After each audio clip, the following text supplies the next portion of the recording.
Fahrzeuge halt schon so überall rumgestanden haben und wir nicht irgendwelchen anderen Aufwand betreiben wollten und Kosten produzieren wollten für diese Teams.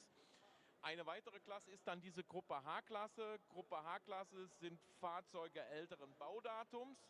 Vor allen Dingen, ich greife mal so ein bisschen raus, wo du wirklich als Motorsportler, als Schrauber, als Technikaffiner dich richtig dran austoben kannst, weil es ist kein Auto von der Stange. Du kannst am Gewicht arbeiten, der Koffer ist leicht, du kannst richtig Leistung reinbringen. Ja. Du bist ja auch Fahrer, die Kisten machen Spaß. Ja, und ich sag mal, in der Regel sind das auch viele werksfertige Rennautos gewesen. Cup Clio zum Beispiel, ja, war leider, wir hatten ja viele Clio Cups früher hier bei uns bei der VLN oder NLS fahren und diese Fahrzeuge konnten halt bei uns nicht mehr fahren aufgrund des Sicherheitstanks, der halt jahrelang leider vorgeschrieben war. Ja.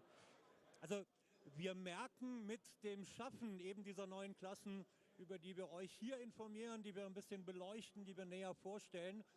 Die Tür steht nicht nur offen, einfach mal ein Rennen in der NLS mitzufahren. Ihr merkt ganz wichtig, ob das der Maike ist, ob es der Mario ist von der Technik oder auch du bist jetzt stellvertretend für andere Teams, andere Teamchefs. Die Tür steht auch zum Gespräch offen. Wenn ich so viele Fragen habe, ohne mir jetzt direkt das komplette Reglement durchzulesen, ihr seid als Veranstalter greifbar für eben diese Teams, die ihr ansprechen wollt. Ja, unbedingt. Also ich kann nur jeden dazu animieren, das auch zu tun. Das ist das, was wir wollen. Wir haben uns dazu bekannt zu diesem Thema und da stehen wir auch zu und wir freuen uns um jeden, der dazukommt. Also bitte, wer mag, wir sind da. Wer irgendwelche Fragen hat, wie kann ich anfangen, wie kann ich fahren, welche Voraussetzungen, technische Voraussetzungen, in der Ausschreibung Voraussetzungen, bitte immer einfach Webseite, ihr könnt uns immer erreichen, kein Thema. Dann möchte ich mich an dieser Stelle bei euch bedanken. Wir haben ja einen leicht verschobenen Zeitplan, ihr habt es dann vielleicht auch mitbekommen, halbe Stunde nach hinten gerückt, das Ende vom Qualifying, vom Zeittraining. Und wir beginnen auch nicht wie üblich bei uns um 12 Uhr, sondern um 11:45. In ziemlich genau einer Stunde mit dem Start ins 4-Stunden-Rennen, ins erste Saisonrennen hinein, dass ihr euch die Zeit genommen habt. Mike Jäger, der Chef vom Ganzen, Mario, der Chef der ganzen Technikertruppe, den haben wir schon oft genug vorgestellt. Vielen Dank, meine Herren. Hier nehme ich das Mikrofon weg und gebe dann vom Sportauto-Talk rauf zu den beiden Kommentatoren, die euch heute auch den kompletten Tag noch auf dem Laufenden halten, zu Olli und Uwe. Ja, wo wir so mit einem ganz kleinen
der Livestream der Nürburgring Langstreckenserie.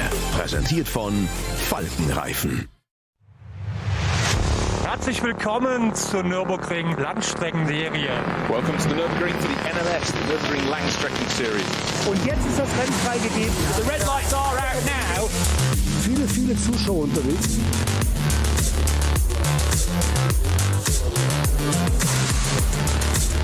I would think that's very, very close. Jetzt kommt er ran, zieht sich ran.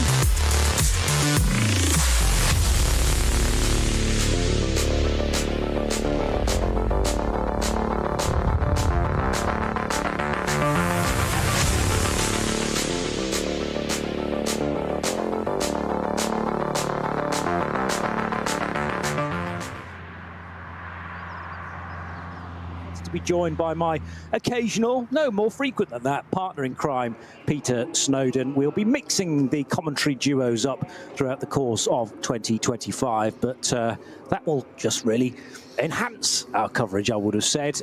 It's a typical Nürburgring day, though, and the first thing we need to report, in actual fact, is that we're not going to be away at the advertised start time of midday. We're only 15 minutes behind, so as far as Nürburgring delays have been concerned in previous years, it's relatively small scale. I'm not sure we've ever had the particular reason ever before that this race is delayed. But first of all, good morning, Snowy, and a happy new season to you. Indeed, Johnny. Likewise. All refreshed and ready? I think I am, yes. Good slumber? Yes, good slumber. Calorific breakfast? I've had a absolutely cracking breakfast, yes. What could go wrong? It was almost a German breakfast. It needed slightly bigger bratwursts on there, in truth. A common theme. Indeed. Yeah. But otherwise, no, you know, the energy is going to be slow release through the course of slightly more than 4 hours. We're still on course to finish at 4:15, but you have been reading up on precisely why we're going to be 15 minutes later than planned. Yeah, absolutely. It is a 4-hour race. That's still the same, so the race schedule is exactly the same, just a delayed start by 15 minutes for a quite extraordinary reason. And you can always read more into these things. It was tyre barriers. So you have tyre clusters at the chicane on the short circuit, i.e. the Grand Prix part of the circuit. But it's there's different licensing for circuits around the world. So you can have grade A's, 1, 2, 3s, 4s, testings, etc. Whatever. We saw this in pandemic when circuits that we hadn't normally seen Formula One races didn't have certain licenses, were upgraded. So Portimao, for example, so they could go and race there. Mugello, or you name all the other sort of places. But there's a different part of the reason for different grading is you can have a circuit can have a test license, so they can test other cars at other times of the year to obviously make money, commercial side of things, not just the racing. So, for instance, the Nürburgring has a Grade 3T license from the FIA. This is, which allows them to race these levels, not Formula One cars, obviously, but they can race up to the cars. We've got the GT3, SB9s, as we call them in this series, but they can also test such cars as Le Mans cars, hypercars, etc. Can go there as well. But different things happen to the infrastructure. So marshals, race control officials, etc., need to be less on a testing day than they do for a race day. Yeah. Part of that is tyre barriers and where they need to be. And the tyre barriers were in the wrong place. So they set out with qualifying, long story short. They went out in qualifying, tyres were in the wrong place, and they went, oh, no, hang on, these aren't the rules. That means not only did they had to red flag it, any times were discounted, start again, remove the barriers, replace them, and go back to the correct format for qualifying. A chance, by the way, to experience or relive some qualifying from earlier on today. Thank you for that full explanation, though, Snowy. Great to have, and debuting in this series, a couple of Mustang GT3s. There is a full pro lineup from HRT. There's one in Pro-Am as well, but there's not a full pro. You're shaking your head. Well, there are two. There's car number 2 and car number 6. Unfortunately, there is only car number 6 now. These are from HRT Haupt Racing Team Ford Performance. Number 6 car is the Pro-Am car with Dennis Fetzer, Yusufa Vega, Dirk Muller and David Schumacher at the wheel. However, the lead car, the number 2 car, is in the Pro category. That's got Arjun Mahoney, Nico Bastian, Dennis Olsen and Frank Stipper at the wheel. Frank Stipper, note, in a GT3 Mustang, set a staggering time, some nearly 4 seconds quicker, 7:53 than the closest car in the first bit of qualifying. However, Nico Bastian had a little bit of an off. in that car and damaged it heavily. That car is now out of it. I believe Frank Stippler is jumping into the number 6 car. Okay, here are the times then, and it is an Audi to be on pole position. So this is the Verimenko, the Selv, and the Frank Stippler car. I'm going to suggest that was a Stippler time, a 7:51.5, yes. Then Christian Krognes and the Valkenhorst-driven number 36 Aston Martin, almost 2 seconds slower. It's going to be the Door Motorsport McLaren number 69 on the second row alongside the Ferrari. These are all, they're not all necessarily pro cars. It's all down to which driver you actually put in for the qualifying session. So of the top 4 cars, 3 of them are actually Pro-Am lineups, which makes the grid very interesting indeed. Axel Jeffries, Thomas Neubauer and Felipe Fernandez-Laza in their Ferrari number 45 will start from 4th position ahead of the first of the Lamborghinis. That's the 27 Conrad car in its typical livery of the teal with black, and then alongside that on the 3rd row is the number 14 Mercedes. Maro Engels in that car, along with Maxime Martin in the 14 Mercedes, and Lucas Stoltz. Certainly someone with a surname. Yes. Yeah. So that, again, that's a change from the winter period that we need to get our heads around. The 17 Mercedes will start from 7th position as a pro car ahead of the best qualifying BMW, which is the number 98 Rover example, only 8th though, so they might be a little disappointed with that. And then the Audi and the Porsche 9th and 10th. Weather conditions, not necessarily raining right now, but it is damp, and that can really put the cat amongst the pigeons in terms of a normal grid, if you like, and that's not particularly normal to have so many Pro-Am cars performing well with their pro drivers in them, though, for the crucial lap, Snowy. Indeed, so I think the number 6 HRT Performance Mustang will have Frank Stippler at the wheel. 118 cars listed for this opening round, the 70th ADAC Westfalenfahrt running. 19 of these are the SP9 category GT3 homologated cars. We've got, as you said, 12 full pro entries with Porsches from Manthey, Dynamic Falcon, 2 Lamborghinis, you say, Conrad and Red Bull, 2 Mercedes, both from GetSpeed. The Mustang was a single, became 2, but gone back down to a single. Audi, of course, in Shearer Sport PHX. BMW in Rover Racing, they're only having 1 entry in the 24-hour this year because of many conflicts of that time. The 24-hour, we've got 3 or 4, 3 in a weekend, 24-hour races. And a Ferrari from Realised Condo Racing with Rinaldi. We have got a couple of new things this season as well. We've got a new series for BMWs, a new class, sorry, for the BMWs. I'll come back to that in a minute. A couple of things a bit further down. Grassroots. So the ADAC, NLS, VLN, between them have all been talking about grassroots over the winter and encouraging this a little bit more. And of that, we're going to have a light race later in the year, in July, 5th of July. And that's not part of the... Well, it's called NLS Light. Correct. But I don't know whether it's considered an NLS race. It is 4 hours, but it's for the lower classes, if you like, and have the spotlight put on them rather than GT3s and the Cup 3 competition. That's it. So basically, the SB9s, those cars can't take part. So there's no GT3s, no Cup 2s, no SPX. And no SP Pros in that.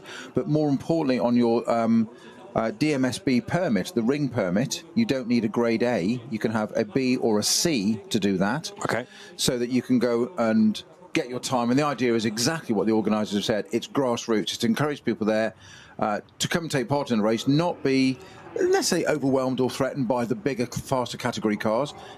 Get your eye in, get your permit. You can do that. You can also do it at a different level and have a race to yourself. And I think it's an absolutely great idea. On that note as well, there was I'm getting into technical boring stuff here now, but before the race starts, that's fine. We've got an extra 15 minutes. I was thinking of just that, exactly. So back in 2018, the FIA issued a decree on fuel tanks on cars on race circuits, where they had to have basically a certain standard of fuel tank, which negated some of the smaller class cars, these grassroots cars, so Clio, Civics, 996 Cup, Porsches and whatever. It was a huge expense for guys, smaller teams, to go and convert those cars to run and compliant with this. So that they lost basically all that footfall of those people. The organisers have been campaigning to VLN and VLN to FIA in accordance to say, could they go back to this and reverse it? And they have done for this year. They've done that now. So you can now use a standard fuel cell on those cars. Obviously, everything else will be around the cage, etc. And there'll be dry brakes and proper fueling and refueling in the pit lane. It's just you don't need to go to a very, very expensive, expansive? It would be, wouldn't it, if it's expanded? Expensive FIA fuel tank, so we can get those cars back in again, which I think it's a great thing. Just to draw things back to the NLS Light race, because people might be interested in when that is happening. Saturday the 5th of July, which is a brand new race. So what you're not going to get is SP9, brackets GT3, Cup 2 are not permitted, SPX and SP Pro. Right, so that rather suggests Cup 3 will be in. I said that maybe it would be without Cup 3, but perhaps the Cup 3 Porsches will be the fastest things in that race in that case. And it's another opportunity as well for some of these grassroots categories to have their light shone on them, as I say, because you were about to suggest about this new, for 2025, BMW 325i Challenge by Goodyear. So it's a one tyre, mandated tyre category. For the class, yeah. For the class, and therefore similar to the 240i's. I think they run on Goodyear's as well. They're certainly the same tyre manufacturer. 8 cars, which is not bad for a debut. And, you know, we've really loved through the years the BMW M235i and then the 240i. These are slightly less powered, smaller BMWs, I suppose, but they're going to be popular, I think. And if they've got the driver makeup right, we could have a race for the full 4 hours in amongst that category. Of course, it's those lower categories where the championship can be won. The GT3 cars, SB9, as we call them in NLS, always the headline grabber. They're at the front. They're the ones going to probably win the race. We get the pros, the pro-ams, etc., even the AMs. It's great to see all the manufacturers, BMW, Ferrari, Porsche, Aston, Lamborghini, etc., out there. And of course, they're the headline grabber. But the backbone of the series is the other cars, the 240s, the, you know, almost the cars that we can relate to a little bit more on the road. The, you know, the car that you can jump into as a taxi somewhere, probably. Two-door, not very good on a taxi, I know, but you know, they're out there, and it's great to see them. And what it encourages is, endurance racing's always been a place, a theatre for amateur drivers. Yes. And we need them in there. We need the amateur drivers out there. You know, the weekend warriors. I don't like the term, but you know, you get the idea of 3, 4 people, 5 people, 6 people, whatever, get together and say, let's go racing to the Nürburgring. It's never going to be super cheap, but between a number of you together, like-minded, go and have some fun at the weekend. That's their downtime. Lots of things that are transferable to business as well, of teamwork, literally working together, strategies, mechanics, engineers, drivers, all working together. Lots of things to be brought from business and taken back out again, and go and have a load of fun and divide it by a quarter or a fifth or a sixth, even better, between you, and go and buy a 240i or a 325i and go racing at the Nürburgring. And you know, when are we going to do it, John? I think we should have a commentary team. It's not a bad idea, actually. I mean, it will take a bit of sorting in the schedule, because I'm guessing when you're not in the car, you're going to have to be in the booth commentating on the race. Okay. So if we had a commentary team, Hindy would find the time, I'm sure. Oh yeah. Straight in. But yeah, it's going to need a little more complex a broadcasting schedule than normal, but it's not impossible. No challenge too big nor too small. And let's face it, we'll all consider being in the car far more important than being in the booth at our scheduled time. It's research. Yeah, it is. It is research. Yeah, because we need to be able to bring to the audience what it's like to go through all the corners on the Nürburgring, and what it's like to be in a middle-order car being swamped by GT3s as they thunder around, but then you get to overtake. I've never been that far up the grid, middle order. That's amazing. Hey, there you go. There's something to aspire to. There's the team name, Research Racing. There you go. I love it. Well, you heard it here first, round 1. Are we going to be in the 325i's, which is the brand new class for 2025? Or are we going to be at a 240i, where so many familiar names have driven in the past? And there are some big names actually further down the order that you might not have found yet, because, I mean, how many pages does the entry list run to? 11? 11 pages, yeah. And this has always been that the opening few NLS races, a chance to get some ticks on the ring permit in order for an important drive to come a little later down the line. So, for instance, a long-time driver of LMP2 prototypes in things like Le Mans and the European Le Mans Series, Laurent Hoare, he is German, but amazingly, I don't think he's ever taken part in any of these races before. He's in a Cayman, number 410, so look out for Laurent Hoare. We'll try and mention him when we spot him. Fabio Scherer, the Swiss LMP2 racer, and he's been a race winner in the past as well. So Fabio Scherer, who's driven for quite a few teams, including Inter-Europol competition. He's in a Hyundai i30N, the number... I'll get the number in a minute because I think that's an error of where I'm reading it from. But yeah, the 410 Cayman is Laurent Hoare, the Hyundai Fabio Scherer, David Perel, who's a regular racer with people like Duncan Cameron in Ferraris from South Africa. Perel is taking part in one of his first races around the Nürburgring Nordschleife. And Ugo de Wilde, they are both actually in the same BMW 240i. So look out for number 652 being joined by Leonid Petrov, the Ukrainian. So you've got Petrov, Perel and de Wilde in one of those cars. In fact, Ugo's down for a couple of drives, so he'll be dancing back and forth between the 652 and the 651 BMW. This is so often the time of year where you can miss some pretty big names in the entry list because they are down in the 600s or 700s, let's say, of race numbers. But that's the only place you're allowed to be in the early stages of your Nürburgring Nordschleife career. You know, you can't jump into a GT3 car at the first time of asking. You have to have earned your stripes, if you like, Snowy. Absolutely, and so you should do, because it's a totally different circuit to pretty well anywhere else in the world. It is unique. You do get similarities between some circuits. There are parallels to be drawn, etc. But there is this place. Champagne.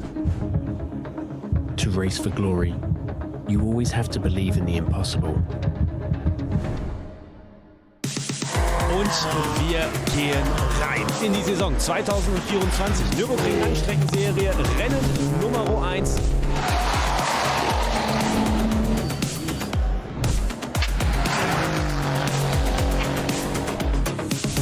Wir haben natürlich hohe Erwartungen. Wir starten in der Klasse mit vielen Startern, wollen viele Punkte abgreifen. Unser Ziel ist immer die Meisterschaft.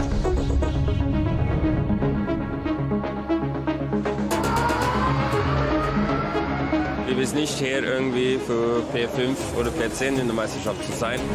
Wir greifen voll an. To be fighting up at the front of the overall championships, unexpected, but we'll be pushing hard today, try and get that next win. It's amazing, actually. I couldn't be any happier. Leading the championship, yeah. I really have no much of a word for that. Wir hatten einen sehr guten Saisonstart mit den 2 Doubleheadern. Gerade die Hälfte der Saison ist rum und da kann auch sehr viel passieren.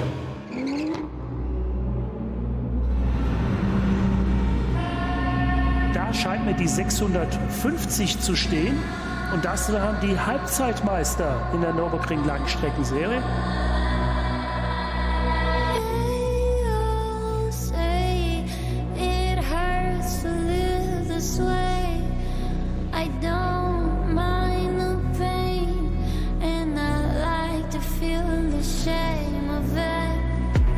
Finale der Nürburgring Langstreckenserie. Da muss die Entscheidung in diesem Jahr getroffen werden. Wir müssen einfach gewinnen, dann ist das Thema erledigt, dann können die anderen machen, was sie wollen. Also für uns zählt nur ein Sieg heute. Come down to this, so it's very much to be a part of and a real privilege to be in the fight for it.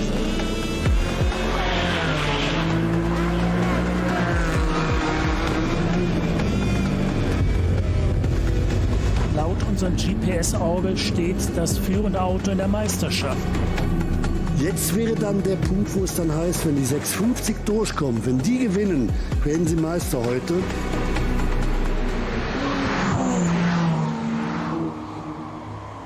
Mein lieber Schwan, also das ist mal wieder Nervenkitzel pur.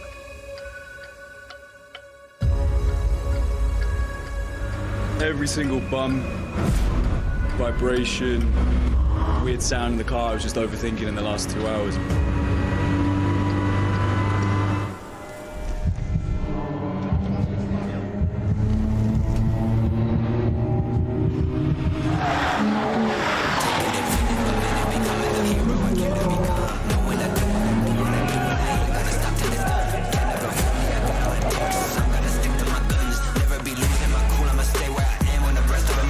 Unglaublich, ich kann es nicht beschreiben. Ich habe keine Ahnung, wie das passiert ist. Einfach nur, am Ende des Tages war es auch Glück. Und Glück war nach 5 Jahren endlich mal bei mir dabei. Das war die NLS-Saison 2024. See you next year. And in order to, you know, familiarize yourself, yes, but you have to almost know the place in your sleep to then have to take on the extra layers of traffic around you. Can I get by this guy for a genuine pass or for a bit of lappery? There's so many things to consider, and to be honest, knowing where you are on the track can't be one of them, because you surely don't have enough brain capacity. Well, it's funny you say that, because my first ever race on here was a 24-hour, so I had plenty of time to learn it, put it that way. That's the upside, sort of. Everything's got a silver lining. But did you drive at night? Oh yeah, absolutely. Yeah. I hadn't been to the place before, so I was at Le Mans the weekend before, and I thought I'll ask a good friend of mine who has a little bit of experience in racing, some chap called Wyn Percy. And he was absolutely brilliant. He gave me 2 bits of advice, and he said to me, how good are you at learning circuits? And I said, oh, I'm pretty good because I was young and cocky. And he went, right, forget all that. He said, don't try and learn it as a circuit. It's too long. Get to the point where you know what's coming up next. And he said people often try and break it into 5 or 6 sections and learn those as 5 or 6. He said, too complicated. Right. There's too much else going on, exactly what you just alluded to. And he said, get to the point where you know what's coming up next. So that's the only thing, because then you can, as you say, you can deal with traffic, speed differentials, left or right or not. Do I go, do I not? Is it a gap? And understanding those other cars of how are they going to handle, which is why it's great to do this at a lower level, in say a 240 couple, because you know how that handles and whatever, because they'll have a braking and a turn-in approach different to you in a GT3 car. So that was one thing. And the other thing he said to me, he said, drink enough fluid that you pee clear. Okay. He said, because that's what we'll need to do. He said, because it will dehydrate you. And I remember those 2 bits, and I don't know which one I focus on the most, but yeah. I mean, one of those is very good life advice, well, exactly, let alone just driving around here. It was a very, very long time ago. Now it's sort of, it's just a different thing at age. You just forget about it now. Just away you go. But it is exactly that, as you say, John. It's those speed differentials of vehicles is one thing, but it's also the characteristics of other classes, and you need to have an experience, which is why I think the ring permit thing is such a good thing, because you get to understand other cars. And remember, was it the BMW Junior team when it was Neil Verhagen, Dan Harper, and Max Hesse? Yeah. When they did, as they were in the GT4, M4 GT4, and at one point BMW didn't do 1 round, put them into, I think it was a 240, something like that, and got them to do it because they were BMW Junior team drivers. And I spoke to David and said, how do you feel about going into this? He said, absolutely brilliant. He said, because it gives us another aspect, another understanding it. I will now understand what the GT3 cars are like more from this perspective. And I thought, what a professional approach. And a lot of people would have gone, ooh, and 240i around. And he was like, no. It's going to give us a greater understanding when I next get back in it. I'll know what that car is going to do, how it's going to behave, what it's doing, what its attitude is. I'll understand it more. And those are professional drivers for you. Yeah. And that's where all that competitive advantage is all the time, to quote Alan McNeish. I mean, racing drivers, they just love racing. And, and yes, okay, you want to get to an SP9 car ultimately, but there is a journey, there is a process to be able to get there, and I would imagine they were just absolutely desperate to get their hands on that 240i, precisely for the reason that they're going to be in a competition as well. I mean, that's one of the most subscribed classes, so you've got other cars there that are in the same machinery that you can beat and potentially win. It's experience all the time, your data gathering, as we've said many a time with this, with people that we've seen it a couple of times in a few of these races over the last few years, Johnny, where a team has had, let's say, a tyre issue and it's taken them out of the contention. let's say an hour in, and you think, well, why go for another 4 hours? What, another 3 hours? It's data collection. You know, there is always that hope that something else can happen. Depending how far you're down, you may be able to capitalize on that. But you can work your way back through, but you're gathering data all the time. And your drivers will drive differently when they're 15th, 20th than they will at the front, because they're maintaining that position, whereas in 15th, 20th, they'll probably want to try and come through the field. So you can get to learn as a team manager a lot more about your driver's psyche. Will your driver take more risks? How did they react to those situations? Do they take more risks or less? Or are they the same? Are they as quick? Are they, you know, are their shoulders down about it, or do they knuckle in and get on with it? There's so much more to it than just driving a racing car around, you know, possibly the most fabulous circuit in Europe.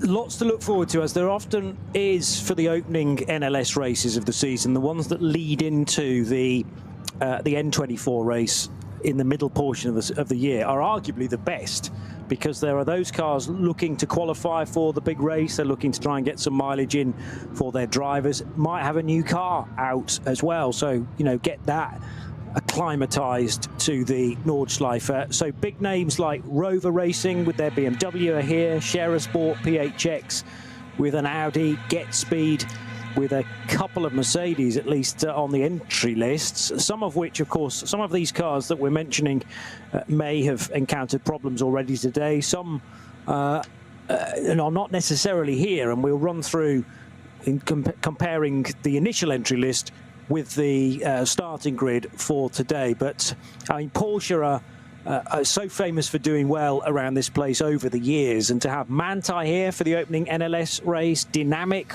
with a GT3R and one from Falcon as well.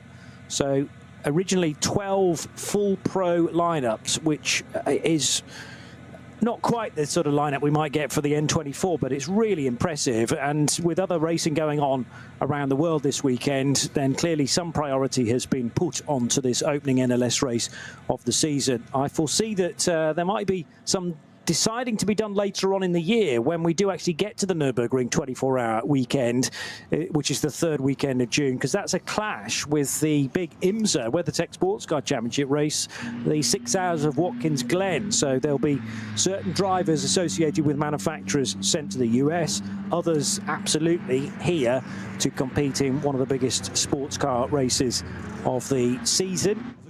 And it is considered to be one of the big four. Much was made of that at the start of the year, at the end of January, for the Daytona 24 hours, because Nick Tandy, the eventual winner in that, in a GTP, and when he won that 24-hour race, that gave him the Grand Slam, as it was coined by our friend Peter Mackay, of 24-hour races. So the 24 hours of Daytona, the 24 hours of Le Mans, the 24 hours of here, the Nürburgring, and the 24 hours of Spa, and Nick's now won them all outright. Phenomenal record. Just take that in, yeah, and so humble with it as well. Yeah, so under the radar. As he said, I think he put up a post on social media about that and just said that it was, you know, a farming lad from Bedfordshire, is it? Mm-hmm. You know, has got this. Nobody's ever done it before. You know, how surreal is this? Absolutely, sort of, really? You know. Let's not forget one of the greatest names in motorsport history in Formula One was also a farmer called Jim Clark. Yeah, indeed. So yeah, there's form there, but you know, to win a 24-hour race outright is, most people would just rest on the laurels and accept that, and you know, put the trophy away somewhere or whatever, or maybe put it on display. I don't know, let it gather dust, whatever. But that's quite incredible to win those four. Yeah. It's just, you've almost got to say it again slowly. So, Le Mans 24-hour, Daytona, Spa, Nürburgring, and of course Sebring. Well, yes. Yeah, I mean, since then, he's added another one. So the one that's only half as long again. Oh, well, if this went for 24 hours, I'll probably do that one as well. But yeah, and you only run it for 12 hours, I'll win that as well then. Yeah. just casually. But yeah, absolutely. Johnny, just as cars are forming up on the grid, quick run through a few penalties, which we often get after qualifying, but a couple of high-profile, well, a high-profile one. Just remember that the number 2, the fastest car that was out there at one point, the Ford Mustang, the HRT Ford Performance number 2 car, is not taking part in this race. It came back on a low load with most of it missing, shall we say, front and back. Its roof is there. You could tell it was a Mustang still, but it hasn't got a lot of the front or a lot of the rear left on it, and that was an accident befell Nico Bastian. I haven't seen any details to what caused that, but I know it was into the tyres and round it went. The number 6 car is still running, though, and I do believe that there was talk before of Frank Stippler double in those cars, doubling up in both those cars. I believe he's going to do. Whose cost that is, I don't know. Whether it's David Schumacher or there's Dirk Muller, Youssef Vega, and Dennis Vetzer in the number 6 car, but that'll be the case. The number 15 Shearer Sport PHX Audi R8 LMS of Marcus Winkelhock and Luca Ludwig overtook at a marshal's post. Overtook the 504 car at post 10 under a yellow in the Mercedes arena. And therefore gets a 50-second penalty to be taken, absorbed at some point in the race. So that can be a stop and go, stop in the pit lane, take it up, absorb, not go to your box straight away. We've also got number 112. Also got sorry, my apologies. I did 45. That's Felipe Penez-Laza had a penalty that for speeding in a code 60 at 114k in a 60. 114. Correct. Okay, very nearly double then. So that's the Rinaldi Ferrari, known as Realized Condo Racing. That's the car, yeah. So he and there's also a drive-through for 175 Pro Sport Racing Aston GT4 in the SB10 category. That got a code 60 violation. They get a drive-through penalty. There was also 112. I saw the rent-to-drive racing BMW 325i from that new category we mentioned. That was done, shall we say, at 122k in a 60, Blimey. so double. Those are the ones, and they all get. Oh, sorry, there's an I think it's 978 as well, right at the back. In fact, it is almost penultimate car on my entry list, which is in the Cayman class. 718 Cayman GT4, Kramer Racing, Peter Sander and Jürgen Oehler. It doesn't say which driver, but that was 109k as well. So they all get. They don't mess about at the Nürburgring. They all get 45-second stop-go penalty and 2 points on their licence before the season started. Yeah. So that's be a warning.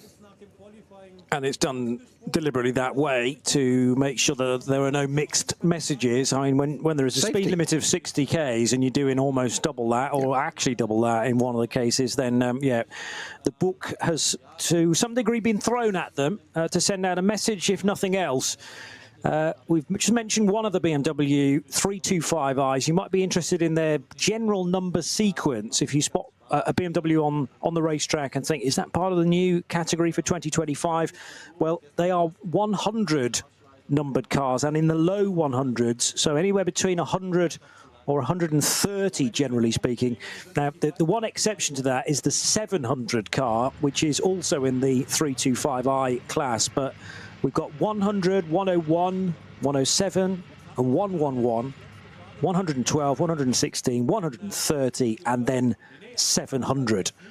And now I shout house at the end of that because I've managed to win the big prize. No.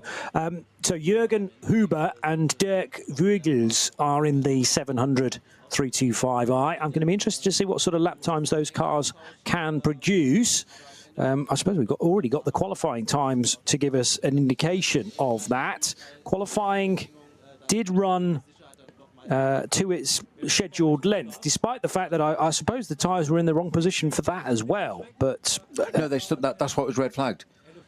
So it was red flagged because the tyres in the wrong position. Therefore, it was to the testing licence regulations, not to qualifying. Okay. Therefore, no times would count. That's why they stopped it. No times were recorded. Red flagged it. Put the tyres back in the right place. Restarted qualifying. Yeah. And was the eventual qualifying distance compromised because of that? Then? No. Well, okay. In the end, no. Good. So let me just 7:51.530 for the pole position. Yeah, but I'm just interested in what sort of lap times the new BMWs are going to be doing. For instance, the 700 car did a 10-minute, 10 minutes, pretty much on the nose, 0.397. So a 10-minute lap, roughly speaking. That wasn't from the pole sitter, though. 130 was marginally faster. That was a 9:50. So, yeah, a high 9 minutes, basically, for a BMW 325i. Compare that to the pole time, as you quite rightly said, which is 7:51. So they're doing lap times about 2 minutes slower than a GT3 car is capable of. Jutta Racing on pole position then. Frank Stippler still at the wheel of an Audi, we are expecting, although, as you say, labelled against the number 2 Ford Mustang that will not race, but will he get into the sister Mustang? We'll have to wait and see. The SP9 Pro-Am car, Aston Martin number 36, Vantage, finished second in qualifying with a 7:53.2, so almost a couple of seconds slower for that Vantage GT3, and it's another Pro-Am car in third position in the form of the Dual Motorsport McLaren number 69. Now, at about this time, normally on a Saturday, for an NLS race, we would be sending the cars off onto their green flag lap, but if you weren't around for the start of our broadcast here on RS3, part of the Radio Show Limited network of channels, we are running 15 minutes behind because of that red flag earlier in the day. So the issue for the tyre barriers being in the incorrect position meant that the session had to be stopped, and the tyres, them actually being moved to their correct positions, didn't take too long at all, but we then had to restart the qualifying session, and that means the whole day is 15 minutes behind schedule or thereabouts. So we will be beginning at 12:15 rather than 12 o'clock. I'm just looking at that list of cars from the qualifying, Johnny, and we talked about variety and permutations and speed differences and all that kind of stuff, and weather and the circuit. And just look at these cars on the front rows. So, Audi, Aston, McLaren, Ferrari, Lamborghini, Mercedes. It's only then when we get down to 7th, so the top first 6 cars are different manufacturers. Only then do we get a repeat of the other AMG Mercedes GT3 in 7th, so they've got 6th and 7th. 8th, BMW, then an Audi, then a Porsche in the top 10. Yeah. What a variety. That just bodes so well for such a season here on the Nordschleife. Yeah, it's terrific, and that's what we always look forward to, this early portion of the NLS season. For obvious reasons, the entries can thin out a little bit for the, let's say, the final third of an NLS season. It depends, I suppose, on how the championship is winding out. And, you know, if one of the big teams is in contention to win the championship, then maybe they will stay on for the remainder of the year. But there's a lot of racing to be done elsewhere around the planet. So this is definitely the priority, to try and get some qualifying times in with a view to the N24. And what is it? I think it's 3 NLS races that are scheduled to happen before.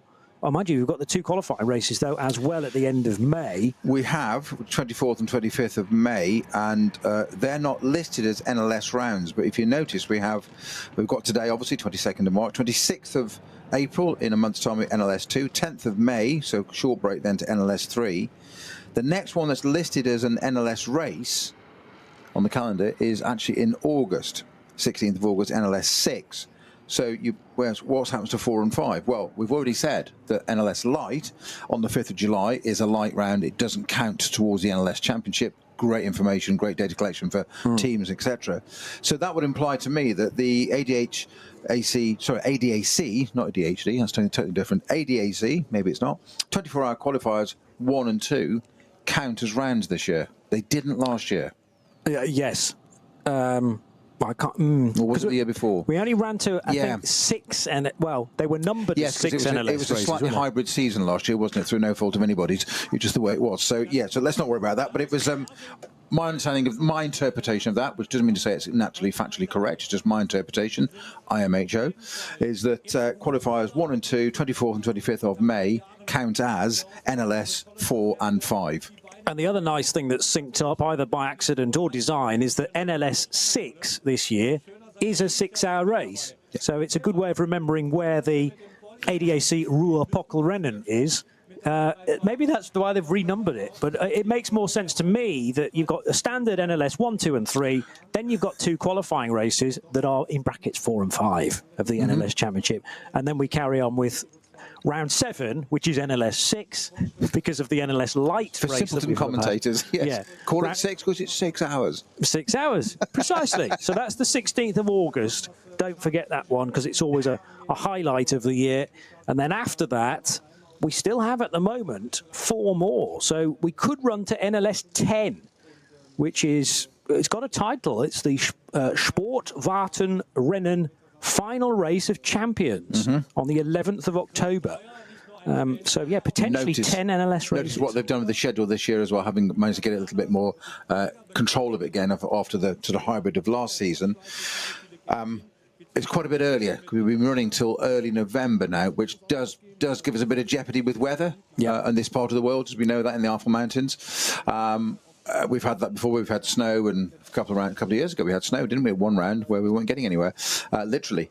So bringing it that little bit further forward, just hopefully swerves the potential weather and we get a good race. Although I think it was last year. I think the last round was the very first weekend of November, 4th, 5th, something like that.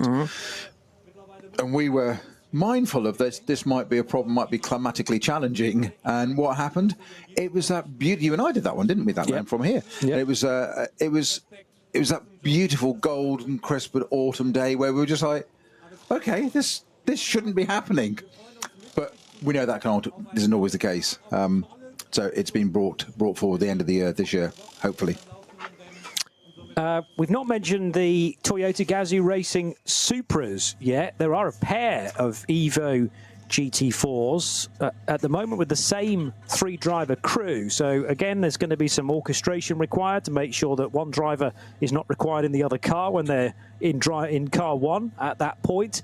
But Esteban Masson, who I'm a big fan of after his recent exploits in the LMGT3 category of the European Le Mans Series. So Esteban Masson, who does have Japanese connections with Takeshi Kimura from Kessel Racing. He's raced with the Japanese driver there, but not this weekend. Instead, he's with Miki Koyama and a certain Giuliano Alesi, who I have to admit I had to double check, but is son of Jean Alesi, yeah. And there are certain photographs where Giuliano just might as well be Jean Alesi. Johnny, I was doing my prep a couple of days ago and did exactly the same thing and thought, well, a name like Alesi, it's got to be surely, but let's not assume it's the mother of all mess-ups.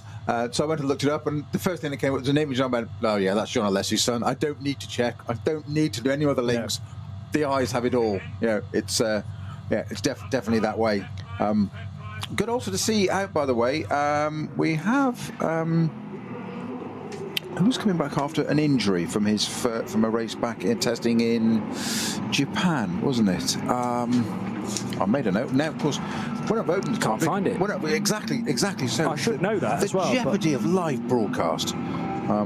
You go and say something and you forget. Here we go. I've got it. So it is in the. No, still not got it. You carry on. Okay, I will that's come back fine, to it. because the cars are. Some of the cars are just heading forward now at 12 o'clock. So this is slightly earlier than I had anticipated, but it might still be that the groups are being organised rather than being sent on a green flag lap quite yet, because race starts 12:15. Therefore, I would expect them to be sent off in about 5 minutes or so. Oh, mind you, it takes 20 minutes, doesn't it, around here?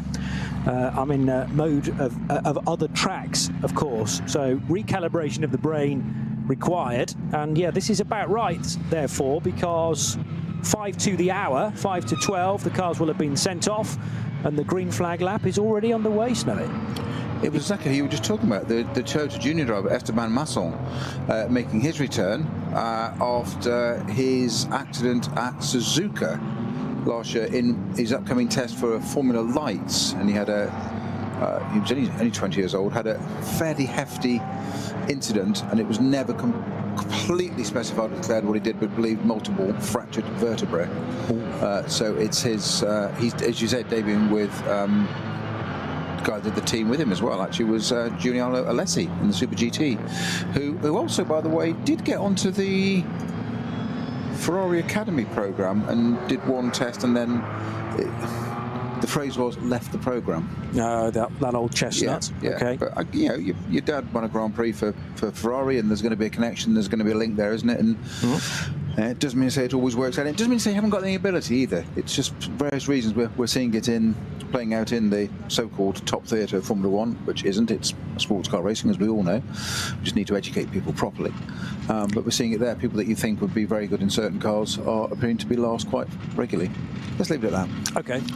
They're joined by Miki Koyama, who you may not know a great deal about, but he's a former Formula Regional Japan champion. That happened 3 years ago now, 2022. Silver rated and 27 years old, from Yokohama, and has been racing in Super GT as well. So there's clearly a connection for all three drivers within that, and Toyota Gazoo Racing an opportunity for them in a GT4 car. Remember that the SP10 nomenclature in this entry list is for the FIA GT4 cars, so there shouldn't be a great deal of difference between a standard kind of global GT4 car and those that run in SP10. There might be some minor alterations to the balance of performance, because that's done exclusively here as part of the NLS Championship.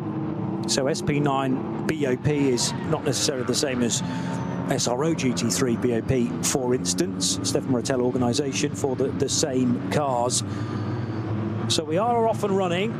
Got my mathematics slightly out there, but due to be underway in 12 minutes time. So important that the cars in that leading group, expecting 3 separate groups for a big field of cars, just shy of 120 in the entry. Obviously we've lost at least one in the form of the number 2 Ford Mustang GT3 after that crash earlier this morning. And with Frank Stippler assigned to that car, along with the pole-sitting Audi, by the way, but it may well be that Stippler is now going to get into the other Ford Mustang. And Mustangs never raced here before in their current GT3 configuration, so making a debut. But sadly, we're only going to see one of the HRT ponies this weekend for Dennis Fetzer, Yusuf Ovega, Dirk Muller and David Schumacher in the Pro-Am version, with the number 2 car too badly damaged, we think, to take the start of this race. But a brand new season, lots of points on offer. Remember that the points are done on a sliding scale depending on how many cars are in your class. So winning a class of 20 cars is going to earn you more points than winning a class of 3 cars, and that makes utter sense to us. The sterner the test, the more you should be rewarded.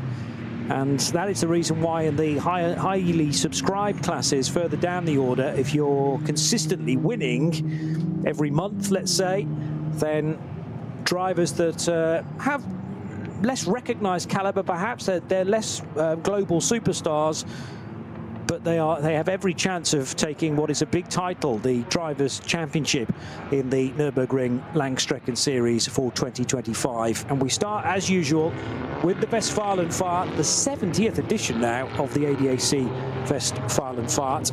So one of those races with an awful lot of history and a key part of the season, the oldest race, in fact, that we will have in 2025. I thought that when I read it in the week, I was thinking, 70th edition? Really? Yeah.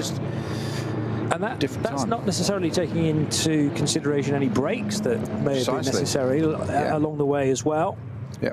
I mean, the most recent one of those may well have been for COVID. Did the Westfalenfahrt actually happen in 2020? Possibly not. So anyway, but someone's been keeping count, and we've got to a round figure at 70. Exactly. This is an opportunity to work out whether the track's changed between now and earlier this morning as well, because it's still fairly damp in places, particularly the Foxhole. Foxhole, yeah. And after you've had rain in the morning, this is always the place that dries up the least quickest, because of the trees that don't quite overhang, but because you're going through a tree-lined section deep into the Foxhole and then on towards Adenar Forst itself, the sun just can't get through the trees as readily as other open areas of the track. So you've always got to be wary if you're starting on slicks. And I would imagine by the look of the Grand Prix track, most people are starting on slicks. the first few laps through here, until a dry line develops, is going to be very tippy-toe. Yeah, for those, for everybody listening, we do in our commentary, we have the advantage of a few of the cars, and 3 and 4, the Falcon Motorsports cars, are nearly always involved in this. They certainly are again this season for this first round. Their onboard camera, which gives us a great opportunity to obviously see what's happening, but describe to you, the listeners, what we can talk about. So the weather conditions through the foxhole, under the trees there, bits where the trees retain the moisture and hold it onto the track. That we can describe to you guys listening in for us on radio.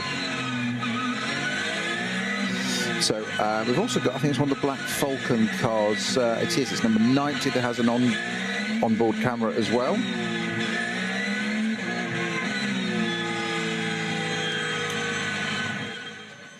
Anyway, this is the first NLS race of the season. It's Peter Snowden and me, Johnny Palmer. We're going to get started very shortly. Realität wird, mit dem neuen Gran Turismo 7 aber ein ganzes Stück realistischer. Mit der neuesten Auflage des Kultspiels für die Konsole fahren wir zu den wichtigsten Streckenabschnitten der grünen Hölle. For our television viewers, it's important that we get to certain junctions, but if you're listening exclusively on radio, and why would you not, here on RS3, part of the Radio Show Limited network of channels, we will continue to talk and bring you the racing as it happens. But words from our sponsors are also pretty crucial. Don't worry, I'm going to be talking over you for much of the afternoon as well, so it's important to get one in nice and early, I find. Start the season as we mean to go on. This is going to be one of the closer races of the season, I think, and I've said this many times already today, in that, you know, NLS is properly good at the start of the year when these races are so valuable for the big one later on in the season. Yes, and nobody's got into a flow. It's a new season. There's new parameters, new permutations. In this case, GT3 Mustang. Great to see that out.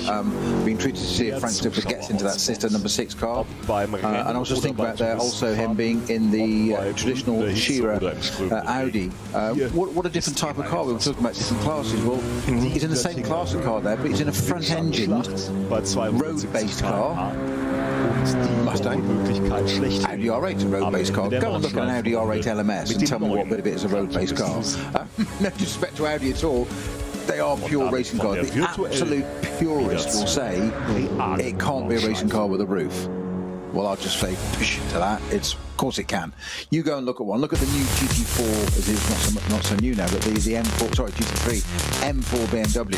I think it was 2 years ago at the Nürburgring, 24-hour, when I was going around the pits and looking, and Dan Harper very kindly took me round the BMW Junior Team car.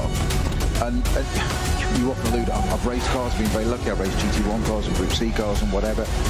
I still stood there like a kid in the candy shop, just going salivating, looking at this new GT3 spec car, just going, oh, that's what bit of that is road based? It looks like.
Motorsporterlebnis nach Hause.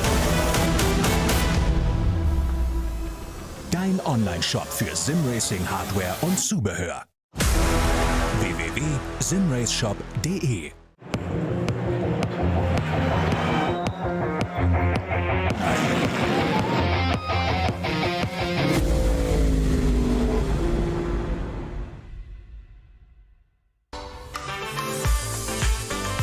Liebe Fans, besucht uns auf unseren Social-Media-Kanälen. Follow us auf Facebook, Instagram, YouTube und TikTok. Willkommen bei der NLS.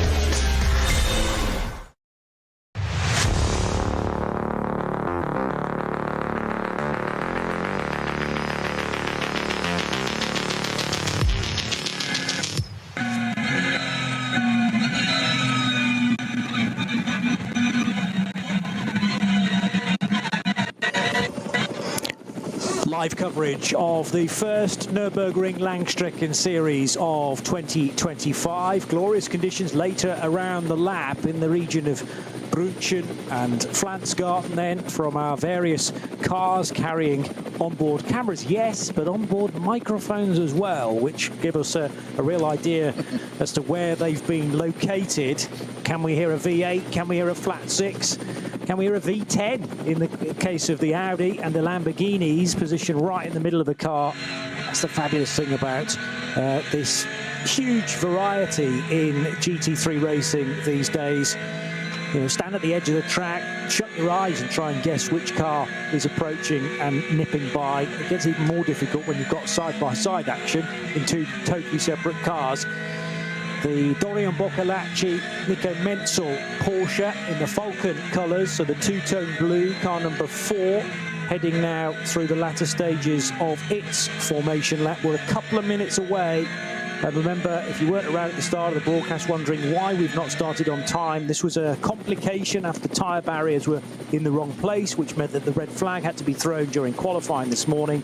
They were then put in the right positions for the licence being run this weekend, but it has put us about 15 minutes behind schedule, and that then naturally has a knock-on effect into the race itself. But thank you for your patience. Hopefully we've kept things entertaining and bumping along nicely to fill in that extra quarter of an hour. And we are now raring to go for the first of potentially 10 Nürburgring Langstrecken Series races this year, incorporating a couple of qualifying races as well at the end of May. That's a Saturday-Sunday affair. Looking forward to the latest edition of the Nürburgring 24 Hours in a number of months' time. There's a lot of racing to be done between now and then. The full 4 hours on the bill for today, and we know unfortunately we are a couple of cars down already, not least the beautifully turned out Ford Mustang as it was at the start of the day. It looks rather second hand now, unfortunately, after a significant off in the qualifying session, and maybe an unlikely look to the front few rows of the start of the race because of these Pro-Am cars, which have very, very strong pro drivers in amongst their driving lineup. Question is, how long can the number 8 Audi from Jutta Racing stay in front of the number 36 Aston Martin from Valkenhorst Motorsport and the number 69 Duo Motorsport McLaren? Purely because of the driver lineups of those 3 cars, you would expect them to just drop away slightly as the SP9 all-out pros rise to the surface. That's on paper. It doesn't necessarily always work out that way, of course. So the all-black with the gold piping Jutta Racing Audi out front. This is one of the cars that, remember that start, or first lap crash, which encountered about 6 or 7, maybe 8 cars as they hit the Hatzenbach, and literally hit the Hatzenbach barrier at a time last year. Well, the Jutta car was one of those involved. I'm not sure whether it's exactly the same chassis, but the driver of the Jutta car will be very, very grateful to be out front from everyone, because that's the one benefit of qualifying. You might think, what's the point for a 4-hour race? Well, I would argue if you can be on that front row, if you can be in the pole position, then you're potentially going to be out of any trouble. Yeah, and one of the most beautiful sights for me is the season's about to start. Multi-class racing on the Nürburgring, all the field heading down the GT3 field to start Group 1, heading down the Dottinger doing that weave, that long shot back we see of them weaving as they come down to that dip and kink. As I've said, side to side, getting the final bits of heat into the sidewalls of the tyres. It's not so much the tread bit, it isn't a tread, we call it the tread bit, it isn't because it's slick, but that area of the tyre, the contact patch, it's actually just as much, possibly more than anything, getting heat into the sidewalls of the tyre. And one of the ways you do that is also you warm your brakes up by putting your left foot on the brake, accelerate against it, get some heat into the disc, which dissipates down through the hubs, through the wheel and into the tyre, which also warms the tyre up. All these little bits that count. But our start group A is about to arrive at Tiergarten, Johnny, so our 2025 NLS season is about to begin. And with an Aston on the front row, I've just add in. There is an Aston Martin on the front row. You haven't taken it already. Well, I was waiting for you. Slow burner. I was waiting for you to take the lead, and you have indeed snatched that opportunity at the death, if you like. Well, will that Aston stay there? There are other Aston Martins in the field as well. And brands. And there are other brands as well, and we have no favourites here apart from this guy to my right, who is rather keen on the old Vantages and other models as well. Anyway, we're about to get rolling for the first of 10 NLS races. The clock is already ticking, and it's a good start from that Audi from the inside line. In fact, the Aston's going to lose out to the Door Motorsport McLaren down to the first corner, but not all grip levels are the same from right to left. Ferrari nipping into almost second position, not quite. That's the Realize Kondo Racing with Rinaldi car. It's 3 abreast as they leave the first corner. As the Audi starts to establish a bit of a lead then, it has managed to stretch its legs, but the Ferrari now slotting into second position from Rinaldi. So the blue and white Ferrari, but it's run wide, and here comes the Red Bull back Lamborghini now, number 27. This is the Jordan Pepper and Mirko Bortolotti and Luca Engstler car. We'll get you starting drivers in a moment or two. That's always a bit of a grey area until they've headed through the first few timing splits. But there's no question that the Audi has got away well, and I'm going to suggest that is Frank Stippler at the wheel for this opening stint. He's the guy that put the car on pole position with the 751.5, and by the pure body language of the R8 LMS, that car leaving everybody in its wake. So Stippler is away and gone, and everyone else squabbling over second and the rest of the places. Well, I'm guessing there was also an Audi R8 went into the pit straight away, didn't even take the start. So I'm guessing if it's in that front group, it's going to be the number 50, Equipe Vitesse, of either Michael Heinrich or Arno Klaassen. Keep an eye out where that number 50 car is. I think that came in, or is it the number? No, it's number 15. It's number 15 car. Now, that's the car that had its penalty, if you remember. So the Shearer Sport PXH car, that's into the pits. Markus Winkelhock or Lucas Ludwig, who's at the wheel of that? Winkelhock was at the wheel of that to start. Start Group 2, Johnny, just approaching the start line coming out of Tiergarten. Yeah, so this is predominantly the Porsches that have been put to the front of the second group. We'll keep an eye, of course, on what's going on at the head of the order between Frank Stippler, Christian Krognes, and one of the two Doors, the Door Motorsport McLaren, driven by the two brothers. Felipe Fernandez-Laza in the Realize Kondo Racing with Rinaldi Ferrari, running in 4th spot, 4 abreast in certain areas as they cross the line from this second group, and now work their way around the first few corners of the Mercedes arena. Cup 2 are included in the first group, by the way, but again, it's going to take a bit of sorting out between these 3 Porsches that head the second of the 3 groups. So Cup 3, which is SRS, the Team Zorc Rennsport Porsche 718 Cayman with 959 that took pole position ahead of the 962, the WNS Motorsport 718 Cayman, and then the Fehlenbach driven 955 car. But also in amongst that is one of the Audis, that's the Max Cruiser Racing, no, the Max Cruiser Racing cars, the VW Golf, I beg your pardon, but they do have an Audi RS3, that's what I was going for, the number 10 car. So side by side with its sister machine now, which is the VW Golf GTI Club Sport, also from the Max Cruiser Racing stable.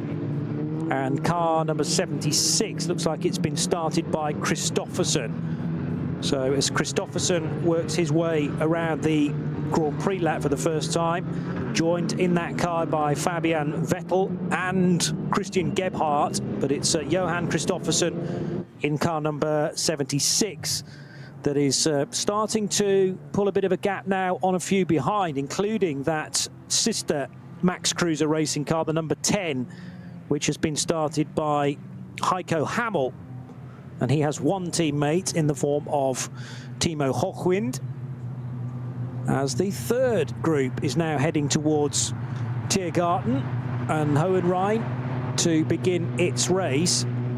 What are you missing at the head of the order? Still waiting for those cars to go through the third split, and it's been a cracking start then from Mirko Bortolotti in the number 27 Red Bull Lamborghini, up to second position now to be attempting to hunt down the Jutta Racing Frank Stippler Audi. Unfortunately for Aston Martin fans all around the world, including the one sitting next to me, it's not been the greatest first few sectors for Christian Krognes, who's come through in, well, the lower order of the top 10 now. So that number 36 Aston losing some early ground, but to the benefit of Mirko Bortolotti. You're frowning. Yeah, no, I was trying to sort of work out, looking at the bits of track we can see down here, and also our race control camera giving us a view of the pit straight. It's very, very patchy into that turn one. We can see, and people were quite tentative.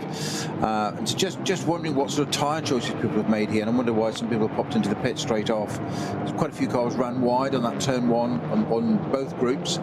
Group 3 just negotiating it now. All seems to be through it absolutely fine, but it's difficult seeing unless you see the whole lap to get an idea of where's grip, where there's not grip. Is it slick? Do you risk it when the track dries out? You've got 116 cars is now going around the circuit, drying out. They'll actually move the water very, very quickly. Certainly the bigger GT3 cars with the aero, they'll shift a lot of the water, the dampness quite quickly. So it's that age-old question, finding that balance. When's the crossover point from one tyre to the other? And it's such a long lap here, you can waste so much time. What might look slippy at the start, but be drier further round, is when suddenly a third of the lap in, your tyre comes in and it's useful for you. Or if you've gone the wrong way on tyre choice, it's utterly useless, and it costs you a shed load of time getting back to the pits. It's not like it's a 2-minute lap. It's it's an 8-minute lap, and opening lap here is near a 9, near a 10 actually, isn't it, with a rolling start? Yeah, that's true. As people get up to speed, and yeah, the rolling start, which then, unless you're Frank Stippler at the head of the order, then a clean lap will give you a good lap time, not as quick as lap 2 or lap 3 maybe, but by about lap 4 or 5, you're probably going to be into the back order of the traffic, because remember, this race started in 3 separate groups, and there goes your opportunity of any further fastest laps, because you're going to be picking your way through often quite concentrated areas of race traffic, as those that have started in Group 3 are still sorting themselves out. So an intense fight further up the order. Just already spoken about Mirko Bortolotti's getaway. Well, Maro Engel's Mercedes looking rather special in this opening stint as well. Mercedes in Maro's hands often do, in truth, and the number 14 car will be one to look out for as well. Bortolotti up from 6th to 2nd, I reckon. Starting drivers elsewhere. Augusto Farfus is in the number 98 Rover Racing BMW. Christian Krognes, told you about him in the Valkenhorst Motorsports Aston Martin Vantage. Unfortunately, our timing screen does not differentiate between the two doors in the 69 McLaren. So that is either Ben or Phil, both drivers based in Butzbach and racing for the family team. We've got Felipe Fernandez-Laza in the Realize Conda Racing with Rinaldi Ferrari 296. Adam Christodoulou started number 17 at Mercedes AMG GT3, which is the other Get Speed offering. And then the number 48 Black Falcon Porsche has, for its opening stint, Dan Arrow, the driver from the Netherlands.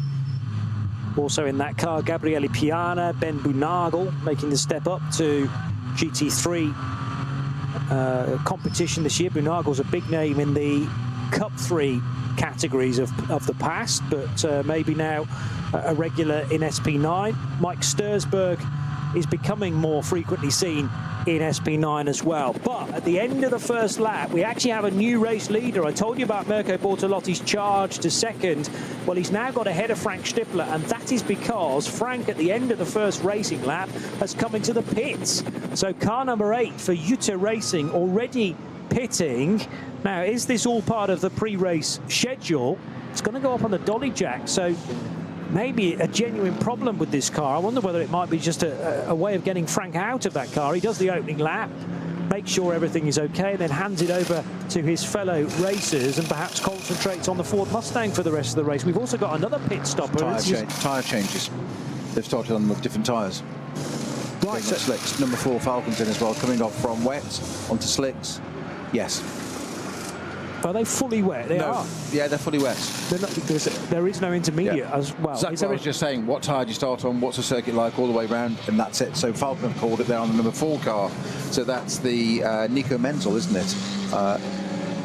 No, Engels in that car. No, Engels in the Mercedes. Nico Menzel is in the Porsche. Yes. You're right. Yeah. So Maro Engels gone through, but the two stoppers, Frank Stippler in the number 8 Jutta Racing Audi, and the number 4 Falcon Motorsport Porsche, which has also made a stop. But we've got other cars in as well. Felipe Fernandez Larza has come into the pit lane, car number 45. And the number 3 car, which is car 3 being the Porsche from Falcon, which is Sven Müller. And Bastian Buss in the Dynamic GT Porsche number 54 has come into pit lane as well. So there are plenty of cars making their stops. Frank Stippler's yet to rejoin though. So it did go up on the dolly jacks, and now he finally has rejoined. So quite why the Ferrari and the Porsche of Falcon and the Dynamic Porsche were able to get in and out far more quickly than Frank Stippler's Audi, that remains to be seen. We might be able to get some information on precisely how long it took for those cars to be in the pits, but Stippler was the longest, and he now has finally rejoined, having lost a lot of places. Because of the race leader pitting though, Mirko Bortolotti is your new race leader in the Lamborghini Huracan number 27. Adam Christodoulou did not stop, and the 17 Mercedes is up to second place. Now the number 45 realised Condo Racing with Rinaldi Ferrari 296 with Larza at the wheel, Philippe Larza. That was P4 on the grid. I can understand why that's been in for a while, because that had that penalty, had to absorb its 50 seconds. So I'm guessing they're getting that out of the way, strategy-wise, beginning. If they're going to change tyres at the same time, that's fine. So absorb that, get it done, get it out of the way, so it's in the bank. Stippler, I'm a little bit more concerned about, as you, Johnny, is that doesn't really make a lot of sense unless there's an issue with the car still. Now the 172, that's one of the Supras, that's coming off, so that takes a little bit longer because that's on its wets. That's going to go on to slicks, I almost guarantee. In fact, the pair of the Supras are in 172 and 173, isn't it? And they are, they're going on to slicks. Of course, because of that category car, they're more production based. They don't have a centre lock on the steering wheel. They have the 5 studs you have to have.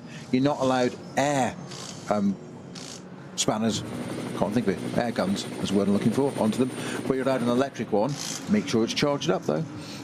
They have spares in the garage on a rack, or we rotate. But that's going out, so that's basically, they sit there with an electric drill, undo them, put them back on again like a road car. 900 cars had an off at Arenberg, so that's gone straight on into the gravel trap where you should be turning right and then heading down into the Fuchsrohre, which is pretty trying in terms of conditions at the moment as well. But that is the Cup 2 Porsche. Black Falcon, isn't it? Black Falcon team Zimmermann with Alex Hart and Peter Ludwig and Mike Rosenberg. Still going according to the GPS tracker. Still going, but ran through the gravel at Arenberg. So it has now rejoined. Here's a chance. If you look over here, Snowy, you'll get a chance to actually witness it again. So, oh no, sorry. So this is a 900 car that's now rejoined. Did it then have a further incident? No, it's looking like it's okay now. We've had nearly 15 minutes of the race already. and trying to get at least one of those positions back again, the Hart, Ludwig and Rosenberg car. So remember, starting 15 minutes behind schedule, so we've almost ticked around to that quarter of an hour marker, and the new race leader is Mirko Bortolotti in the Red Bull livery, Red Bull team at Lamborghini Huracan, 2.3 seconds ahead of Adam Christodoulou's Mercedes. And although the timing screen would suggest Frank Stippler's in third, that is not the case. That's where he broke the beam heading into the pits for his first stop, which came as early as the end of lap 1 in order for that Jutta Racing Audi to have its wet weather tyres taken off, slick tyres put on, and that was purely an assessment from Frank and actually others eventually to say, well, in certain areas I'm very grateful to have the treaded tyres beneath me, but in so many other areas I'm just not getting the grip levels that a slick tyre would produce on the drying surface, and that's what's so difficult. If it has been raining but it's now stopped, a track as large as this with as big a footprint as this is never going to dry at the same rate, and it's all about wondering precisely where those dry lines are going to appear first and how many of them, how much of the track will be affected. Oh, there was some contact a moment or two ago for the number 3 Porsche. This is the Nico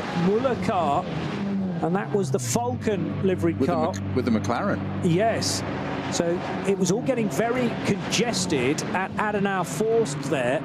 That might well have been the 69 Door Motorsports McLaren. I'm trying to remember whether that car actually pitted on at the end of the first lap. Don't think it did. There were, I think, 5 cars that I'd spotted that came into pit road, but you're quite right, the Door Motorsport McLaren was not one of them. So in a moment or two we will have completed a couple of laps for car 27 Mirko Bortolotti, ahead of Adam Christodoulou's Mercedes. Mauro Engel didn't pit, so Engel should be third, and then ahead of the Mercedes. Sorry, well, then ahead of the McLaren, I should say. So Mercedes ahead of McLaren, with Christian Krognes trying to recover the situation a touch. He didn't have the happiest of opening laps in car number 36.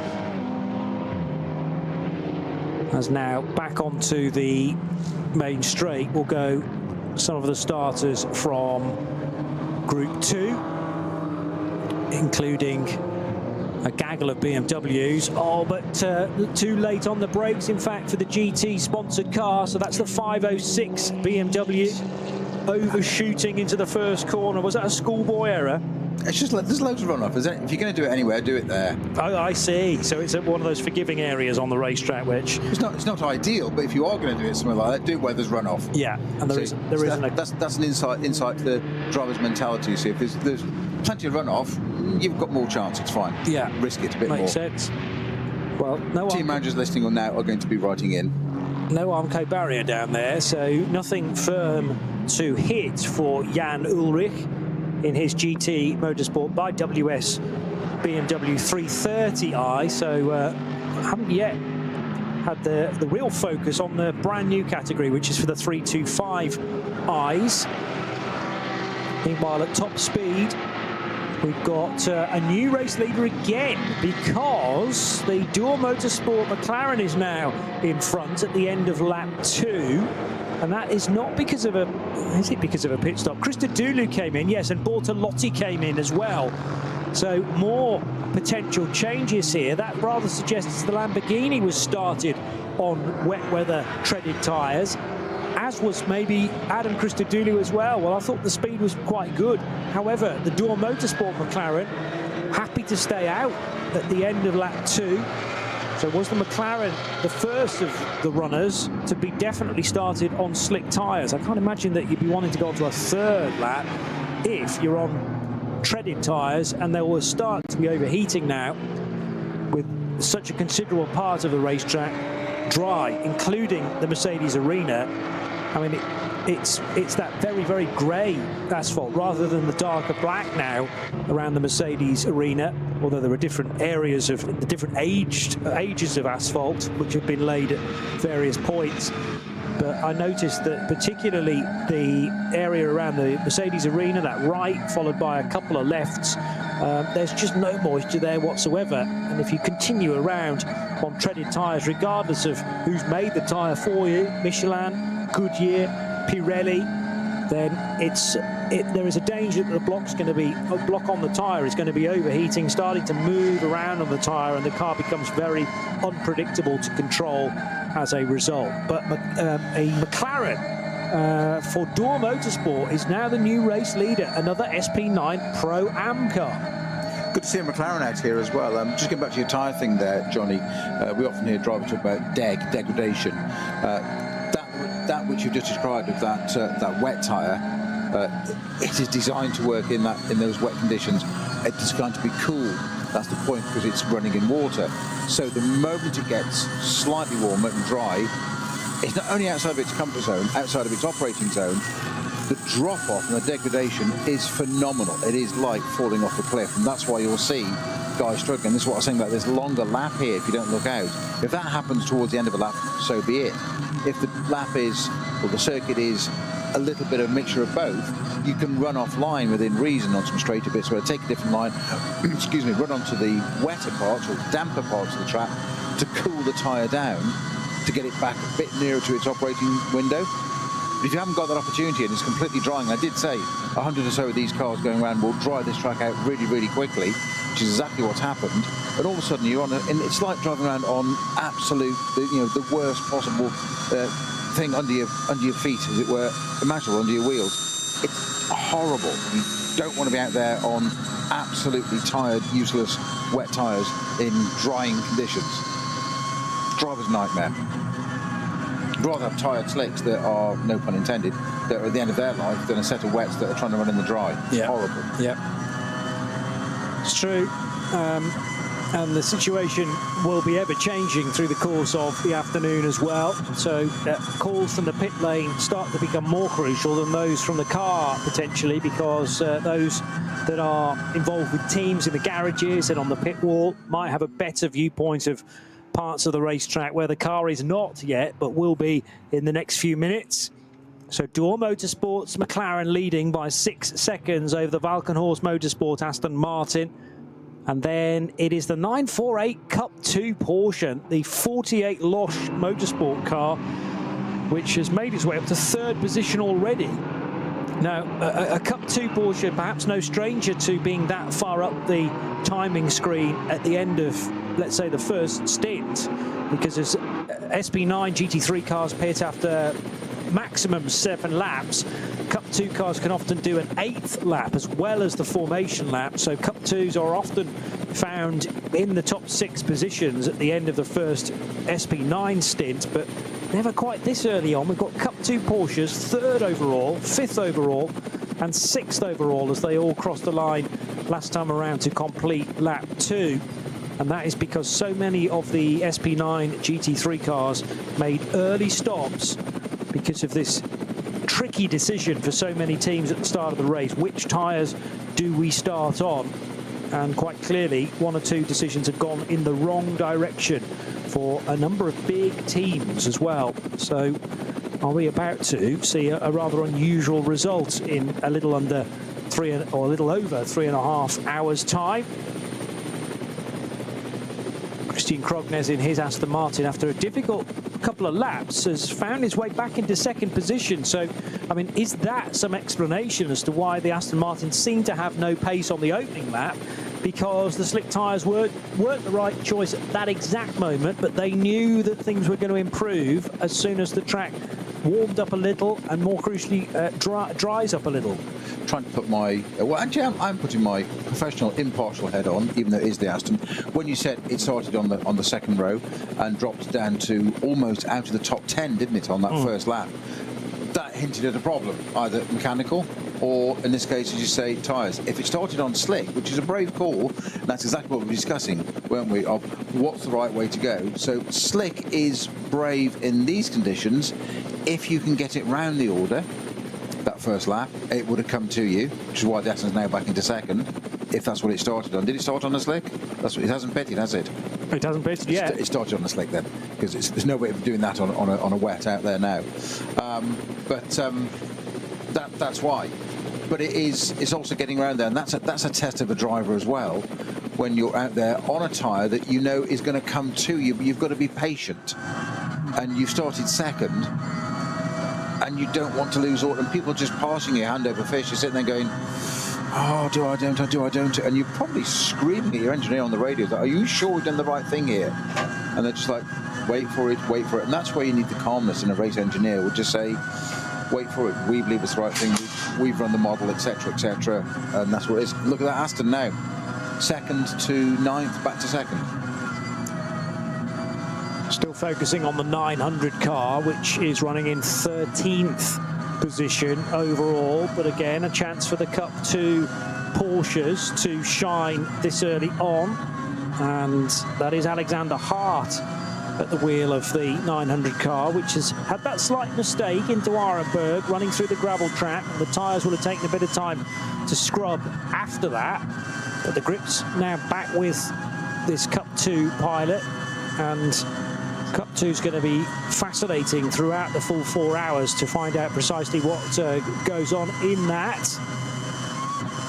Was there almost a dive down the inside there? Not quite, but clearly the car in front, which is probably the 909 for Michele Di Martino, the K. Kramer racing car. That car, and they're now being swamped, by the way, by the race leader, Nico Muller. So Falcon Motorsports number 3 car catching already the Cup 2 traffic this early on. Yeah, this is one of the cars we've got. This is the 900, isn't it, Porsche? One of the Black Falcon cars. One of the cars we've got today actually has a fascinating camera set up on it. I've never seen this before in NLS, which we'll be able to talk about when we literally get to see it, then we can talk to you about it to the listeners. It's got a front and rear facing camera, and I think that's the 9, it's either this one, the 900, or is it the 948? It's the 948, which is the 48 Losh Motorsport by Black Falcon 911 GT3 Cup, not this one. But when we simmer some of that rear footage, it will be quite interesting to see them overtaking different things, or GT3 cars coming up them at a pace. And get to describe how that looks with something coming up behind you. But lovely dry track now. This we're at the 900 GT3 Cup 992, just coming up through Tiergarten there. Nice to see also back in the pits, by the way. Well, not nice to see it back in the pits. Back in the pits, I can now get to see it.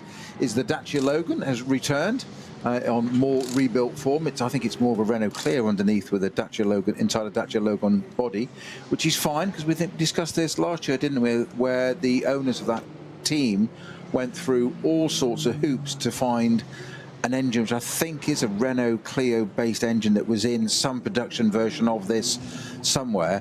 It's the engine that's in the race car isn't the engine that's quite in the road car, but it's the block and the head and whatever that matters, which in reality doesn't matter. Take a 296 Ferrari in this race as well in GT3 form. You can buy it on the road, but the block and head is the same engine that's in the 499 hypercar. So it is road based. It's a completely different animal in a Le Mans car. Yeah, it's one of the last 2 editions of Le Mans 24-hour, but it is that basis of a road car, and that's one of the things I love about this form of racing, is the cars slightly out of the top of category, but that GT4s downwards are more road relatable, more relatable to the public. And the Dacia Logan, it looks like a Dacia Logan with a wing on the back, because it is a Dacia Logan with a wing on the back. Dacia versus Goliath, as it says on the back there. Powered by, and I can't quite get to see it. I'm going to like that car because it's in my racing colours, blue and orange. Always good. My crash helmet colours. And Oliver Creaser has brought that car in. He's having a brave afternoon in that he's doing all the driving in the Dacia Logan, except right now, unfortunately, because the car is in for an early stop. doing all the driving, but not now. No, he'd love to be out there doing some more driving, but at the moment the car is in the pit lane being serviced, and somewhat earlier than they would have expected. Still pretty frustrating for Alex Hart at the wheel of the 900 Porsche. Can't find a way by the 909 K Kramer racing car of Di Martino. Now, I've got my Mullers mixed up, not for the first time. It's actually Sven Muller in the Falken Motorsport Porsche, and he wasn't in the lead. He was coming back through these guys, having made a stop. So the 3 car came in, did the tyre switch from treaded tyres to slicks, and it was then working his way through the Porsches for position. You're laughing at me because... No, quite not. Exactly the opposite. I'm going to be entirely supportive of you, Johnny. On the Muller thing, Bruce and I did that once. I think it was last year, maybe the year before, where Bruce said it was a certain Muller in the car. I said it wasn't and said it was a different Muller, to which he was like, oh, okay. Whereupon Tim Gray, our producer, stood up from the other side of the screens and said, you're both wrong. It's a different Muller. And I think Bruce at the time, 2 fools in a commentary box, is there enough room? And it was just fantastic. we had 3 opportunities and we got them both wrong. Brilliant. And it took Tim to get us right. Yeah. Yeah, well, it's a common surname, particularly in this part of the world. And we've got one Muller rather outperforming the other, and you wouldn't necessarily have expected them to be in this order, but Tobias Muller is in 3rd position for the crew that is 48 Losch Motorsport by Black Falcon. So that's a Cup 2 Porsche, 3rd overall. Tobias Muller, therefore, a number of positions better off than Sven Muller. He must be Muller Light then. Oh, very good. He might be in the NLS Muller Light race later on in the season. That would be perfect, wouldn't it? It would be. Yeah, it's a man made for that, isn't it? If they got some sponsorship in from the famous yogurt manufacturer. And other brands are available, of course. Well, they are, but it wouldn't necessarily fit with the Light name. Wouldn't quite go with the marketing, would it? No. 5th of July, remember. It's not one of the NLS races per se, as in a championship round. Although, does it carry points for the lower order? I'd have to check that, to be honest. But we've got 10 sort of standard, full-fat NLS races, and then you've got the NLS Light on the 5th of July for those classes that don't always get the cameras glued to them. But when SP9 and Cup 2 and SPX are not permitted into the NLS Light race, there's a chance for so many of the other cars that we don't get to feature to get some good positions overall later on in the year. SP9 Pro-Am separated by 8.5 seconds at the start of the lap. Could very well have changed now, of course, and that's another thing, because we've got this variable of the track continuing to improve. It's getting grippier, but are these cars necessarily on the right tyres? Most of them are now, after some brave calls at 12:15 this morning. Well, actually quite a bit before that, because when you send the cars out onto their formation lap, you've already decided your tyres. That's the tricky thing, even more so around here. You have to make your tyre choice 20 minutes before you start racing. Nowhere else around the world does that. Exactly. So, and I said to you before the race at the start, look at that order when we went through the grid, that variety of brands and manufacturers in there. And I'm not going to read it out because it'd be incredibly boring, and my commentaries are boring enough at the best of times. But P1 is Door Motorsport McLaren. P2, Aston Martin. Okay. P3 down to P12 is Porsches. All the way now. I'm not going to every single one because that's even out of my comfort zone. Just keep saying Porsche every single line, but that is quite extraordinary from a turnaround on that grid of that huge variety of where's everybody else? Lamborghinis. Yep. Where's our first Lamborghini? It is in 13th position. Next one is way further than that, in 24th position, that Bortolotti. That's the Red Bull car. Now that Red Bull car started really quite well, didn't it? It was P5. Yeah. Well, so why is that in 24th? Because that's had more than that. Was Mirko Bortolotti at the wheel of that. It actually led the race. It did. But it's come in to, again, change tyres, so must have started on wets, gave it an extra lap compared to Frank Stippler.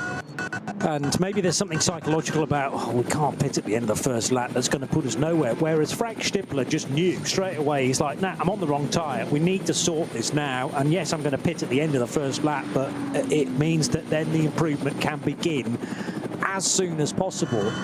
So it remains to be seen whether the Red Bull team at Lamborghini did not react quickly enough. There was another car that came in during that particular lap, at the end of lap 2. It was Maro Engel. Yeah, so they found one another now in 24th and 25th positions. And that is all because of a decision that could have gone either way about tyres. But did they leave their admittance that they'd made the wrong decision a lap too late? And should those stops have actually been done at the end of the first lap, rather than was the case with the 27 Lamborghini and the 14 Mercedes, they left it an extra lap, and that could be very, very costly indeed. Now, P2 just pitted. The Aston of Christian Krones of Volkenhorst Motorsport Aston has just pitted.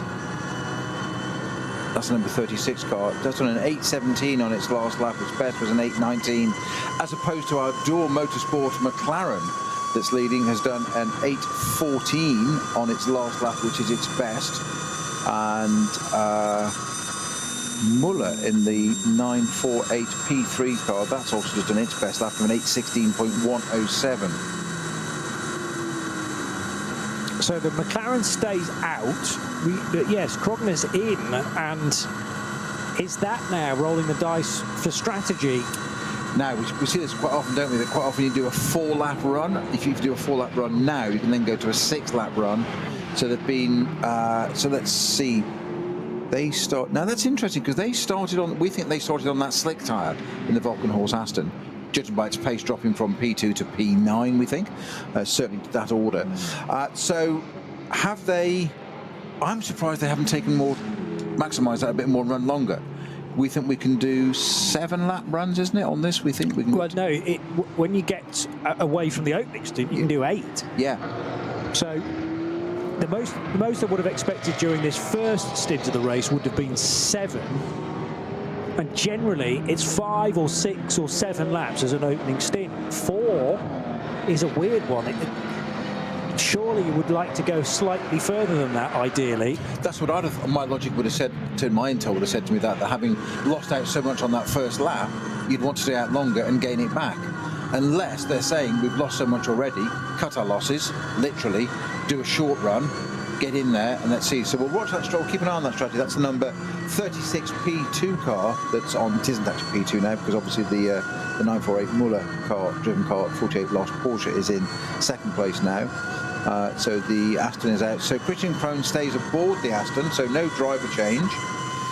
So I'm expecting a long stint in this Aston now, so I'm thinking at least a 7-lap stint, maybe 8, on this number 2 car to try and compensate and get them out of sync. What they're probably trying to do is get out of sync. It's not a tight pit lane, but trying to get out of sync with everybody else to see it come into play towards later. And of course we've got that calculator at the end with times at the end, pit stops, which we'll come to more of in that last hour when it alters your pit stop, how many laps you've done. Yeah, because a reminder, if you're new to the Nürburgring Langstrecken series, about the stints that we're watching. Well, where have you been, first of all? But the pit stops that are happening now for the first 3 hours or so, you can't come into the pits and go back out again as quick as you like, as you might do in a Formula 1 pit stop, for example. The amount of time you have to spend in the pit lane is dependent on the stint length you've just done. So a 4-lap stint, your pit stop can be quicker than it might be for a 5-lap stint, and a 6-lap stint, an even longer pit stop. And that is, it's all done on the clock, and it's all done by your team as well. So as you enter the pit road and when you leave the pit road, the time it takes between those points cannot be quicker than a certain amount. Now, Snowy's actually got the paperwork, which is terrific preparation. But as I say, it is a sliding scale. An 8-lap stint will be, for the SP9s, the longest pit stop that anyone will do. But if you've done a nice short pit stop, for example, Frank Stippler's pit stop at the start of this race was done after only 1 racing lap. So that probably was get the tyres changed and then just send the car out, because you're not under any actual restriction. Now, the printout that Snowy's handed to me is as clear as perhaps our pictures were a moment or two ago, frankly. You might need a bit more ink. But Yeah, go on. Times are hard, mate. So, cost of living crisis. Ink, how much expensive ink is incredibly expensive stuff. Yeah. Yes. Yes, I do need to reprint this. You're absolutely right. It's faded in the sun. It has, hasn't it? It's probably about 3 years old. This. I think it's a lockdown print out. This one. But is that about how many laps there are to go, rather than the laps you've done? I shall dissect it and we'll have a look at it later in the race. But I'll tell you what. I'll see if I can find a better one. But as I say, if you've done 8 laps on a stint, which is generally the most that an SP9 car can do, then that's where we're going to see the very long pit stops, and they are minimum time reference pit stops. So if you end up being quicker than you can be by the regulations, you'll be told to come back into pit lane and serve that extra time, probably as a stop and go penalty. So you really do not want to be running it too close and risking having a pit stop that is too fast. Very good dicing for much further down the order than we would have expected between Mirko Bortolotti and the dark blue Red Bull Lamborghini Huracan and the chasing Mercedes in the hands of Mauro Engel. And whereas these two were duking it out for the race lead not too long ago, they both pitted on the same lap, and that was after 2 laps. So they're now down in 18th and 19th positions, making a bit of progress here and there, having managed to get ahead of 2 or 3 Cup 3 cars. But they're really looking to hunt down fellow SP9 Pro cars, and many of them are much further up the road. SP9 Pro actually being led by Thomas Preining now in his Manthey Porsche, the Manthey EMA entry. So the highest placed SP9 Pro car is 4th overall. Might actually be 3rd overall now, because Christian Krognes came in, didn't he? Yeah, so he's pitted. That's dropped the Aston Martin down a few spots. So by my reckoning, it'll be a McLaren, the Door Motorsport number 69 car that leads from the Tobias Muller-driven 48 Losch Motorsport Porsche, and then Thomas Preining's SP9 Pro car, the Manthey Porsche, up to 3rd position in the 911 car. It's Dan Arrow, the Dutchman, in the 48 Black Falcon Porsche, which is a Pro-Am car. To be honest, though, the playing field is that level, you can almost forget which cars are Pro-Am and which are the pros, because there's really not a great deal between them, each of them at this stage. But yes, 2 very fast cars, not really having the chance to shine at this stage. Mirko Bortolotti losing crucial early ground and down in 18th position, but he has Mauro Engel almost as if on a tow rope, about 3-4 car lengths behind. But it's going to concertina up even more now, because they've got a slower car to negotiate. This is on the really fast stuff through Kesselchen and Klostertal on the approach to the base of the Caracciolo carousel. They're turning right now away from the style Strecker and up towards this point where you can see cars coming back in the opposite direction, leaving the carousel as you motor on towards it, clatter your way through that narrow concrete strip, and then are ejected from the other side of the carousel on your way up to Hohe Acht. Nothing between the Lamborghini and the Mercedes, but unfortunately for them, they're about 2 minutes down compared to the Door Motorsport McLaren. Obviously, that car still owes us a pit stop in comparison to the Lamborghini and the Mercedes, but the Door Motorsport McLaren could, if they choose, stay out for a further 2.5 laps or so. Well, no, closer to 2 more laps, I would say, because the Door Motorsport McLaren is now in that short, sharp final sector, which pretty much begins at the start of the Dottinger Hohe and ends at the stripe as they whip across the line at the start of the Grand Prix track. And that McLaren is about to do that. Big question is, will it stay out on the racetrack for a 6th lap, or will it pit after only 5? And was there a close call a moment or 2 ago for Mauro Engel? Yes, there was. He had to get out of the throttle. He had to get massively on the brakes, I would have said, as he was forced up the curb to driver's left. Yeah, Code Brown moment there. That was on the approach to Flansgarten. So towards the end of the lap now for these cars. But yeah, that moment where Mauro Engel realised the gap, which was about the width of his Mercedes AMG, got to about half that width, and he needed to react rather quickly to maintain that he was still in the race. Now the door is open, though, a little from the Lamborghini, so he's closed that time that he lost very swiftly indeed. And Mirko Bortolotti still under pressure. So clearly that Mercedes is pretty good through the corners, especially when it's in the wake, in the draft of the Lamborghini. And this could be Maro Engel's big opportunity onto the Dottinger Hoor.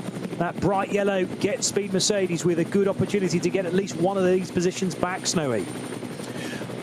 And bathed in beautiful sunshine. We talked about this earlier with at the beginning of the race. We thought it was overcast, going to be miserable. That wet first lap where quite a few cars went out on wet tyres, the Aston being the Vulcan Horse Aston P2 being a notable exception, starting on slicks, which cost it that first lap, dropped it right down the order, but to come back to now that's done that short pit stop. But now it's absolutely glorious spring weather here in the Eifel Mountains. The Get Speed Mercedes didn't get to go by, but starting the next lap and starting another run on that.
Motorsporterlebnis nach Hause.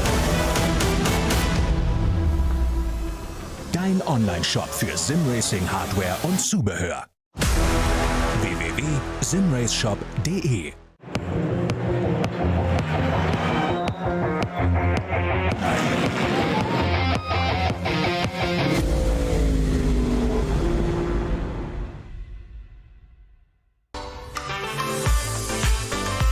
Liebe Fans, lovely Fans, besucht uns auf unseren Social Media Kanälen. Follow us auf Facebook, Instagram, YouTube und TikTok. Willkommen bei der NLS.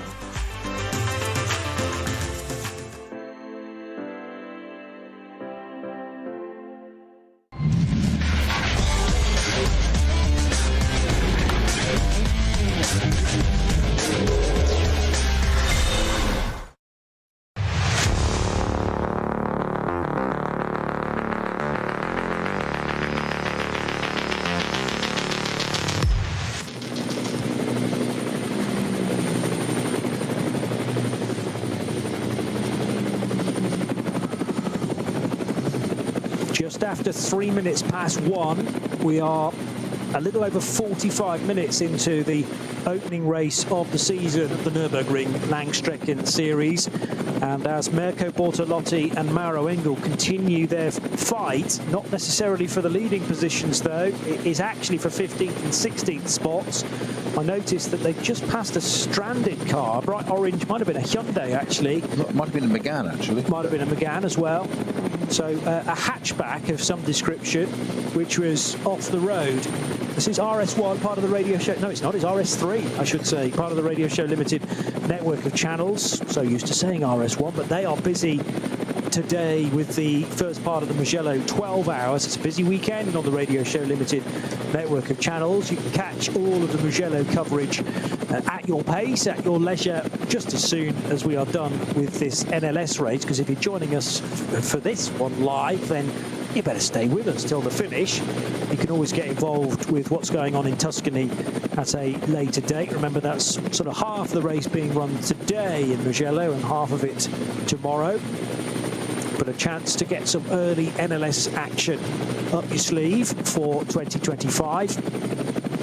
It promises to be quite an interesting season, I would suggest, particularly with those two qualifying races at the end of May, which will be so pivotal to the 24 hours, which will be the third weekend of June this year. Remember, in that momentous run of 24-hour races, Le Mans immediately followed the next weekend by the Nürburgring 24 hours, and that is then followed the following weekend by the 24 hours of Spa. And those that are due to be covering all will be entirely spent by that, and will probably need to be lying down for most of July in recovery. If only you get the chance, because of course there's plenty of racing assembled for that month as well. Very, very close between the Cup 2 runners.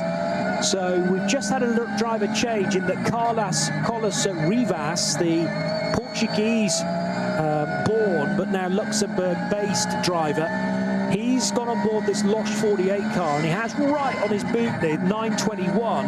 Now, these two were not racing at such close scores as the 921's gone through, hasn't it? This is David Yarn, who's only just been installed into that car as well. And they found one another on the racetrack, being both put out from the pit stops virtually at exactly the same time. And that Mühlner Motorsport car, the sky blue and white, set it up perfectly and eventually made the pass.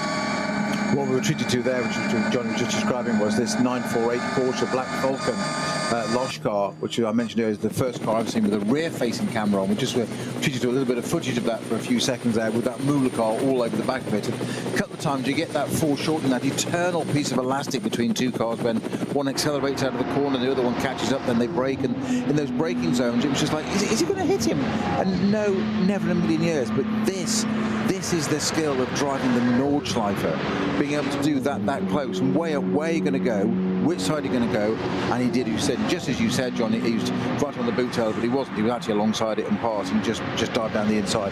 Fantastic opportunity there for the Müller car to take the advantage. So that's talking of battles there, Johnny. That's Lamborghini, Red Bull Lamborghini, and the Get Speed Mercedes. That's at the end of the previous lap. That looked really close down the Dottinger Hoe. I thought they were going to get the draft, the angle. Mercedes was going to get past the Red Bull Lamborghini. It didn't, and I thought, well, I said it'll just start onto the next lap, and that's actually drawn out a bit, and that bit of elastic has got to its maximum capacity now, being stretched before it breaks. So the Mercedes needs to get back in touch again. Race leader is in now, so this is the Door Motorsport McLaren, which has made 6 laps before needing to stop. Well, not necessarily needing to stop, but they've chosen that this is an opportune time to make that first pit stop, possibly because working out how long they're going to be in the pits, remember, done to a minimum pit stop time, and then they can work out where the McLaren will rejoin and whether it's going to be in traffic or not. And clearly they've identified a bit of a gap where they can drop the 720S back into, and that to work well for Phil Doer, if indeed it is Phil, because the other option is Ben, of course, and sadly our timing screen doesn't tell us whether it's Ben or Phil at the wheel at any point. We just get the surname Doer. There'll be conversations with the outgoing driver shortly, which will reveal the answer, I hope. Dan Arrow, though, the Dutchman, number 48, stayed out, didn't he? So he now becomes the new race leader in the SP9 Pro-Am offering from Black Falcon Team EAE with their 911 GT3R. Nico Menzel in the chasing Falcon Motorsports Porsche. That car now up to 2nd position.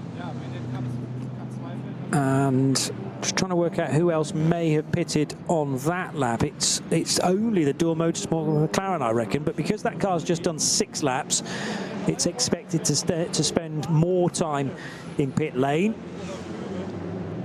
So the one thing that will penalise you if you do decide to delay your pit stop till the latest possible point is the time you then need to spend on pit road. Further down the order, in 13th position, Maro Engel is turning up the wick, perhaps unsurprisingly. 8:01.3 now for the yellow Mercedes in car number 14. Yeah, new fastest lap of the race, but Bortolotti's was an 8:01.4, so it's only a tenth different, and they're 4/10 apart. So there's still that half-second gap. So it's still too much. He needs to close that gap. It's great, but a bit here and a bit there is not quite enough at the moment. He needs a bit more positive about that. Yeah. It says he very easily in the commentary box. I'm sitting in a GT3 Mercedes. I wouldn't mind a GT4 Mercedes. It's got a small wing there. Need a proper one. That's commentators' prerogative, though. You know, we can be critical of others that. Well, I have sat in both seats, so I go back to lap. Right, yeah. Which is already more than me. So that's fine. We can change that, John. I've told you, you're welcome to have a passenger ride anytime you want. Superb. I'll hold you to that. Yeah. You might come out a different person, might change your personality. No, we don't want to. You're perfect as you are. We don't need that. Well, yeah, but again, you've talked about us having a commentary team, racing crew, and I think, you know, until you've actually properly experienced a quick lap around this place, you can't do it, you know, in your road car, I suppose. The tourist laps will open your eyes to a certain degree, but then when you put into a race car, that's just a different universe. C1 racing, that's what we need to do. Citroen C1 racing? Citroen C1 racing commentary team, there you go. Mega. There's still a 24-hour race in the UK for those cars, I think. Yeah, there is. Is that Silverstone? Yes. Well, you know, as long as it falls on a relatively quiet weekend for the Radio Show Limited crew, then why not? Yeah, we make it our weekend, though. Make it the Radio Show crew. Oh, I see. Yeah, make it all about us. So, yeah, but there obviously have to be broadcasts of this race as well. So that's what I mean about it being on a relatively free weekend, because there are weekends this year where there's easy. 3 or 4 different events going on at the same time. Bruce would have to broadcast because he's too tall for a C1. That's a good point. So it's easy. So that's it. By default, he can get it. Unless there's a sunroof. Himself into it. It's with a sunroof. Yes. We digress. Just a little, but that's all part and parcel of it. Yeah, so Engel's pushing hard. The Dual Motorsport car has lost the lead, but only because it's made a stop. So this will put Dan Arrow now at the head of the order. And Dan is a new name to me, so let's tell you a little bit about that. It's Dan with 2 A's, as is the Dutch like, and he's 21 years old. Arrow is a sort of nickname, I think. Yeah, it's in inverted commas. So his actual name is, how would you pronounce that? Pijl, I think. P-I-J-L. And the I and the J in Dutch is often considered to be like the English Y. So I'm going to say Pijl. I think it's optional to Pijl. Pijl. Dan Arrow Pijl. Dan Arrow Pijl. I'm going to go for. Anyway, so 21 years old. He's done some GT World Challenge Europe racing in the endurance category. In fact, he's actually been a champion in that last year. So Winward Racing's championship car. The number 57, obviously being Winward, that is their chosen number around the world. And he has driven with Tana Satin-Terikul and Colin Karasani as well. So they ran in the silver division. And Dan, the talent from the Netherlands. But as far as the Nürburgring action is concerned, this may well be his first meaningful attempt at this. So he raced in BMW 240i's on a couple of occasions in 2022, but I don't think raced much at all here in at the Nürburgring, at least last year. So reacclimatizing himself, and this is a wonderful way to do it, by leading the motor race. We've had very nearly an hour. In another 3 minutes we'll have a quarter distance done. And now, bright orange Hyundai. I wonder whether this was the stranded car, but you thought it looked more Megane shaped. It was a very quick. I don't think it was this car. I think it was a shorter, more of a hatchback than that little four-door saloon there. I think you're right. That it was a guess. I've had a very quick look through the field for Meganes, and I can't find one that's orange. So I don't think it was this car that was stopped. Well, this is Akshay Gupta, who has just taken charge of that car. It's on an out lap, so if they've done a driver change, Gupta's just got in it. He's racing with Alex Schneider and Daniel Mertens in this i30N, the fastback version for a team that is run by MSC Adenauer, as so many are, but for sponsorship reasons they're known as Stenley Marketing by Mertens Motorsport. So again, adding that splash of colour on what has become a beautiful spring day now at the Nürburgring Nordschleife. Tricky start, quite a bit of rain this morning. That didn't really delay qualifying too much. Unfortunately, the delay came when the red flags were shown due to a clerical error, might we put it. The tyres that on certain parts of the track can be set up for a test day scenario were in fact in that configuration, and once that was realised, they weren't in the right places for a race day, so qualifying plus a race. So the red flags had to be shown so that all of the tyres could be put in the correct positions, and that has meant we're 15 minutes behind. And it sounds a bit pedantic, but the reasons are there are certificates for certain reasons, and it applies to then insurances, medical side of stuff, helicopters, all that kind of stuff. You have to be in the right place. So should something happen, and then you find you've got the wrong configuration permit to what you were running, it opens a whole can of legal worms, which is why it has to be rectified to put in the right way. It sounds pedantic, but there's reason. Do you remember, was it last year when we had that long delay in the 24-hour? And we sat there in the Dorrent Hotel having coffee, and obviously not eating because that would be eating too many calories. Lots of coffee. And we could look out and all we could see was fog. But the majority of the Nordschleife, and we're having fans writing into us on different platforms saying, why can't we run? This is crazy. It's bathed in sunshine there. They're having breakfast barbecues and all sorts. And the main reason was on the pit straight, at the end of our pit straight here, on the opposite side to our commentary box, is where the medical helicopter sits, and it couldn't take off. Therefore, if there was any kind of incident, you can't get the helicopter off the ground, so you can't run the event according to the permit for safety. So you can't run it. And it's something as simple and pragmatic as that. Says, can't run, sorry. Yeah. And that's all it was. It sounds ridiculous. A tyre stacked in the wrong place, we'll drive around it. But it's the permits, the legality of it, and it's a fairly intensive occupation event, running racing cars anyway. So if things go wrong, all of a sudden you don't want any sort of legal side, so everything's got to be in place.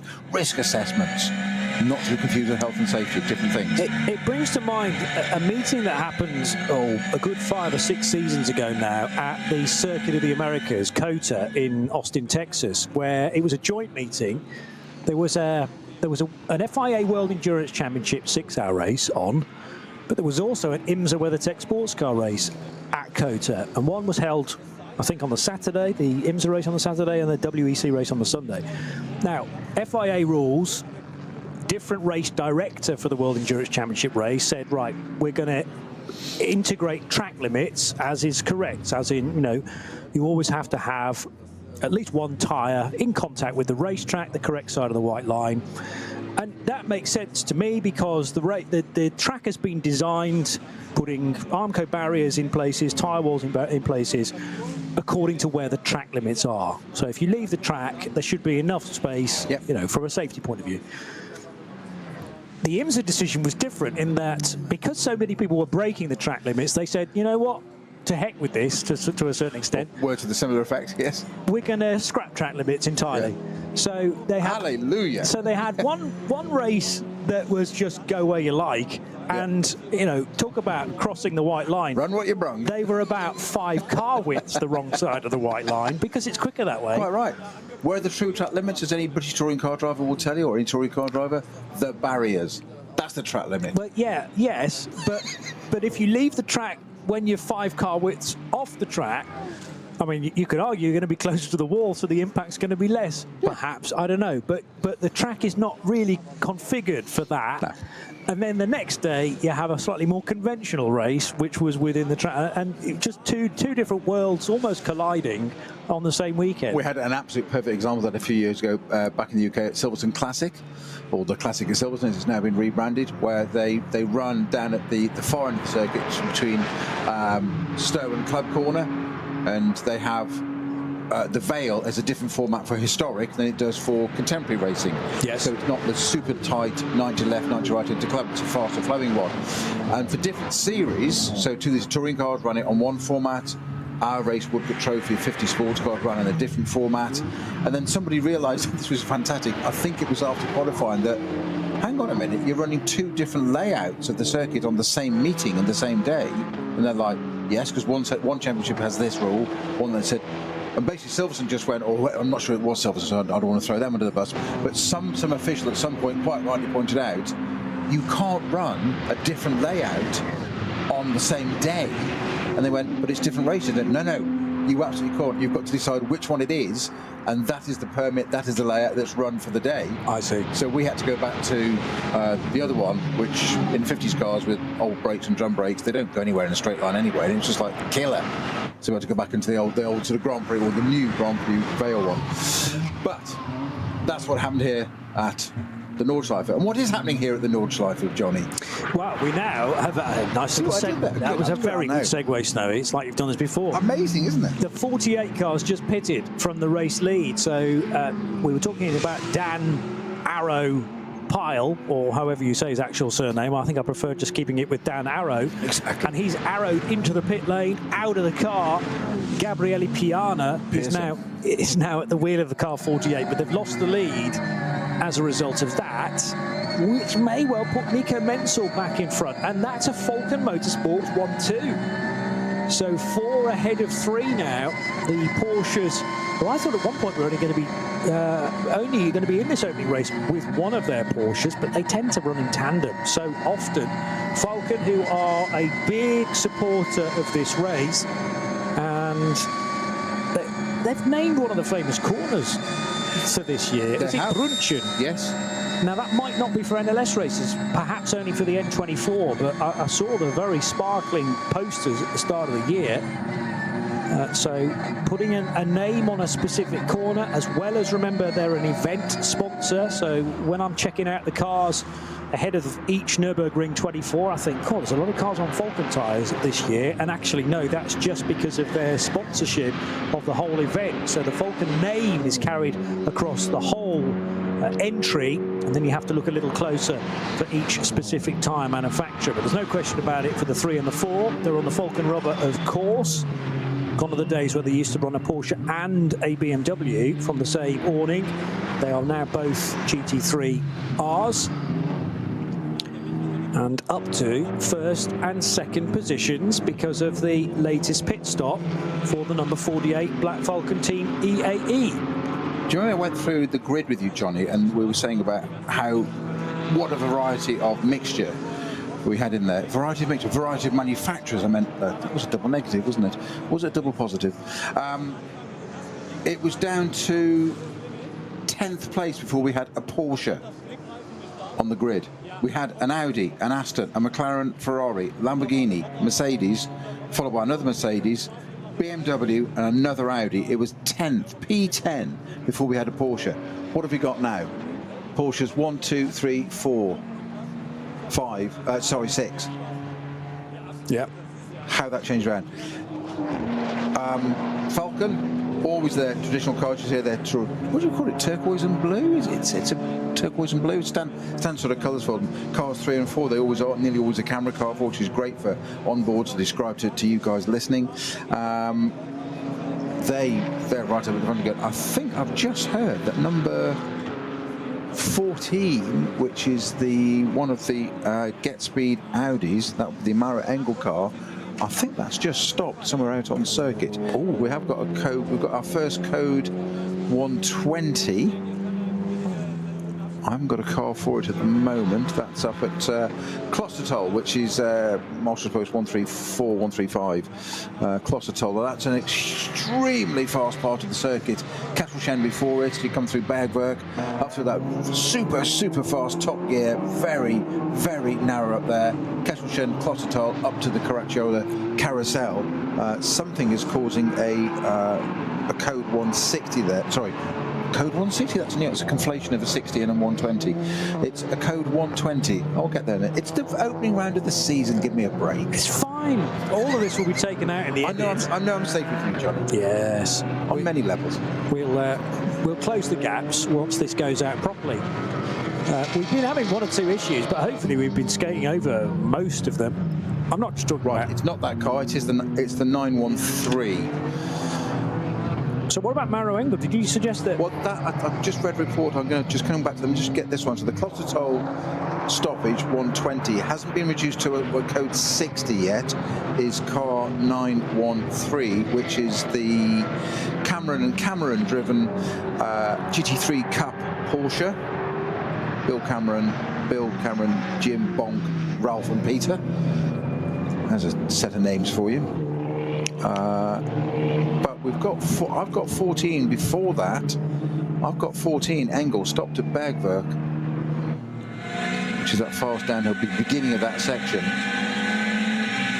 That was a great combination of drivers. It was almost stopped off. So that's why. So I was right. So car 14, the Maro Engel driven Get Speed Mercedes, has indeed stopped after Bergwerk on the right-hand side.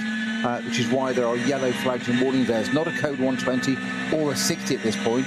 It's parked. You're exiting on the left-hand side of the circuit there, staying out there, and that's cars parked on the right. So I'm guessing it's a mechanical issue. Now, we've got a very quick on board with number 4 Porsche, which is coming down through Hatzenbach. So this is one of the Falcon cars. It's the race leader. It's the race leader. Nico Menzel at the wheel of that car. And hopefully, if we can stay on board with that, I can relay to you what we can see, and therefore I can tell you guys listening that it's just going through Hatzenbach now. It'll down over a little bit for Foxhole in a minute. It'll get to Bergwerk in a few seconds, and hopefully we can see if that Mercedes is just parked at the side of the track. Of course, what will happen is if we get 2 corners from it, it will switch to another view. That's so often the case. So Flugplatz. Bergwerk's quite a way away from here, so we've not actually got to Schwedenkreuz and Arenberg yet, but we can but hope. 2.5 seconds is the gap between Nico Menzel and Sven Müller, driving the number 3 car. Frank Stippler's back up to 3rd. And remember, he's not left the number 8 Audi from Jutta Racing quite yet. There's a little bit of scarring down the left-hand side of one of the Mercedes, which has just come in. No, that's a Porsche, Johnny. Definitely a Porsche. Engine's a different end, mate. Yeah. So. No, I was convinced that they were the wraparound tail lights of a Mercedes AMG until I then saw the rest of the car. Anyway, it's a facelift version. It's early in the season. It's what 3 is. They're very similar. It's early in the season. Well, that's going to be my excuse the whole of 2025 now. When does the early part of the season become the latter part? I'll decide. They all blend into one. Good. Really. Good. So new code 60 now at various marshal posts at Bergwerk. That's extending, isn't it? Now back to 125A and 125. I don't know which one comes first, actually. 125 or 125A. You would have thought the latter. Or the former. Anyway. Former, yes. But it's almost extending into the distance and more advanced as well. So maybe they start at 123. They do now. That's where the yellow flag is. Yeah. But I suppose the code 60, once it's introduced, can then, later marshal posts and earlier ones can also be affected that way as it spreads on a slightly larger area. Lucas Auer is into the number 17 Mercedes. So I've got on board on my GPS here for the number 4 Falcon car, which is just coming down to Bergwerk fairly shortly. It's just coming down to Adenauer now and over. So in a minute I'll have a little look for that and I'll see what we can get. I've got a slight delay on this because it's not live. The other question we were asking was, is there's some trouble for Maro Engel's Mercedes, but that's the 17, isn't it? No, but then the 14. 14, okay.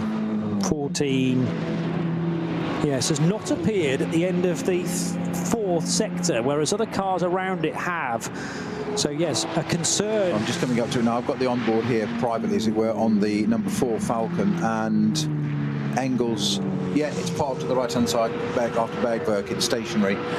Facing the right way. Doesn't look like it's clattered anything, but yes, that is definitely stationary there. So that's a great shame to see that car out, and that to say now also can carry us all the way up to.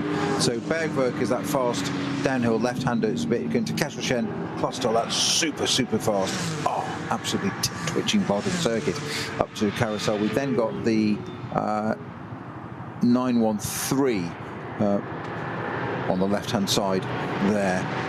We've also got a car, looks like a Cayman, potentially stopped on the Dottinger Hoa as well, with an intervention vehicle just got to that as well. That's got a code 60 there as well on the Dottinger Hoa. Yeah, Marshall Post 194 is now code 60, with slow zones being introduced 2 or 3 Marshall Posts before that. That's for car 70. Car 70 may well be a Cayman. It is a 718 Cayman. Yeah, the only car in its class. SP7. SP7, yeah. It's the Black Falcon Team Zimmerman car with who's at the wheel of that?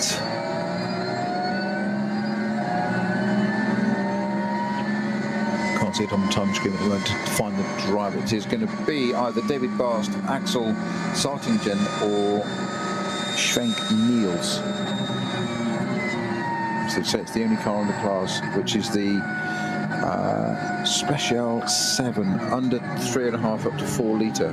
David Bast it is. Bast, okay. So yes, from the lead of the class to technically still leading the class because nobody's overtaken it, but you need to finish the race or at least do a certain amount of the race distance to be classified. There's no saying, of course, that it can't be towed back to pit road. If it's just a puncture, then that could be switched for a fresh tyre and the car could rejoin the race. So all is not lost quite yet. Vasquez Garcia, the new driver into the 929 Cup 2 Porsche for K. Kramer Racing.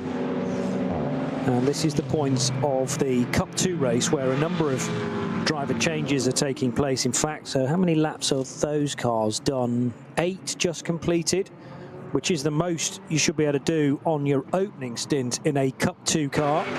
It's a stretch to do 8 laps in an SP9, but it is possible in one of the one-make Cup 2 Porsches. We have now had a pit stop from the X-class leading 901 car, which has come in now as well. So 901 being the SRS Team Zorg Rennsport Porsche for Fabio Grossa and Patrick Grutter, Oleksiy Kirishenko, or Kiki Reshko. So Oleksiy Kikireshko is in the 901 car, the Cup 2 Pro-Am part of the order. But still a Falcon 1-2, and yeah, having looked at the qualifying performances of any of the Porsches, they were struggling a touch. For example, the highest placed of the Porsches on the grid, only 10th, which was a 911 GT3R car. So where were the Falcon cars in qualifying? 11th for car number 4, and as far down as 15th position for car 3. Well, they are now 1 and 2, and at the start of this lap separated by 2.5 seconds. That's come down even more now, and car number 4 is going to pit at the end of lap 9.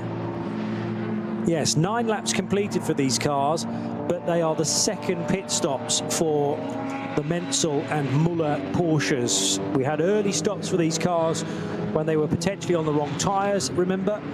And these are now full pit stops then. Well, no, it's a big one. They won't be full pit stops because I'm considering it to have been 9 laps in one go, which of course it has not been. You're not able to do 9 laps in an SP9 car, so these are still relatively short pit stops for Menzel and Muller. Not much time to lose, therefore. The cars have come in at a 45-degree angle, but nosing in towards the garages. So I think these cars, both of them, did single lap stints. Yes, so they each did 1 lap at the start of the race, very similar to Frank Stippler's Audi, and now they have done 8 lap stints. So it's a 1+8 scenario for these 2 Porsches and the Frank Stippler Audi, which is also in at the end of 9 laps. and a straight fight on pit road, as much as it can be a fight, because remember, they're all running to a minimum pit stop reference time, the longest amount of time that you will have to spend in the pits for the whole of this race. There will be equal pit stops, I'm sure, but nothing longer than this on the minimum pit stop reference time. And therefore, all the jobs, including the fuel, which tends to take the longest time. The fuel going in is the time determining factor. Tyres and a driver change can both be done within the window that is the fueling part of the pit stop. And then towards the end, they might actually unhook the pull out the fuel hose and then just literally watch the seconds tick by until the car can finally be sent towards pit lane exit. Over the line will go Grello, the 911 of Chan Guven, and Manthey EMA not pitting at the end of lap 9, therefore. What has their sequence been to date? They did 5 laps with Thomas Preining and only 3 so far for Guven. That will have been his 4th lap, won't it? Yeah, 5 plus 4 equals 9, exactly the same as our race leading cars that are still sitting in the pits. So, by that logic, Mirko Bortolotti will be our new race leader in car number 27 in the Red Bull Team Abt Lamborghini Huracan. And the way that they've navigated their race so far, it was a 2-lap stint for Bortolotti. Yeah, because he pitted a lap later than Frank Stippler, for example. And then they have done 7 laps so far, but that car could potentially do 8 and has actually gone on to an 8th lap now, so that will level things up. So a rather complicated opening encounter in this first NLS race of the season, with all sorts of strategies being utilised. The bright yellow HRT Ford Mustang now arrives on the scene. We're talking about these cars being based on a road car, yes, but in this format, I mean, they just look like a thoroughbred racing car with those Mustang lines, admittedly. The Audi, on the other hand, I hear what you were saying about the R8 LMS. It's like a racing car turned into a road car, whereas at least the Ford Mustang, you know, you can recognise that car from the road. But it's not the ideal supermarket car, the Ford Mustang. I would imagine the boot space is relatively limited. Down towards the cut-through hairpin is the Rover Racing BMW. Just the one Rover car in the race. Jesse Krohn is the current driver. Interestingly, on my typing screen, it says Jesse Krohn in speech marks. That's not a pseudonym, as far as I know. That's actually his name. But anyway, there we are. It's a little bit like the driver known as Selv. Maybe Jesse Krohn has chosen to become slightly more incognito this weekend. But a nom de plume. Yeah, but it's not, though, is it? That's actually his name. Exactly. Anyway, yeah, speech marks don't change it, do they, really? No. Anyway, the Finnish driver is a big talent, particularly behind the wheel of one of these latest spec BMW M4s. And that car then heading on to another lap. How many laps has it done on its current stint? That Rover Racing BMW, just checking down. Actually, it'll be its third stint. We've had a tangle. Conrad Lamborghini. Now that's heading up towards Sabine Schmidt's curve. It is. Now has the Porsche tagged. This is the 939 Porsche Cayman GT4S. Looks at the Lamborghini, Conrad Lamborghini's facing the wrong way. There's tyre marks, data marks into the barriers there, so it looks like they've just collected each other. I mentioned this at the beginning, pre-race, didn't I? That real metric, that barometer of joining the Nordschleife from the GP circuit is Sabine Schmidt's 180-degree curve round, no room on the right side, no room for error. And I just wonder if, I'm speculating a little bit here, has the Lamborghini gone around the outside of the 992 car and just been tagged and just caught it? That's what it looks like at its turnaround facing the barriers. It would be relatively slow speed at that part, one of the slower parts of the circuit, and it doesn't look particularly damaged, the Lamborghini. So hopefully it can get rotated and get itself around again. The issue there is, of course, it's got almost the entire lap to get back if there's any problem, and you would automatically want to pit and have the car checked after that. So not ideal for either car particularly, but of course the Lamborghini from the top GT3 class, SP9, that was running. That's just come out of the pits, hasn't it? The Lamborghini, the Conrad car, no. No, it hasn't, no.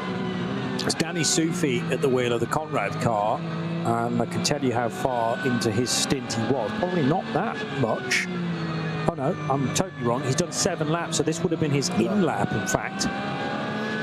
And yeah, like you say, there is a point where you absolutely do not want to have an incident because you've got the longest journey back to pit road, and it's pretty much there because you've gone past that point of no return, which is that little sneaky entrance into pit road via the hairpin on the Grand Prix track. Danny's already turned left and away from that turning point, and he's on the bridge section. There's a bridge where the racetrack goes over some of the interior roads here, one of the public roads.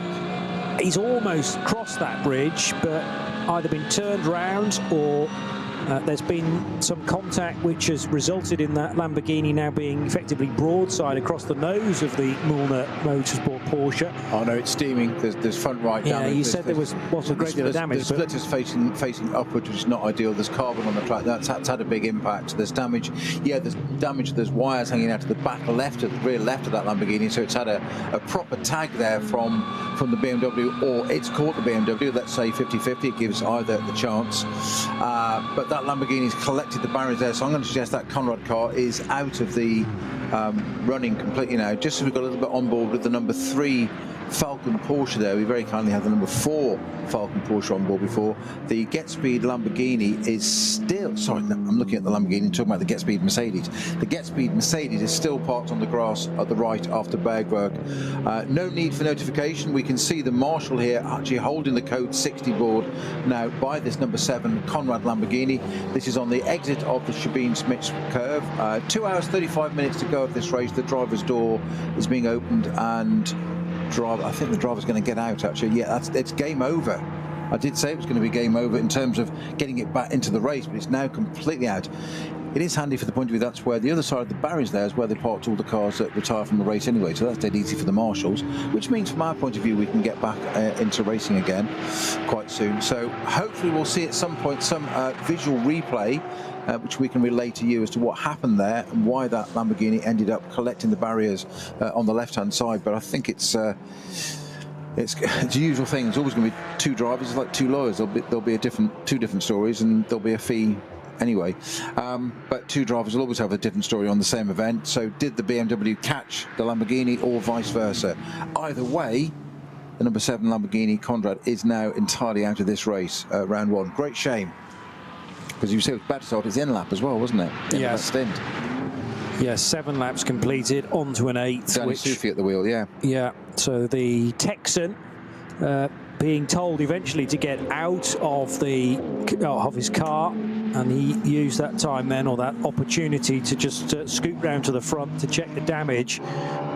A radiator popped perhaps, which was causing quite a lot of steam to be released from the nose of the car. Remember, it's a mid-engined car, so the V10 5.2 litre V10 sits immediately behind the driving position, but a lot of the cooling aspects going through the nose of the car, and as you described, Snowy, the splitter pretty badly damaged as well. So it's nosed into the Armco barrier. The barrier doesn't appear to have been damaged too badly, as in I can't see too many dents. It looks quite weathered, but I don't think that's scarring from the car. I think that's just Armco that's been there for quite some time and probably hasn't needed to be replaced, because it's rare to have a car leave the racetrack there and go to the inside of the double left. In the other Lamborghini, Mirko Bortolotti has just pitted though from a decent position. 2nd place, it's timed as over the line. The Valkenhorst Motorsport Aston Martin is now the race leader after 10 laps, and Christian Krognes not needing to pit at the end of his 10th lap, which will be what sort of combination for that car? 4 initially, so the Aston Martin pitted after 4 laps. It's now done 5, make that 6 at the end of the 10th lap. So 2 more could be possible for the SP9 Pro-Am entry of Christian Krognes and others. But Bortolotti is in from the race lead. Falken Motorsports Porsches have both pitted for a second time, and they did full stints, so both of them doing 8 laps, Menzel and Muller. And did we have driver changes for those cars? Yes. Oh no, hang on a moment. Boccalacci, yeah, so Dorian Boccalacci getting into the number 4 car, and it is Maurice Schuring into the number 3. So yeah, both cars having driver changes, and onward they go. So our lead car, the number 36, Valkenhorst Aston with Christian Krognes at the wheel, that has completed 6 laps. It did that, remember that, did that short 4-lap initial stint. It is now on its 6 laps in onto this stint, so I'm suggesting it's going to complete this lap and maybe one more. I would expect to see at least 7 laps on this to try and maximise that, or capitalise on that 4-lap stint at the very beginning. We will wait and see. It is, though, an Aston Martin leading NLS1 for the moment. It is, with probably 2 more laps, or 1 and a bit laps to go for the number 36 car.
Motorsporterlebnis nach Hause. Dein Online-Shop für Simracing-Hardware und Zubehör. www.simraceshop.de.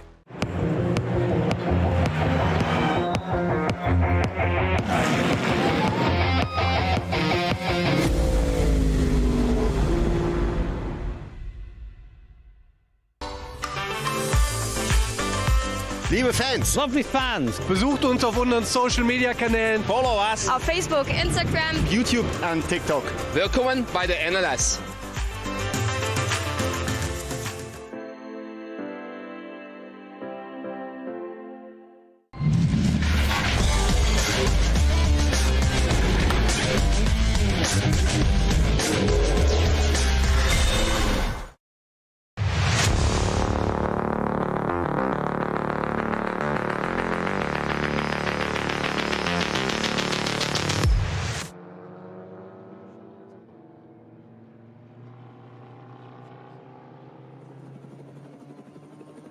This is set absolutely perfectly for a cracking NLS race to kick off the new season. Still got 2.5 hours to go. And let's focus in a little bit on a car making its debut at the NLS, the Nürburgring Langstrecken Series. Not had a Ford Mustang in its current GT3 iteration before. Brought to the party by HRT Ford Performance. And this is another one of the Mullers, just to confuse me.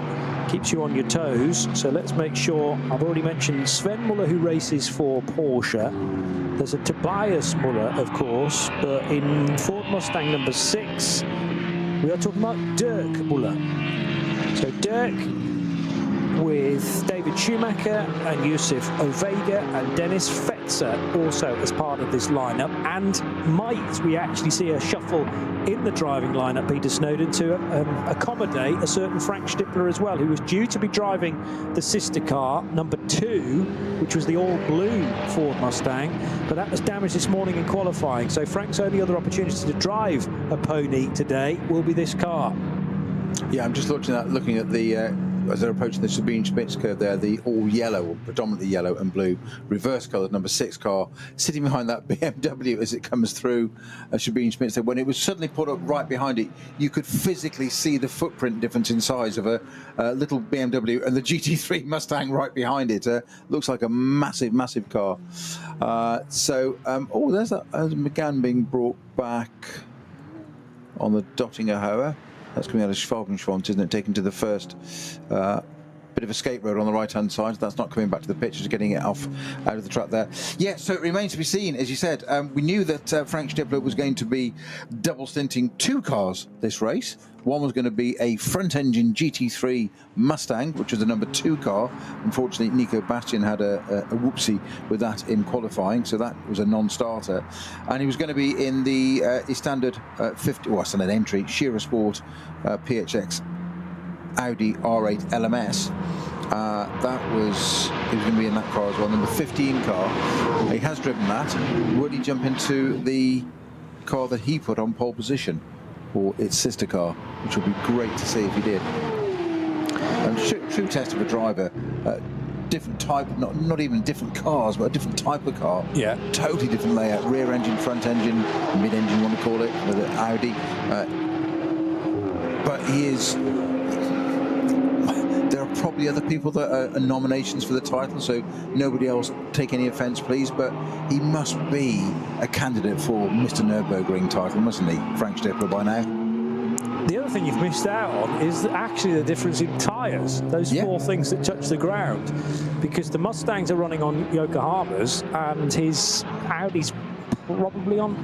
Well, it's a Jutta Audi though, isn't it? So they don't necessarily align with the French manufacturer, because Michelin are a long-time supplier of Audi, but Jutta, it might be a Pirelli car. That's on a postcard. Next time I see the Jutta car, the number 8, I'll look out for the tyre stickers. Many of you will have spotted that already. I don't think that's a Yokohama tired, if that's such a word, car, the Jutta Audi. So that's something else that has to switch around in Frank Stippler's mind. But again, very, very capable driver. The 912's having a bit of a moment on the Grand Prix track, and that rather delayed the Porsche of Steinhardt on an outlap, the K. Kramer racing car. And the 912, very skittish indeed. Carsten Kramer and Sascha Steinhardt it is. So Steinhardt at the moment on potentially coolish tyres, just being released from pit road. Christian Krognes leading the way in the number 36 Aston Martin, and this could be his in lap, but I would expect him to push for one more to make it an 8-lap stint. Bortolotti has just made a stop, so this will be a full 8 laps, so I reckon, for that car, now having dropped down the order as a result. There are 1 or 2 cars already with 2 pit stops to their name. They were the early stoppers, remember. And there's also been a driver change in the number 27 now, so that will put Luca Enxler at the wheel of the Red Bull Lamborghini. Still quite a number of areas of the racetrack affected by yellow flags, I'm noticing. Flansgarten, parts of Brunchen, and not too long ago there was that tangle that we still haven't revisited actually, between a Cup 2 Porsche and the Conrad Motorsport Lamborghini, one potentially turned across the nose of another, or did one have a moment and then the other have nowhere to go? Very tricky to tell when we only really saw the aftermath of that, but it did take some sorting out and had to be done under code 60, and that, if not putting the number 7 car out, has heavily delayed it. But we think it's going to struggle to continue because it looked like the cooling system was majorly put out of alignment, maybe a hole through one of the radiators, which meant that it was letting off quite a bit of steam, and it may be that the 7 car goes no further, sadly. Sport PHX Audi runs on Yokohamas. Oh, does it? Yeah. So that we don't have to worry about a tyre difference there. So, yeah. Hey, just get on with it. I'm just complicating matters. Get on with it. Engine's in a different place. Get on with it. Yeah. Yeah. You know the circuit, the engine. You know the tyres. The engine's in a different place. 2 out of 3. Come on. Yeah. Well, come on, Frank.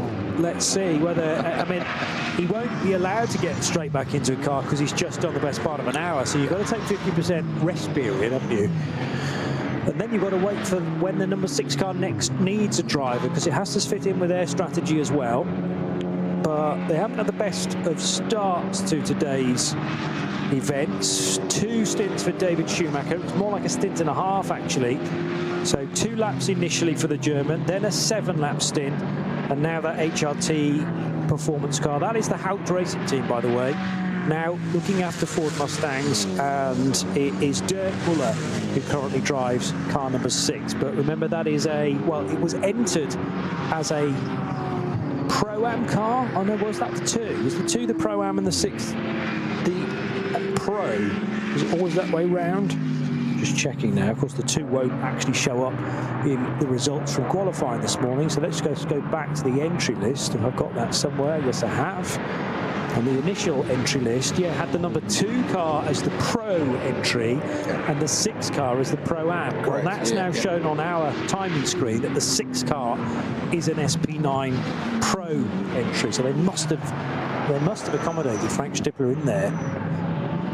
And therefore, who they check? Well, I can say because Schumacher's driven it already, hasn't he? Yes. So that was my thought, that they might drop David Schumacher just because he was last on the road to a 4, and Dennis Fetzer, Lucifer Vega, and Dirk Muller got more experience.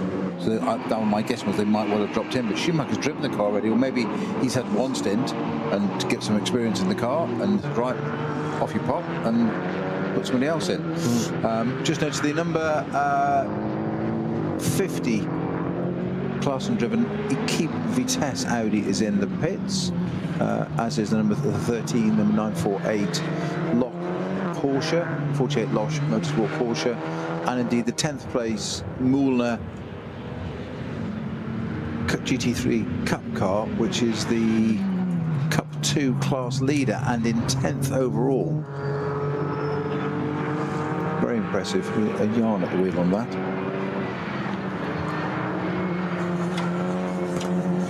I'm just checking the driver gradings of the original lineup for that number 6 Mustang. As I say, it was down as a Pro-Am, but you had a Platinum, as in Dirk Muller, the current driver, Yusufa Vega's gold, and then Dennis Fetzer and David Schumacher are both silver. I wouldn't have said that was enough of a lineup to be Pro-Am, when you've got 2 silvers, a Platinum and a gold. That's Pro all day long, isn't it? Yeah, but there was an updated list compared to our original one, which has the number 2 and number 6 cars as both pros anyway, irrespective of before Stippler drove it or not. It doesn't really matter. Now that's the 76 Golf. Is that the one that had that huge fire last year? Caught fire. It's a Max Cruiser racing car. I think it is. I think it is. They've still not just seen that's going past the tow truck and that. We worry about instant vehicles on tracks in Formula 1 races, even under safety cars, and yet we just deal with it on the Nürburgring. Just put Unimogs out there and just drive around it, guys. It's part of doing your ring permit. They still haven't got that Lamborghini off the track. That should be in Schmidt's curve there, so it would suggest that it's not towable. Maybe it's stuck in gear, front right, not movable. For some reason that's damaged it, I don't know. It's obviously going to need a lift. So there's the Get Speed number 14 Mercedes coming on the back of its flatbed, which is going to go and join the scrapyard on the right-hand side of Shabine Smith's curve, which will be just opposite there. You go and see the cars now, so you can just see opposite there. Now, that's either suspension failure on the rear right because the tyre is protruding from the wheel arch. Oh, it's got massive positive camber, hasn't it? Right, just a touch, just a touch. Or it's a wheel that's actually started to detach, and therefore it's put it, you know, at an angle where it looks like the suspension's gone, but actually the wheel was just working its way loose. But Maro Engel would have felt something most peculiar. I'd be surprised if he's actually left the track at Kesselchen and Klostertal, a driver of his calibre, unless, of course, there was a side-to-side bit of contact, which then sent him towards the scenery and towards the barrier. Very and he's collapsed the barrier and broken a toe link or something. That's what I wonder, yeah. It's cause and effect, isn't it? We can see the result of something like 10, 12 degrees positive camber on, which is not ideal on a modern race car. Back in the 1920s, maybe they used to run positive camber on cars. Wow. Yeah, if you look at it, you look at the standard, look at the BRDC badge, which is actually an Aston Martin, of course, green P on the front of that, and that's the car. Well, it has massive positive camber. That's what they ran. That's how they thought it was in the period. How we ever got to that now, can't imagine. It's obviously now negative, i.e. the top of the wheel leans in. The idea being that as the car goes through a corner, let's say a right-hand corner, the tyre's leaning in, the wheel straightens up and you have a better contact patch of your tread area of the tyre, as opposed to running on the edges of it. But obviously only a few degrees, and there's rules and regulations what they can and cannot run. But we can see that Mercedes has got the complete opposite. Has it broken? That's what's put it there, or did it go there and that's what broke it? It's chicken and egg, isn't it? We'll probably never find out unless we get a update from GetSpeed. Answers on postcard to the studio, please. GetSpeed. Yeah, Maro Engel will know precisely what happened, and they'll no doubt. He may not admit what's happened. True. He will know exactly what's happened. Doesn't necessarily say he's going to reveal it. No. Take the little SIM card out so nobody can see the data logger. Take it with it. Oh, lost it on the way back. Sorry. Never happened to anyone. He's a very honest guy, though, so I think... I'm not slighting his character, suggesting he would. No. I know, but that is typically the sort of thing that can be done, is done, just in order to keep your powder dry ahead of some very big races later on in the season. Lots of fun elsewhere in the paddock. I didn't actually know that it could be converted into a karting venue, but this is almost like an auto test, but for karting through various... Slalom, isn't it? Slalom, yeah. I'm expecting almost a handbrake turn to be done. Not that you can do that on a kart and then start to reverse. Makes you dizzy watching that young lad going around. Whilst this is happening, the race leader, Christian Krognes, has come into pit road. So the Aston Martin now serving its second pit stop. And that's 12 laps completed. So was that another 8-lap stint is the question. Or did it only reach 7? Was it 8? 7. 7, okay. And the opening stint, I had that a moment or two ago, and now my... No, you're right, it did do 8 laps. My apologies. Just refresh my screen, it did do 8. Okay, excellent. So that will put it on a good rhythm, I would say. Now, the two Porsches have switched positions, the two Falcon cars. Dorian Boccolacci is now behind Maurice Turing. Not for long. Well, Turing's not going to allow him through, surely. Rather than make contact, the two teammates will give allowances for one another, and they need to. Again. Well, Frank Stippler, not Frank Stippler. Is that the dynamic car behind them? Yes. Dynamic being driven by Matteo Cairoli, who began this lap ahead of the two-tone blue Porsche. So everybody has switched around now. So they've worked together as a team to get themselves both ahead, side off with one another to make sure they get ahead. That's why it's happening, and they're doing it again in reverse now on the pit straight. Taking an interesting line into there to effectively block the dynamic Porsche. And I'm not saying physically block it, that's not race sporting and that's not racing, but if you occupy a piece of tarmac that the other car wants, then nowhere you can go.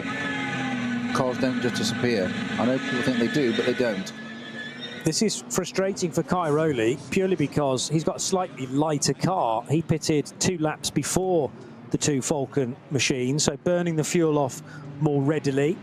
We are talking about a tyre battle there, though, as well, because the the Cairoli car, the Dynamic GT, is on Pirellis, whereas the two Falcon Motorsports cars, it says it on the tin as to what rubber they're on. But Cairoli briefly was in front of Schuring. And, Cairoli began the lap ahead of Schuring and ahead of Boccalacci for that matter, but has now tumbled to behind those cars. But it was Boccalacci who was using the tow on his teammate and Le Mans winner, Maurice Schuring, from last year, taking that victory in the number 91 Manthey car as part of the World Endurance Championship round, as well as it being a huge event, of course, and arguably the event outweighs the championship for many. So Maurice Schuring with a huge feather in his cap from last summer, looking to have a good season on the Nordschleife as well. And the new order is Boccalacci ahead of Schuring, ahead of Cairoli, as at least they cross the line. Remember, one or two of the other cars will be moving up the order now, including the Door Motorsport McLaren, because as the Valkenhorst Aston Martin pitted, that was being driven by Christian Krogner, so he's handed it over now to Valkenhorst, the car run by the family, and it will of course drop down now after pitting for the second time in this race. It is Henry Valkenhorst who has taken that car over from his Norwegian teammate. So Door Motorsport McLaren now up to the race lead. Yes, it will be, because it trailed by 18 seconds, the Aston Martin, but that will be enough to put it into the race lead because it was a full 8 laps for the Vantage. And then this plethora of Porsches for Ayanchin Guvin in the Manthey car, Gabriele Piana in the Black Falcon, a 48 Porsche, the two Falcon Motorsport examples, 4 ahead of 3 once again, and the 54 Dynamic GT Porsche. Jesse Krohn in his BMW should be, the question is, up to 7th or remaining 8th. It depends how far back that BMW was in comparison to the Aston Martin. Yeah, it probably will be now 7th as it goes through the second sector. Still waiting for Henry Valkenhorst to do the second sector in his Aston Martin Vantage.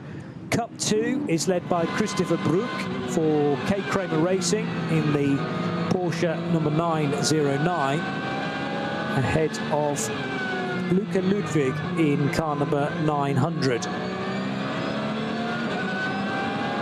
Not Luca Ludwig, Peter Ludwig, in fact, in the 900 Black Falcon car.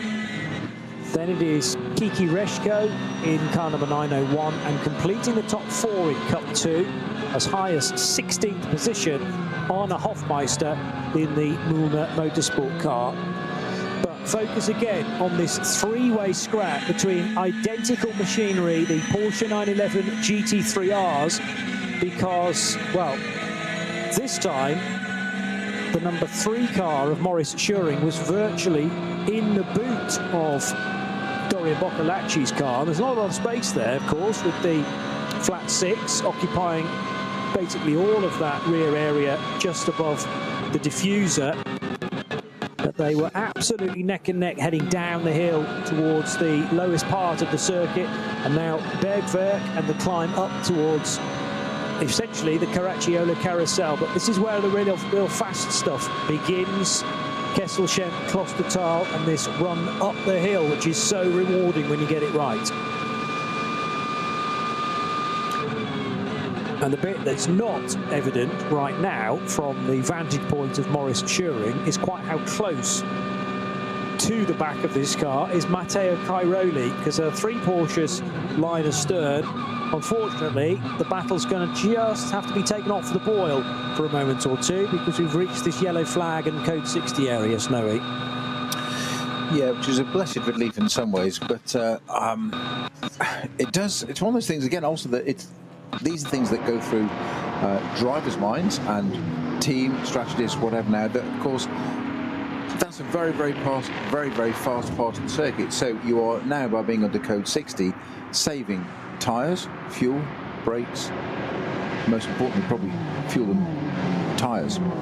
So it can change your strategy. That was a conflation of change and strategy there. It became strange. There you go. Moving on. they will now think about that and go, okay, how much this lap, how much less are we using? Can we, if you have a few of those or a couple of laps of that, you can suddenly add an extra lap into it. So those things we were saying, that we can run to 7 or 8 laps. If you suddenly have, you know, a third of whatever, or quite a long session of code 60, it can change your strategy completely. Never changes. It's constantly moving. It's always said it's a high-speed game of chess, isn't it, this?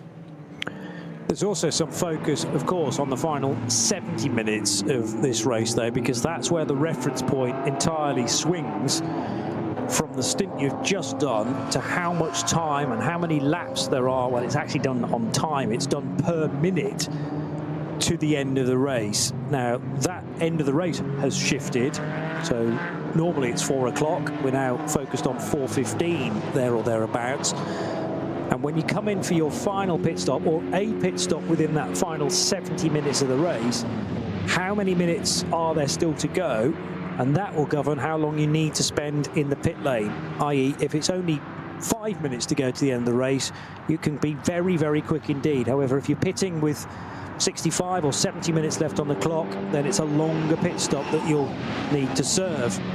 And that is all partly employed, but because the fuel pumps up and down pit road cannot necessarily be relied upon as being consistent, i.e. one pump isn't necessarily deploying the fuel at exactly the same measure as the one next door to it. So in an effort to equalise the field, it's done on, for the majority of the time, the length of stint you've just done. But as I say, towards the end of the race, it's about how many more minutes there are to go in the race. Ayhancan Guven from 3rd position, make that 2nd position, is now making a pit stop. This will be Grello's 2nd stop of the race so far. And that rather suggests a slightly more conventional approach to this race, in the sense that Thomas Preining did 5 laps to kick things off, and that's now been the full 8 laps from Ayhancan Guven. And that's how you would generally do an NLS race without the complication of mixed weather, which we did have at the start of the race. But 5, add 8, 13, yes, 13 laps completed for Guven.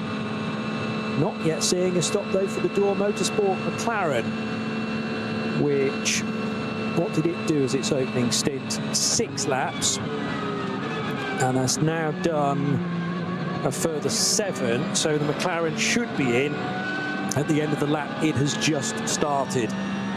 Again, we've got to a point here where most of the front runners are not pitting on anywhere near the same lap, so this is a difficult one to guess at the moment, to work out precisely who's in the best position. Dorian Boccolacci and Maurice Schuring, and indeed Matteo Cairoli, crossing the line now, not needing fuel. I would expect Cairoli to come in 2 laps before the 2 blue or the 2-tone blue Porsches ahead of him. So that's now 6 laps on the stint for Cairoli. This one and 1 more for the Italian, whereas the 2 cars ahead of him should be able to do a further 2 laps in addition to that.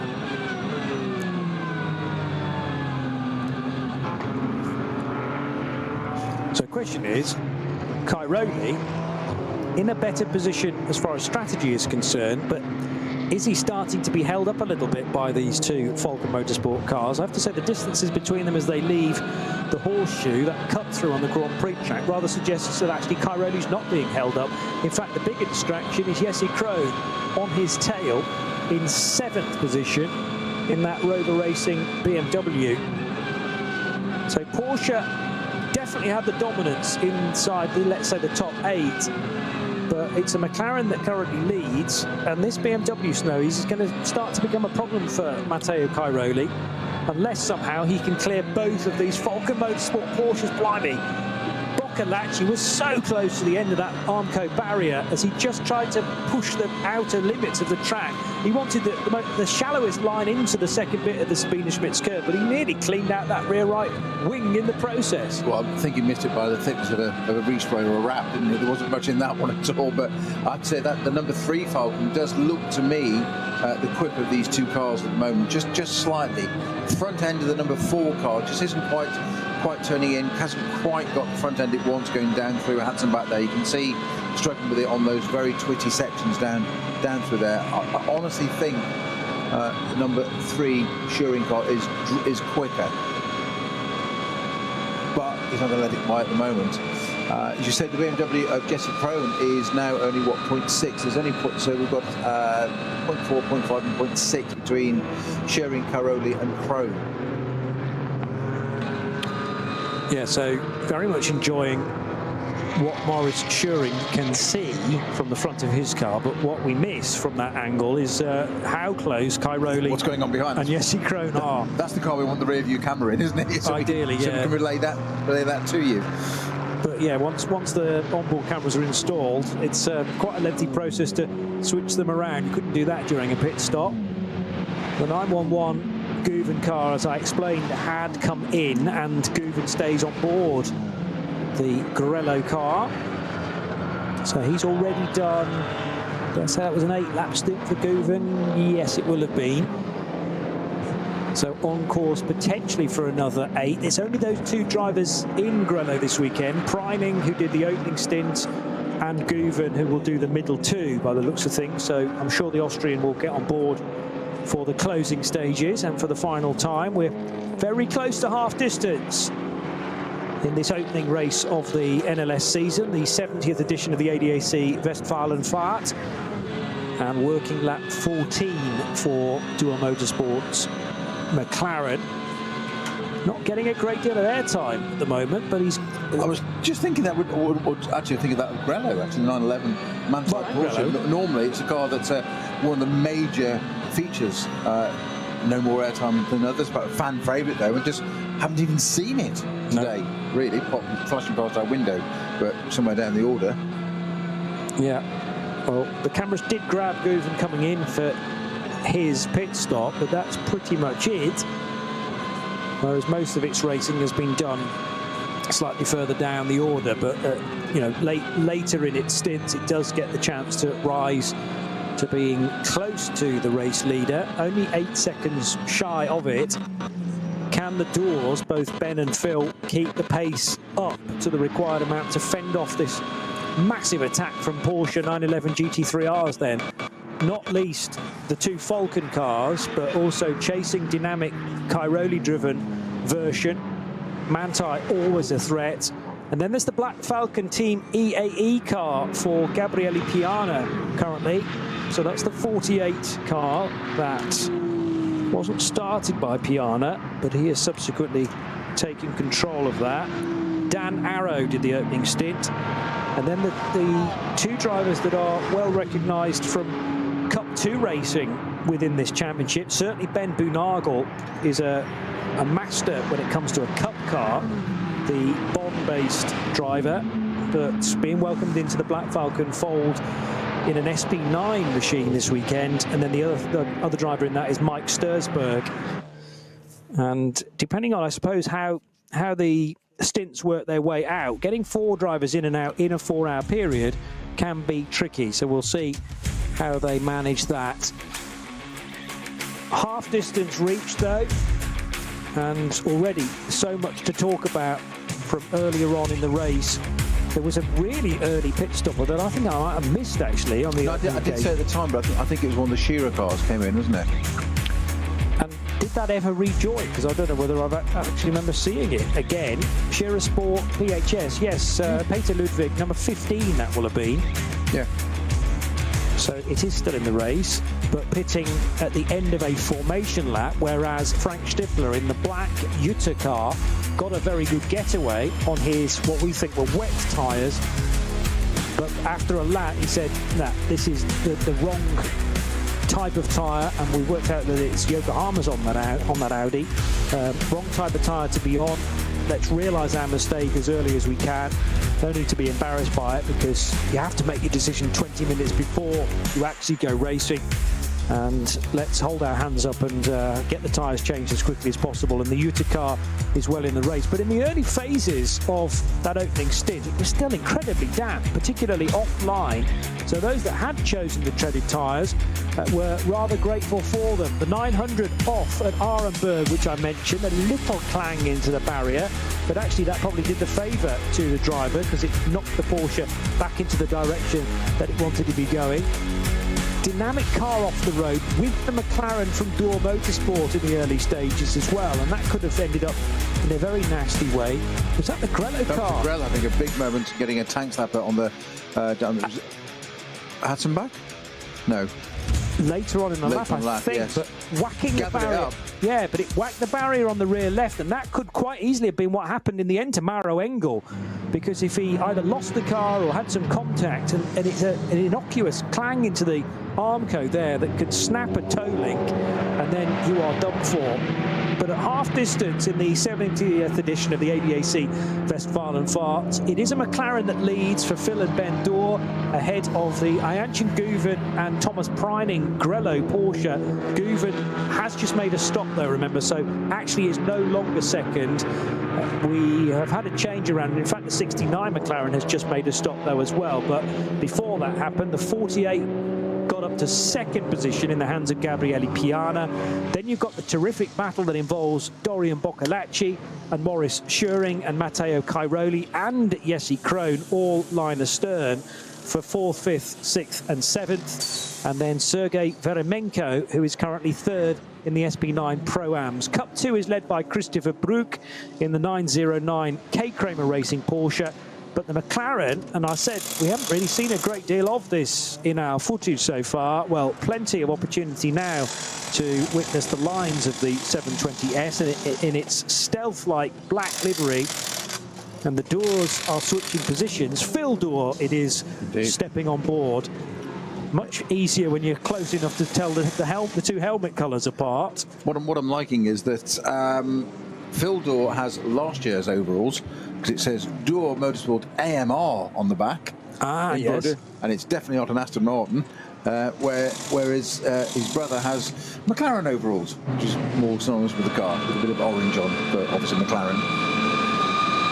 Don't say papaya, please, it's orange. So the doors swapping over. So that McLaren will be rejoining. This battle between the two Falcon cars, 3 and 4, although the other way around, 4 and 3 it is in that order. Boccalacci leading these two cars, and Mark Schuring right behind. Of course, they will run into, depending where they're on the lap now, so they've just taken that position actually. They are now 3rd and 4th? Yes. Actually, 2nd and 3rd, aren't they? Because Piani in the Black Falcon car is now leading because the Dorr Motorsport and McLaren's in the pits.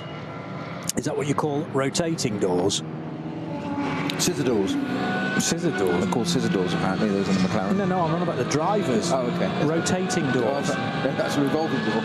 Revolving door. Oh, yeah. Doesn't quite work, does it? You're trying too hard. They're rotating their drivers, but they're revolving their doors. Anyway, whatever. Correct. Anyway. So we knew what we meant. So Phil goes in, and let's see whether he can keep the pace up, because the gap was 30 odd seconds ahead of Gabriele Piana and the Black Falcon team EAE.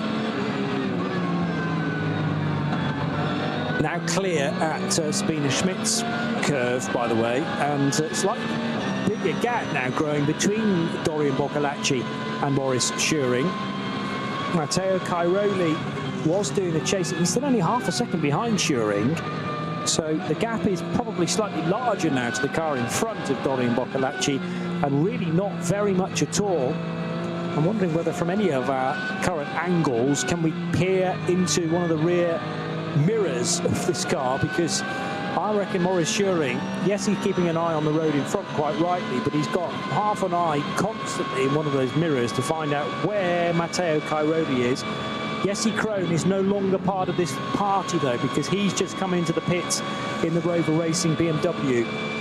So a couple of pit stoppers at the end of lap 14, the Dorr Motorsport McLaren and the Rover Racing Jesse Krohn driven BMW. I wouldn't be surprised to see a driver change actually at Rover, because Krohn feels like he's been at the wheel of that car from the start.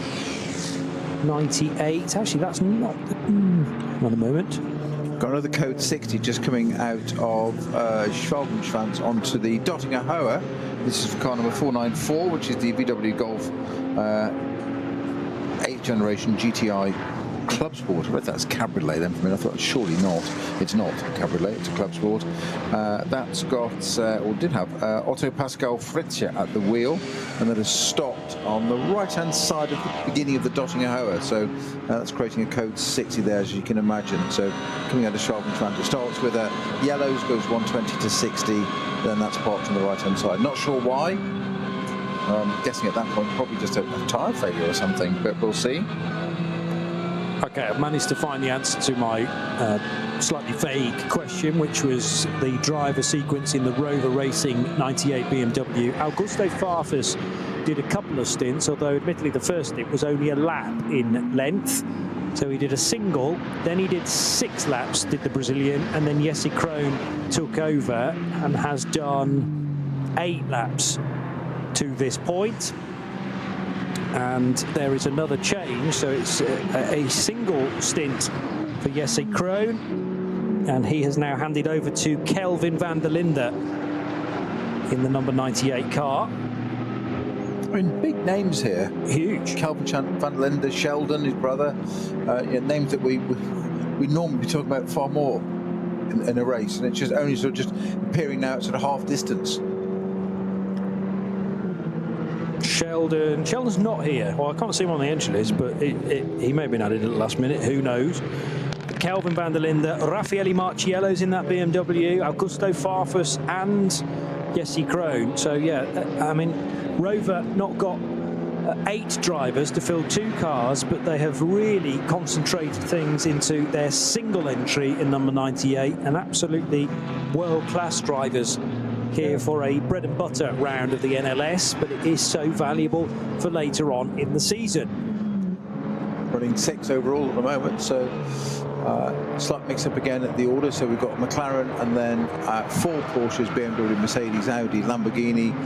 That's the Red Bull team car, not the Conrad car we expect. It's the Red Bull team number 27. Running in 9th, and an Audi Shearer Sport. Klaus Ludwig PHX rounding off the top 10. Look at that fabulous footage now. The number 4 Porsche Falcon has got a rear camera now, and all you can see is its sister car, the front end of it. So you can see the front and rear of the Porsche there in a sort of reverse pattern, and that's the that was Max Schering right on the back of his teammate. Definitely getting the tow, I would say. Yeah. Using his fuel, not his own. And the frame wasn't quite wide enough to tell us precisely how close Matteo Cairoli was to that duo, but I can imagine it's 3 Porsche 911 GT3s nose to tail. Now, sadly, a chance to investigate precisely the amount of damage on the Conrad Lamborghini, and it does appear to have connected with the Armco barrier at Sabine Schmidt's curve heavily, mainly on that front left corner. And you can understand, Snowy, why that car's out of the race. Yeah, I mean, all the front PU is broken. The split is facing the wrong way, as it is pointing way too up, and it's no wonder it was steaming and discharging fluid, because it's obviously done something to a radiator or even a connection hose or the core of it, something immediately behind that. So what a great shame that car out. We still didn't get to see the footage or anything of how that actually came about, to what the cause or effect was of who tagged who there. There was the 992 Cup Porsche involved, which carried on, I think.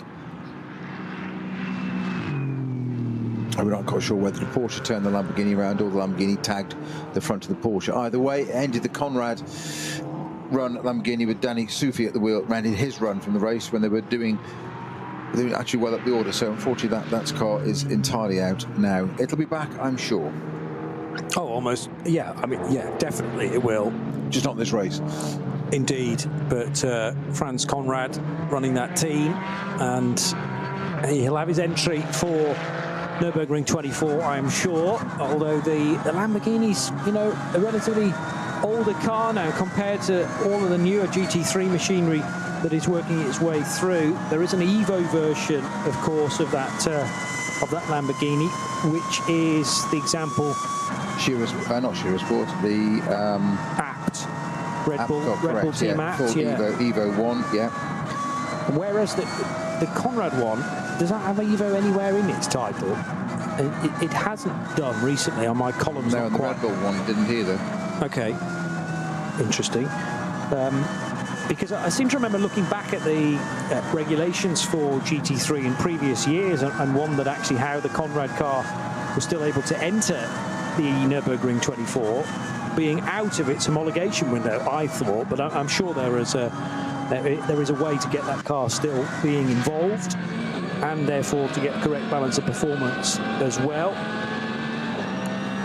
Each of the GT3 machinery through the years has been given effectively a type number. Let's concentrate on the matter in hand though, because Maurice Schuring is right behind Dorian Boccolacci again on the Dottinger Hoare.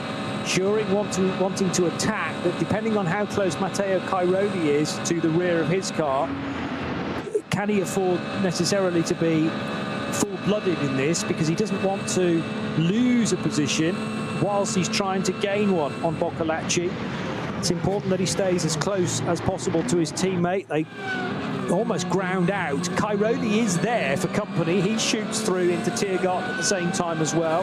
So he's about half a second still behind Maurice Schuring, who gets a good run through Hohenheim this time, and is underneath the rear wing, that very large rear wing of Dorian Boccolacci, but not going to be quite close enough. Peter Snowden showing me his racing technique, in that when he hasn't quite got the pace down the straight, he just sort of shuffles the car out of the way with his hands. Does that work? No, not at all. I was saying go right, go right. Oh, I see. Because the car, he's getting a draft off the car in front. And I was saying go right, as in dive down the inside and outbrake it. I thought that was your technique to get the car out of the way. No, move over, will you? I'm faster than you. They tend not to watch that, and they certainly wouldn't adhere to it. You tend to get some kind of Anglo-Saxon response, generally speaking. At all, yes. Yeah. No, I was indicating you should go right, hug the pit wall. But for the car that I predicted was faster a lap ago, it hasn't done anything about it, has it? So no. It tells you what I know. Well, I would agree in that Boccolacci can't really shake Schuring's approaching number 3 car, and you get the feeling if these two were in the reverse order, Schuring might just have the legs over Boccolacci, but Boccolacci maybe knows that and thinks, well, I'm not going to allow him through, because then I'm going to kiss goodbye to potentially a podium. Mind you, ahead of them, Gabriele Piana actually pitted at the end of that previous lap, so that will leave the two Porsches ahead, and there's the change then into Sabine Schmidt's curve, and that was a case of Boccolacci going, do you know what, you are a little faster than me in this phase of the race, I'm not going to fight this. That has now become the battle for the race lead, and it means that Maurice Schuring will lead the opening NLS race of 2025 with an hour and 45 still to go on the clock. So the new order, car 3, Schuring leads from Boccolacci in car 4, and also pitting on that lap, Matteo Cairoli. We were expecting that. So Ralph Aron in his Mercedes is now up to 3rd position, with pit stoppers Gabriele Piana from the race lead in his Black Falcon Porsche, and also making a stop, as I mentioned, the dynamic GT Porsche of Matteo Cairoli. So all of a sudden, Maurice Schuring and Dorian Boccolacci are in splendid isolation. They're 7.5 seconds clear of Ralph Aron, and this is looking very good for the Falcon Motorsports duo. They will have to pit in, I make it a couple of laps time.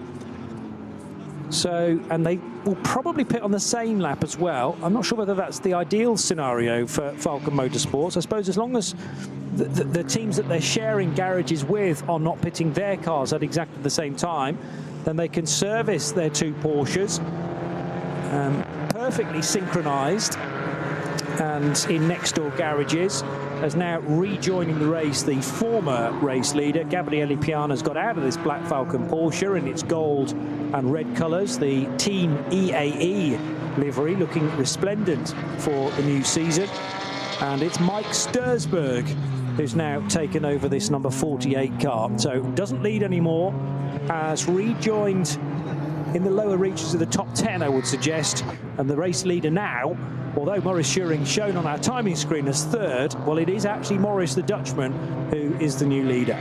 Now we've got a new code 60 coming into Schwalbenswand, which is the number 50 Equipe VTS Audi R8 LMS GT3 from the SP9 class. That's been driven by Michael Heimrich who has come a cropper there, as in certainly stopped. Quite why it stopped, I'm not entirely sure, but it's there. I just noticed on our GPS it is there, and it is causing a code 60. So we now have a slightly more complicated code 60 at Westfalenfahrt. So we've got the one at Klostatoll already, which is quite extensive. That's I'm going to guess that's barrier repair, so it's cleared by Carousel. I'm just going to have a quick look at the GPS. Has the one cleared at Bergberg? Yes, it has. So it now starts at Kesselchen with a waved yellow, becomes a 120, intensifies to a code 60 for Klostatoll. Clears by the Carousel. We carry on all the way around through Hoerack, the highest part of the circuit, through Wifferman, Brunchen, down through Flansgarten, and now it's Schwalbenschwanz and Dottingerhohe. There's a whole myriad, it's like a kaleidoscope of flags and incident vehicles and codes and whatever. It starts as ever with a yellow flag, a single yellow flag at marshal post 177, repeated at 178. By 78A it becomes a double waved yellow, that's a 120, a code 120, then it goes into a code 60. We've got intervention vehicles out there, and this appears, as I've said, to be for the number 50 Audi, which is running quite well. That's, say, had Michael Hamrick at the wheel. Arno Klassen started that car. This is from the top class, the GT3 class, SP9s. That's parked on the left-hand side of the track there, which might indicate it's had some connection with the barrier. Carry on round to our left-hand part, Schwalbenschwanz, double left-hander, the Swan's Neck, all the way around there. It clears for a moment, would you believe? We have literally two marshals posts, a 180A and a 181. 182 are green, and then by 183 on the approach to Schwalbenschwanz, once again, it becomes a caution. Yellow flags, then double wave becomes once again our 120 into a 60 through the front. My apologies, into the Dottingerhohe, because it's unsighted there, and we had an incident vehicle on the right-hand side there. It does then clear on the Dottingerhohe, so it's all going on down there. Largely, they mounted there through onto the Dottingerhohe because you're actually unsighted. So, whilst I've got incident vehicles on the right-hand side of the track there, you don't want to come in through there side by side, two abreast, and catch up with an incident vehicle. So that's largely. I don't think there's a vehicle on the track at that point, but you don't want to be coming through there with an incident vehicle unsighted and you being at full chat side by side with your colleague. Not ideal. So the Dottingerhohe that's then clear, and the rest of the circuit is for that point now. So it's just those two bits at Klostatoll and Schwalbenschwanz that are now under code 60s. Brief glimpse of Tobias Vasquez Garcia in the 929 car, which is the Kate Kramer Racing entry. He's driving with Fidel Leib in that one. But yes, more evidence of what's going on the Dottingerhohe, as you've been describing. The very start of this long straight, and the ideal end to every lap, I would say. Just a perfect way to end a racetrack that's been twisty, turny, up and down dale for minute after minute, and then finally you get your reward as you turn right through that tricky approach to the Dottingerhohe. But if you're right then with a rival, and in the case of Dorian Boccolacci, right with your teammate, there is scope to get the draft and pull off an overtake, and on occasion even a double overtake, before you then go through Antonius Bucher underneath that bridge, through the left-hand kink, and approach the braking area for Tiergarten. And many a time at the end of a stint, sometimes even at the end of a race, there's been the opportunity for a late overtake into that final sequence of corners. Keeps things very interesting, particularly in a lap that might be code 60 affected, which we currently have a few of those on the racetrack. And it's the yellow flag areas that are the most pivotal, because of course there's nothing to say in a yellow flag you can't close the gap on a rival, it's just you can't overtake them. But there is always that scope to close a 6-7 car length gap down to absolutely nothing. And that's the case right now between the two Falcon Motorsport Porsches and Ralph Aron. Remember, 7.5 seconds was the gap back to the Estonian in car number 17. It is down to absolutely nothing now for the race lead. perfect opportunity to prepare to pounce. That's exactly what you want to do. You don't want to be too close either. You want to do a little bit of intimidation. Get inside the head and scratch around a bit at the driver in front. That's always a bit of fun, a bit of mind games. But you don't want to be too close that you can't pounce. That's the whole point. You need to be within range. So you've got to work out where the flags are. And quite often that's where you can be onto your team and say, right, where does this end? So you know you can have a run, and if you just catch somebody napping, and it only needs to be a millisecond, and you've suddenly, as you said, you've gone in this case 7 car lengths to half. If you suddenly drop that back to a car length, you can then run and get past them. And in this case, the 2 Falcon cars are carried on, and that Mercedes has dropped into the pits. So somewhat academic. Well, yeah, but nevertheless, Ralph Aron had closed a significant gap. You know, he bought back 7.5 seconds compared to a couple of cars that are really fast this weekend. These 2 Porsches have got 1 more lap in the tank, I would suggest, whereas Ralph Aron, now, was he short on fuel? Could he have gone for a little further? I think he might have been able to, but maybe the team said, you know what, you're bottled up behind these 2 Porsches, you're not really able to gain much ground, let's get you in now and potentially get you back into some fresh air on the other side of the pit stop. So ground made up on the Porsches, and now let's make it count with a slightly earlier pit stop. So let's just count through how many laps Ralph had done there. 7.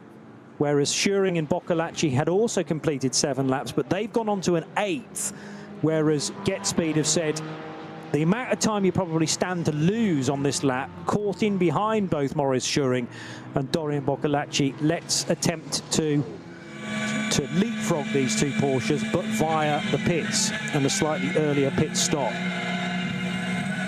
So some of our drivers, Nico Mentel and Sven Muller there in the pits, just watching everything that's going on. Light-hearted at the moment, so I'm suggesting maybe not coming into the pits and doing a driver swap just yet, but they're ready on standby.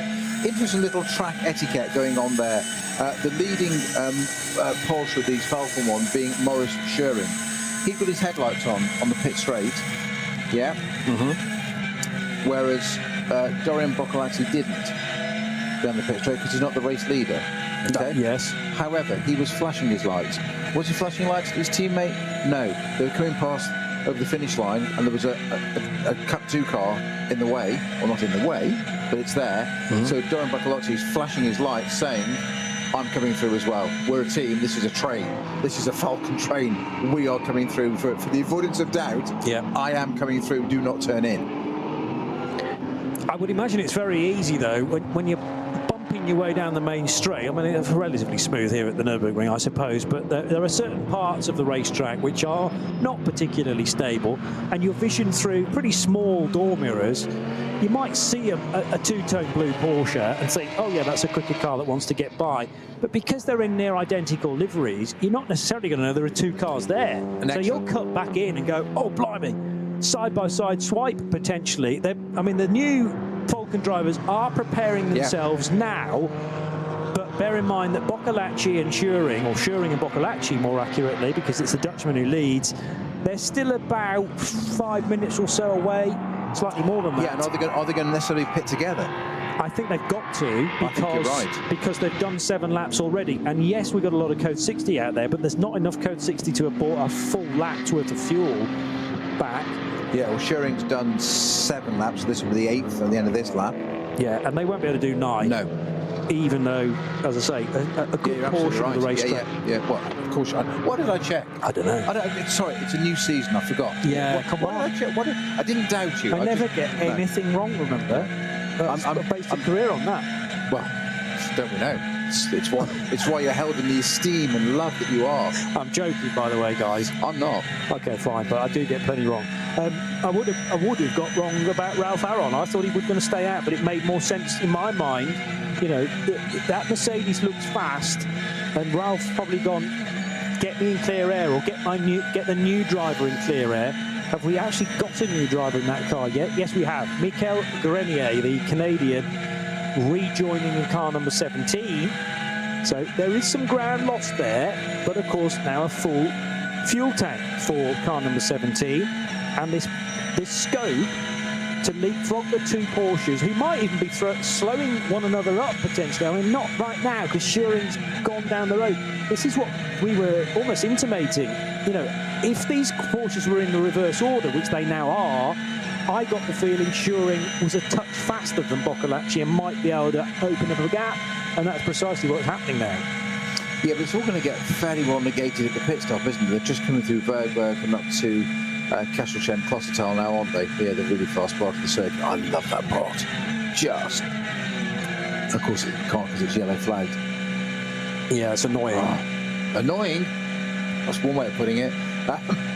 That sweep through there, look, there's no room on the left, right, no room for error there, look. Just a threaded GT3 car there, flat chat, full throttle, 100%. Yeah. Committed. And yeah, the last thing you want to see is a square Code 60 board protruding from just above the Armco barrier, and even more time therefore for the ingoing drivers to wait. So Nico Menzel and Sven Muller, and one of our brave pit reporters, admittedly in German, has stepped forward towards Sven Muller, who's actually got a grin on his face, in fairness, so he's focused on the matter in hand, but happy to just take a second to have a quick chat. How do you feel about that as a driver, about to go into a car and then all of a sudden a pesky journalist arrives with a microphone wanting a word? You've experienced it from both sides. It's part of your job. Yeah, it's part of your job. Yeah, not saying because I'm on this side of it now more, but it's part of your job. It's you know, journalists are there doing their job, whether it be commentators or written journalists, print or digital or otherwise. But you know, they're the ones that are most likely to make you look good or bad, and how you treat them is probably going to have a long way towards an effect on that. Why wouldn't you? And at the end of the day, you know, what we want out there is fans. You know, who are we talking to now? Fans. They want the information. So I think perhaps maybe jumping into the car is not the moment, but they've got a few minutes yet, as you said. Yeah, why don't we talk to a journalist? Yeah. And I think you can realise very quickly when you're a driver that this journalist, this interviewer knows the timing in actual fact, because they're well aware they're on the other side of the circuit right now, the car, so they're just standing there waiting, particularly when they're in a Code 60. Why so much part of the young driver programs now with the various manufacturers, it's media training as much as anything else. Yeah, it's how, you know, it's not just about what you can do in the car. Forgive me, that's a kind of given. That's what you should be doing. It's what else can you do outside the car? How much of a package are you? Are you able to go and talk to the media, etc.? And you can see it on all levels. It's the right way to go.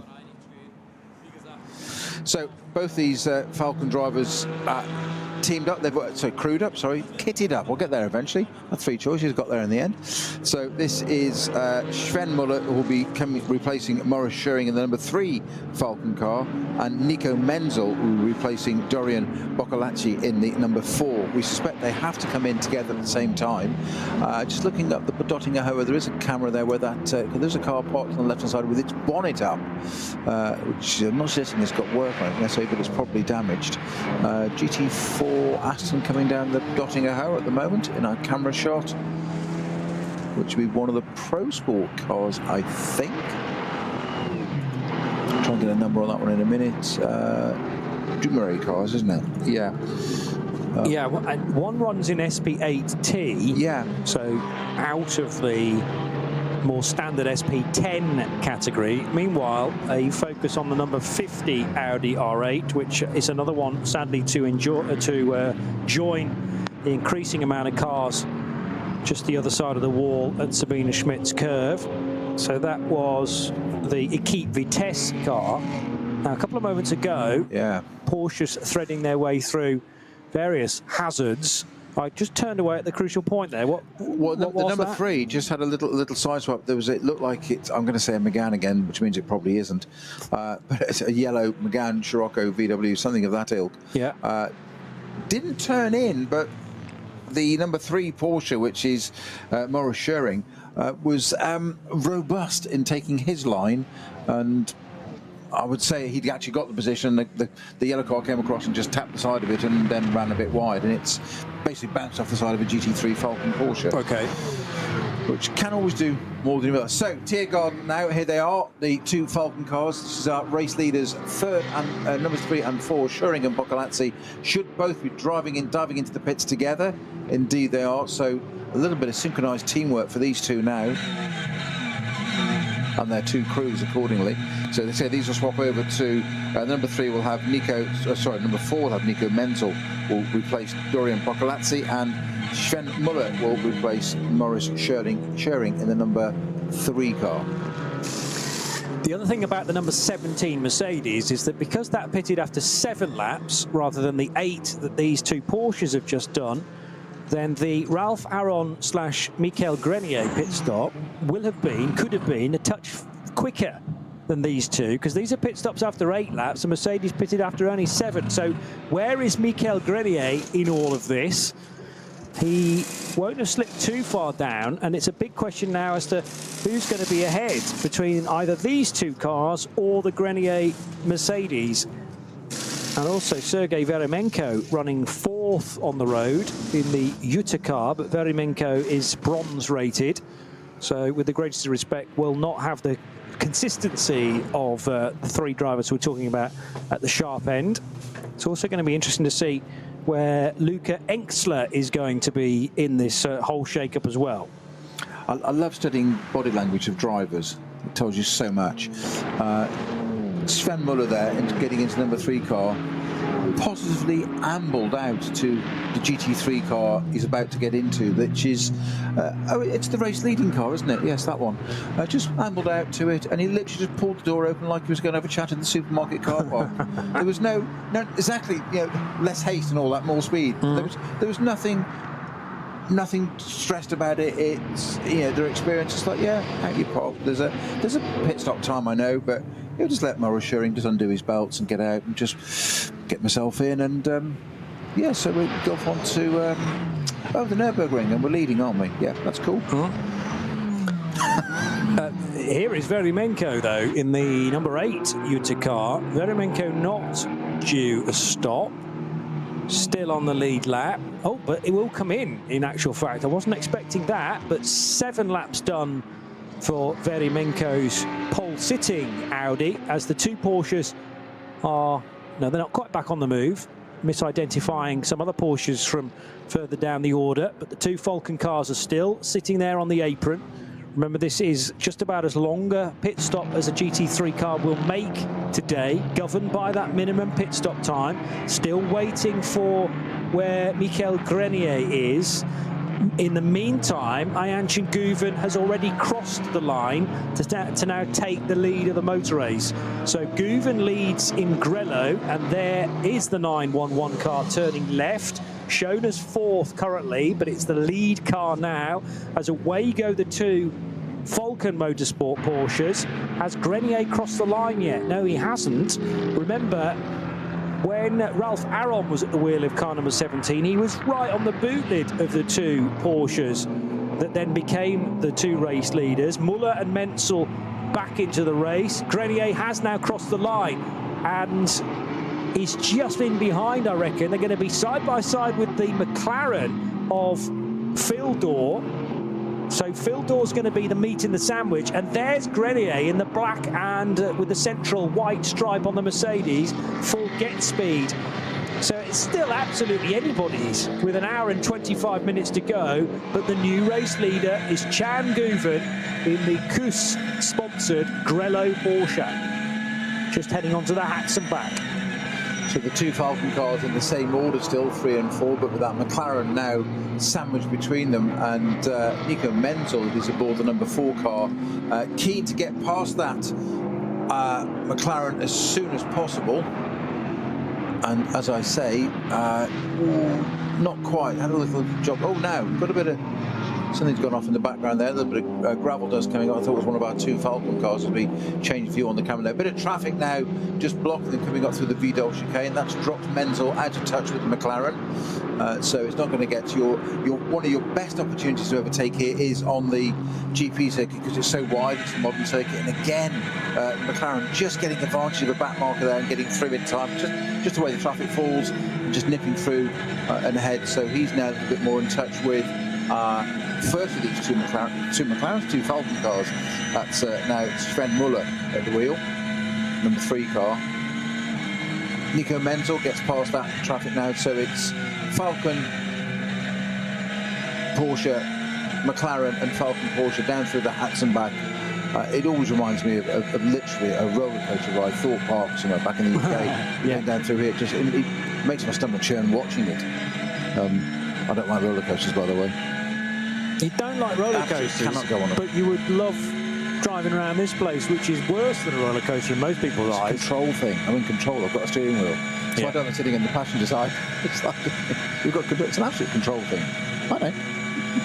I'm comfortable as long as you've made sense of it in your mind. I mean, it checks out for me. You're the one in control in a race car, and you're not on a roller coaster, although they are perfectly safe, I'm told. Whereas this occupation can not be sometimes, but that's part of the draw. So that's part of the excitement. Yes. McLaren not quite near to the apex, but still a good exit out of Arenberg and down into the foxhole. Losing touch again with Maurice Schuring. It's not Schuring it now. Of course, it's the ingoing Nico Menzel. Sorry, Sven Muller in the 3, isn't it? And Menzel in the 4. Yeah. These little transition phases in the race where we lose one driver and gain another do still fox me. McLaren having an issue there going into, where are they now? That's at Adenauer Force. Adenauer Force, isn't it? Yeah. So yes, the distance between these 3 cars is relatively equal. Let's not forget Ayanchin Guven, who leads from Manthey, further up the road and out of sight from this point, but Guven is halfway through his stint. He's completed 4 laps, probably another 4 to go, and that will get him, as now the Menzel car has to go to the high side of one of the slower Porsche Caymans from one of the lower classes. But I'm just wondering how long, well, we know 4 more laps for Guven, but I'm wondering how much further into the race that will take that car. Let's say roughly an hour on the stint, so that'll take him to about 3:15. So that's about right, actually, when you consider 4:15 is the time we're aiming for. 4:15 the race finish.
Motorsporterlebnis nach Hause.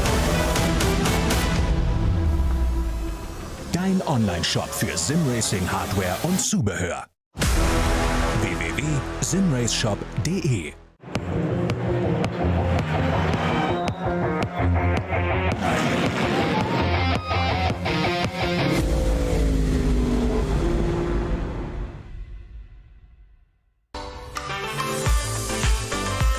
Liebe Fans, lovely fans, besucht uns auf unseren Social Media Kanälen. follow us, Auf Facebook, Instagram, YouTube und TikTok. Willkommen bei der NLS.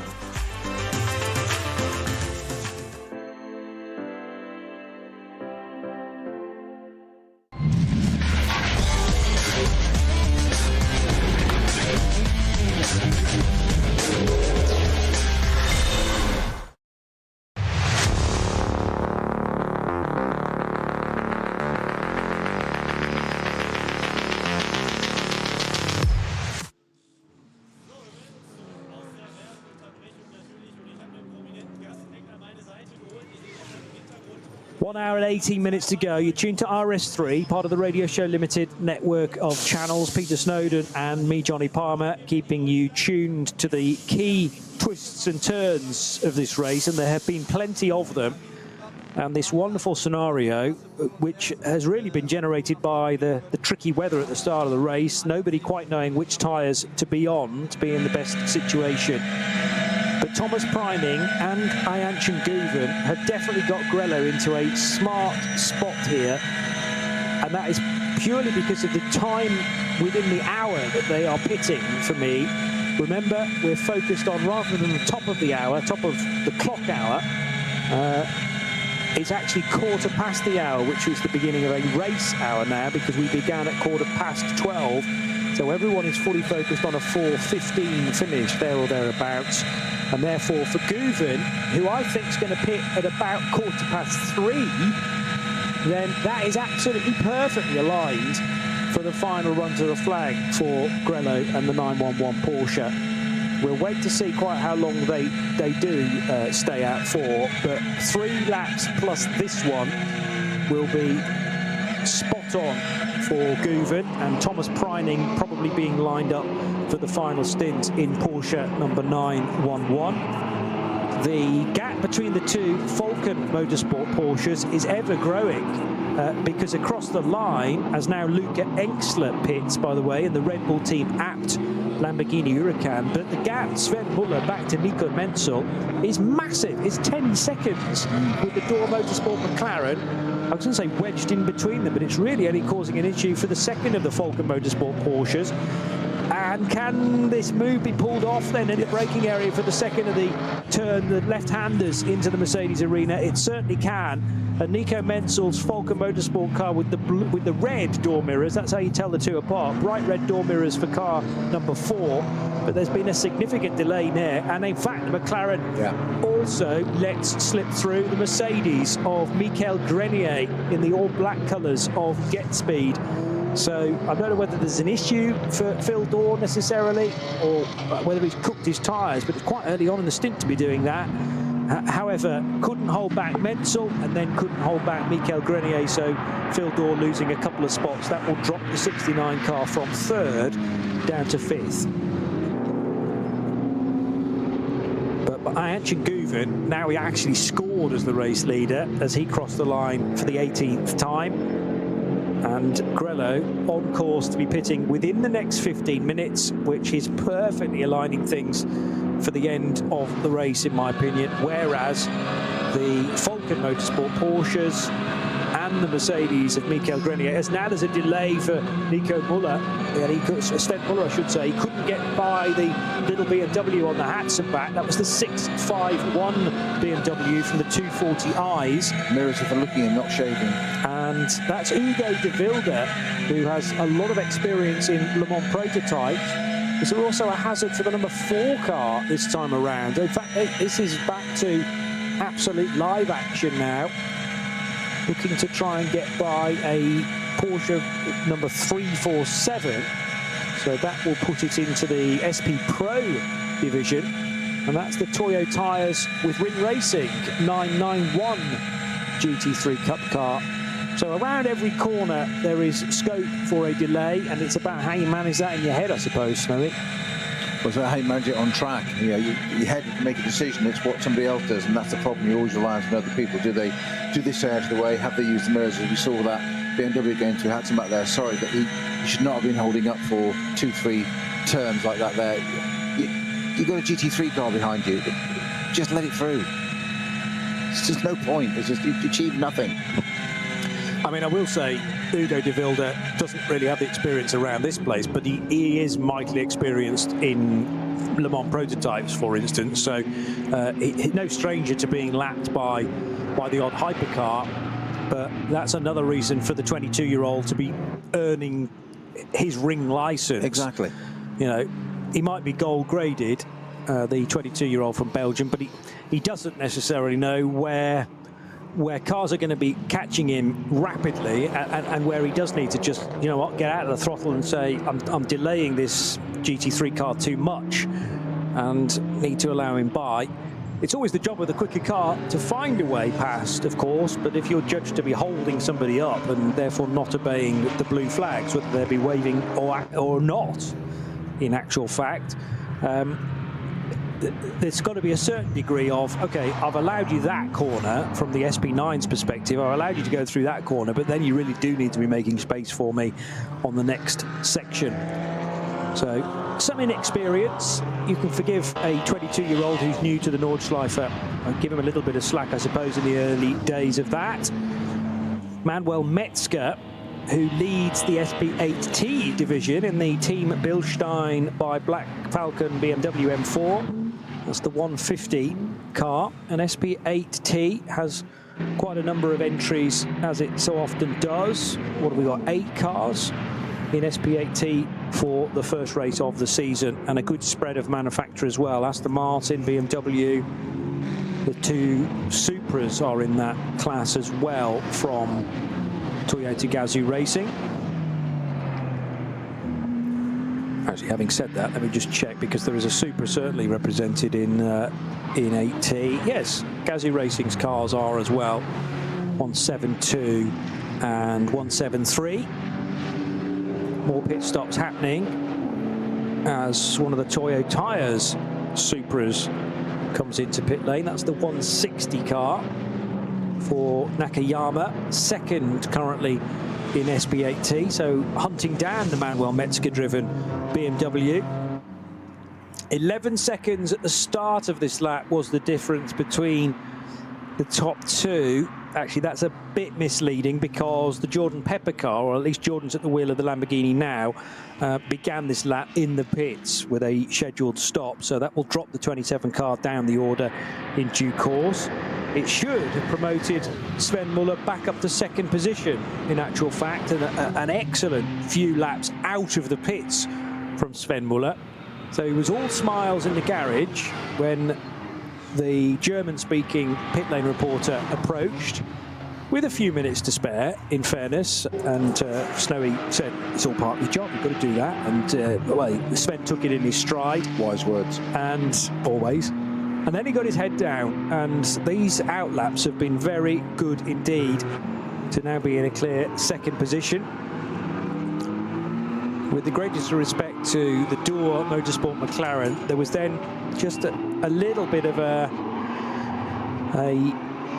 slowing down of the Nico Menzel Porsche, just because he couldn't get by, and that wasn't a question of being held up. You know, you're racing for position there, but the McLaren was actually a tad slower than the Porsche, so it was important that Nico Menzel cleared that as quickly as possible, and Michael Grenier was close enough to pounce it virtually in the same manoeuvre. So that put the Mercedes up to, what will that be, 4th position when all of this works its way out. But still, Ayhan Chinguven with, well, greater than a 10-second lead. It's more like 15 seconds now back to Sven Muller. I suppose that the one saving grace for the 2 chasing Falcon Motorsport Porsches and for Michael Grenier's Mercedes is that they can run closer to the checkered flag. Therefore, when they pit, there will be fewer minutes on the clock and the less time they need to spend in pit lane once they eventually do get to that final pit stop. So yes, Guven's in a good position, but because he'll have about an hour to go when he does pit in probably the next 10 minutes, the more time left on the clock when you make your final stop, the worse it is for you, because the more time you've got to spend in the pit lane. And that's why these rules are, or the regulations are so good. They've been so well written that it does tend to even the race up, even in the closing stages. First position confirmed again for Ayhan Chinguven and Thomas Preining That will be now 6 laps, I think, on the stint. So beginning the penultimate lap for Grello. And with, again, a big lead. It's nearly 30 seconds back to Sven Muller. For clarity, penultimate lap of this stint. Indeed. Yes, he should have. We've got an hour and 8 to go. Yes, well, he did get ahead of himself. I know you're good, Johnny, but... I never get anything wrong, me. Johnny, be good. There you go. Yep. I heard that before. Yeah. Have you not? No. No, I have. Yeah, really? Many times, yes, yes. Have a name Snowden, yeah. Snowballs, Lord Snowden, yeah, heard them all. Yeah. Cheers, everyone. So isn't it extraordinary, just to prove what I know about commentary? Where's Grello in this race? Nowhere. Haven't seen him. Not seen it on the camera, seen it flash by the commentary box a couple of times. It's not featured. What was I said that half an hour ago? Oh, look what's leading the race now. Grello. Yes. Yeah. Anybody need a delivery driver or supermarket stacker? Obviously no good at this, am I? Oh, I thought you meant I entered Guven as a delivery driver. No, me, as in a right, okay. What, I couldn't even call the race. No. You know? Grello's nowhere. Actually, it's leading. Guven would have your products at your doorstep before you'd even click deliver. Yeah. But yes, it's difficult to miss a car in that kind of colour scheme, but we've done it for the first couple of hours, and that possibly by design. You know, stay out of trouble, stay out of the spotlight, and then be at the sharp end when it matters to draw in as many points as possible. This is great from their qualifying perspective as well, of course. Data will be looked at from this race as we work our way through the season and focus on the big one over the weekend of the 21st and 22nd of June. So Guven, Muller, Menzel, all in Porsches, 2 of which very similarly liveried, the other one not, as in yellow and green, the Grello colours. Now darting its way through at Sabine Schmidt's curve was the 54 car. Bastian Boos is back at the wheel of the Dynamic GT Porsche. So Boos ahead of Mike Stursberg in his Black Falcon example. Very good lap there, I notice, in SP9 Pro for Markus Winkelhock.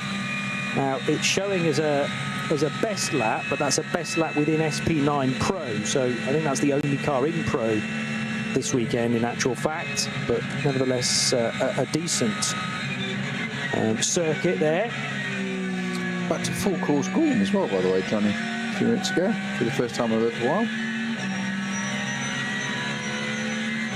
Actually, I'm going to correct what I've just said, because there's, I'm getting confused with what's the other category? There is an SP Pro, isn't there? Sometimes we get SP Pros. I was misreading that, but that is an SP9 Pro fastest lap. So it is a new fastest lap of the race, therefore, from Markus Winkelhock in the number 15 Audi. That's the Audi that pitted at the end of the formation lap, and we really haven't seen it shine since then. But the only car to date to get below an 8-minute lap time, 7:59. Well, we saw 7:51s in qualifying this morning, but within the race, that is the first sub 8-minute lap for Markus Winkelhock. So who's the Black Falcon driver just being interviewed? It's sudden enough to have his shades on in the pit lane. It's he does look cool. It's not just a cool look. He actually needs them. Yeah, one of the Bilstein cars. Yeah. But I also am noticing. Sorry, go on, Tony. I also noticing Zimmerman on his race suit as well. So it might be one of the drivers from car 900, potentially. Alex Hart, Peter Ludwig, Mike Rosenberg driving that 900 car. Otherwise, well, I'd already talked about the Bilstein, the Team Bilstein Black Falcon BMW M4, which is the leader in SP8T. And that car has been at the sharp end of 8T. It's the car 150. It's indeed. Well, Manuel Metzger's been at the wheel of that for a while. But Metzger's teammate is who, sorry? Well, no, because you've got Metzger, you've got Steve Brown, Jimmy Broadbent, and it says MG Sharudin. Yes. And that's what it just came up on the screen. It said follow at. So that's who's being interviewed. It's one of those like a self and we've got one of those odd names in the entry list, not a full name, as it were. It's definitely not Zimmerman. Zimmerman must be a partner, sponsor. Misha Cherudin. Misha Cherudin, yes. Of indeed. YouTube fame, according to Ian McCarthy. Thank you, Ian. Good to have you on board again. Round one. Haven't given you a mention yet. Of YouTube fame that I've clearly missed, a bit like the DJ or the person that Johnny went to see in a gig recently, and I didn't know who it was. No, wow. He wasn't surprised. He said he was going to a gig, and I politely inquired, because I'm that sort of chap, of who was he going to see, and he gave me a name and said, "Let me guess, you've never heard of him." And I was like, "Yeah, you're right, not wrong." But in fairness, exactly. I expected to turn up at this gig and maybe meet another 5 people that had heard of this guy. And in fairness, the Hammersmith Apollo was absolutely rammed to the rafters. So it was a popular gig last night, and a chance to then scoot to the Nürburgring early this morning. Hey, you've got to know the right people to get you here, there and everywhere, which I do. That's because you've got fast track. I had to come here the night before. I see. No, but I needed someone to get me to the airport at speed, and I was another table for one for Snowden. It was a choice between Ayetchin Guvin and Peter Snowden, and I went for the driver of Grello purely because I thought you're going to have a strong race today, and so it's proved to this point. Nearly 30 seconds to the good. How much code 60 have we got? Not much at all. In fact, none. There are no yellow flags. There's no code 60 out there right now. I mentioned that 5 minutes ago. I was listening. And of course, it's important to update our listeners about every 5 minutes, I would suggest, because it changes so much. So there's your latest one. We should hang a sponsor on that somehow. 3:15. And how much time has Guvin got then for the remainder of this stint? I suggested he was heading on to his penultimate lap of the stint, just to be sure. And he's in the final sector now on the Dottinger Hoor, so probably not in at this lap, at the end of this lap. Push it for one more, because you can be a further 8 minutes or so closer to the checkered flag, and therefore 8 more minutes further down on the scale that determines your minimum pit stop reference time, and that could be so crucial.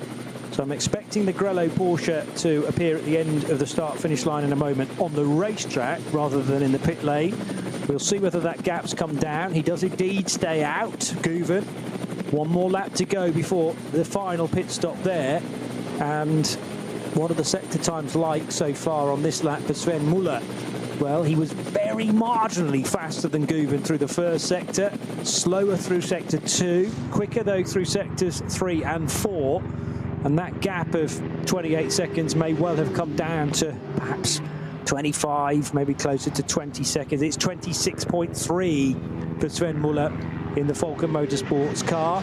Nico Menzel across the line, only 6 seconds between the two Falcon cars, and Michael Grenier is even less time back than that, 5 seconds, call it, actually 4.9. Here's Kelvin van der Linde in the Rover Racing BMW. He's about to cross the line now as well and begin. That's not necessarily his penultimate lap. How long ago did the van der Linde BMW pit? 5, now 6 laps ago, so probably 2 more to come for Kelvin van der Linde in the 98 car. I'm just suddenly struck by the fact that, is it a surprise to see van der Linde of the Kelvin variety in a BMW? Only because, hasn't he been aligned with a different manufacturer for more recent years? Thought that was Sheldon, but no, he's the Audi. You know, Kelvin's the Audi driver. Yeah. And whereas Sheldon is the BMW. I'd always have to check that, but Sheldon has regularly raced with WRT BMWs. Of course, WRT have had strong links with Audi through the years, but what I'll need to check now is in the N24 of 2024, who raced which manufacturer, and whether that's a deliberate change, which I've missed over the winter period, to bring perhaps both of the South African brothers into the same mark for the new season. No stopping these Porsches at this stage, though. Gaps are growing and then growing and then condensing here and there. But it's Grello that are in the strongest positions right now. In Cup 2, a really good fight between Arne Hofmeister and Tobias Muller. 4.6 seconds is the gap between the top two in the quickest of the 911 GT3 Cup cars. So Mühlner Motorsports 921 leading the 48 Losch Motorsport car of Tobias Muller. And that could very easily change in the closing stages of the race. Expecting then the race leader to pit at the end of this lap, but it will need to pit, will the Grello car, for longer, as in be in the pits for longer than the two chasing Porsches of Falken Motorsports. And that could well make the difference as we head into the final hour of the first NLS race of the season, Snowy. I can't believe some of it's gone already. I can't believe we're into the final hour of round one already. And what a change as well. I can't get over. I know go on about it and tell me to shut up, you probably will. But such a variety of manufacturers on that start grid, and Porsche's, the first Porsche being P10, and now we've got Porsche's entire podium. Manthey and Falken, incredible. But there are still 57 minutes to go. Lots of things could change. Can it be a Falken 1-2? I'm not sure. What have we got on strategy runs? We've got 26 seconds between Guven and Muller in the Manthey stroke Falken cars. And then Nico Menzel is a further 6.1 seconds behind his teammate Sven Muller. They were the two that pitted literally line astern. And that got caught up with the... Nico Menzel got caught up with the duo-driven McLaren, didn't it? Yeah. Lost a little bit of time, and just one of those things, just where traffic fell and back markers, and that's how it can go. But that McLaren is now running in 6th. And so we've got Michel Grenier and the Mercedes in between, and Kelvin van der Linde in this Rover Racing number 98 BMW in 5th. So 3 Porsches in the top 3, and then Mercedes, BMW, McLaren. Back to Porsches again, Audi. We've got 3 cars in the pits, 10th, 11th and 12th. 10th is the Hofmeister-driven Müller Motorsport 911 GT3 Cup 2 car. That's our leading Cup 2 cars. Just behind that in 11th place is another Müller in the 48 Losch Motorsport Cup 2 car. And then 12th is the number 36 SP9 Pro-Am Valkenhorst Motorsport Aston Martin Vantage that started second, but we say that car started on slicks, dropped down. It wasn't the tyre to have on that opening lap quite, but it came back to it. But it did a very short stint, didn't it? It did a 4-lap stint in that car to start with, and then an 8 laps try and get back up the order. I would say that car's probably going to improve further. I would say it's completely out of shot for a race win, even though it did lead quite comfortably at one point. It was P2 on the grid, and it did lead quite well at one point. I'd say that's out of it. If it can make it into, I think it can improve its position. I would honestly be surprised if it's above top 5. It might be 6th, 7th, I think, in reality, just from where it is now. I found the crucial press release, which I'm sure I read at the time and then instantly forgot it, maybe a month later. But starting in the 2025 season, the name van der Linde will appear twice at BMW M Motorsport, with Kelvin van der Linde becoming a BMW M Works driver, following in the footsteps of his brother Sheldon, who's been at the mark since 2019. So 28-year-old Kelvin will undertake an extensive racing program with the new BMW M4 GT3 Evo. Further details will be announced at the beginning of next year. Well, we don't need further details now. He's in his first NLS race for BMW and with Rover Racing. So that's easier in my mind now. I don't have to think about 2 different manufacturers for the van der Linde family. They are both with BMW, and Kelvin driving the 98 car, running in 5th at this stage. But the gap, first second, between 2 Porsche 911 GT3Rs is the better part of half a minute. And will Sven Muller be able to do anything about that? He's kind of dropped his teammate Nico Muller during this stint. Nico Menzel, sorry. So Sven Muller back to Nico Menzel was 6 seconds at the start of this lap.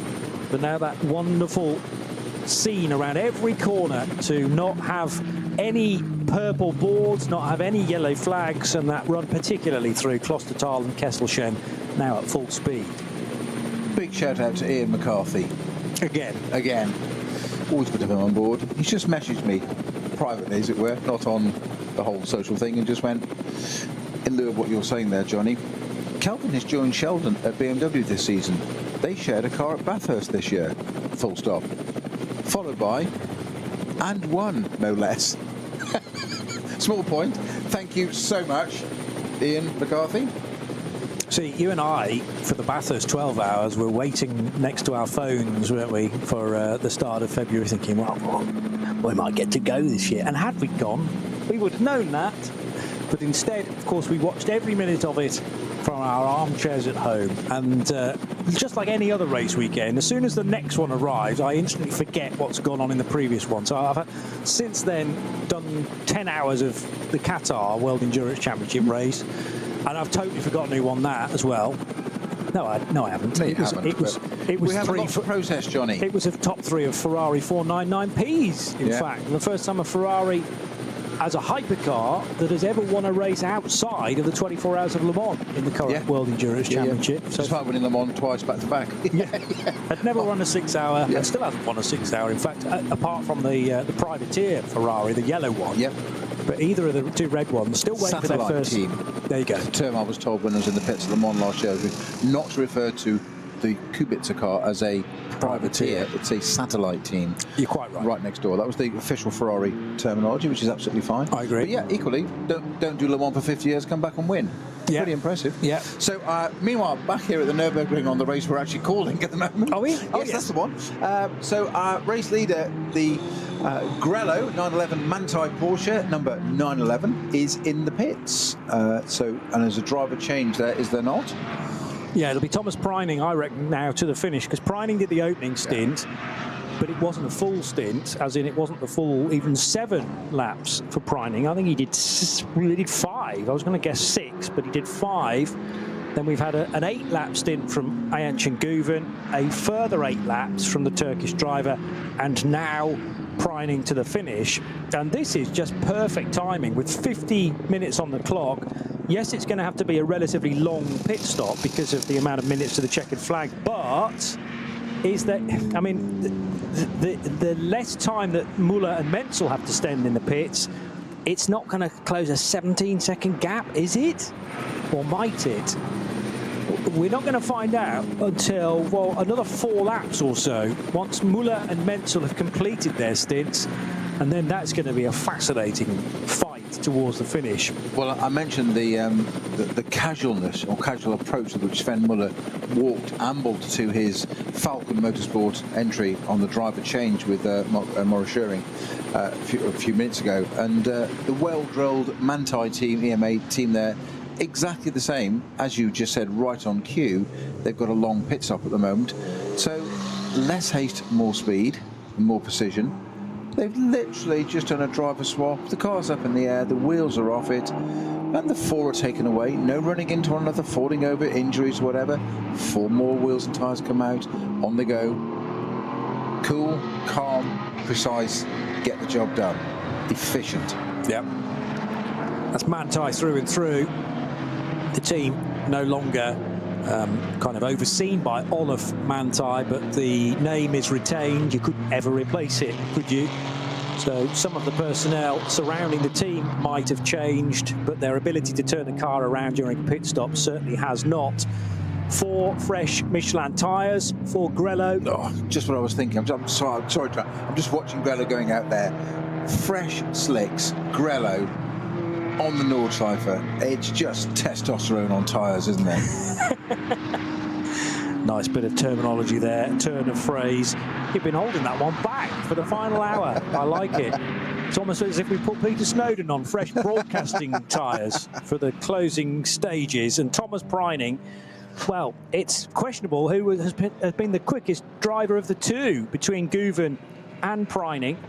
Preining's had a good spell off for lunch, hasn't he? He's gone back to hospitality, a couple of stints, so that's well over 2 hours, and now in for the grandstand finish. It might not actually need that. Maybe Thomas Preining has got things nice and comfortable. However, Sven Muller will have very different ideas. I thought he was going to be held up a tad more by a slower BMW from the 240i class than he was, as he heads down towards Breitscheid now, and the second entry point for the tourist laps right by the Tankstelle there.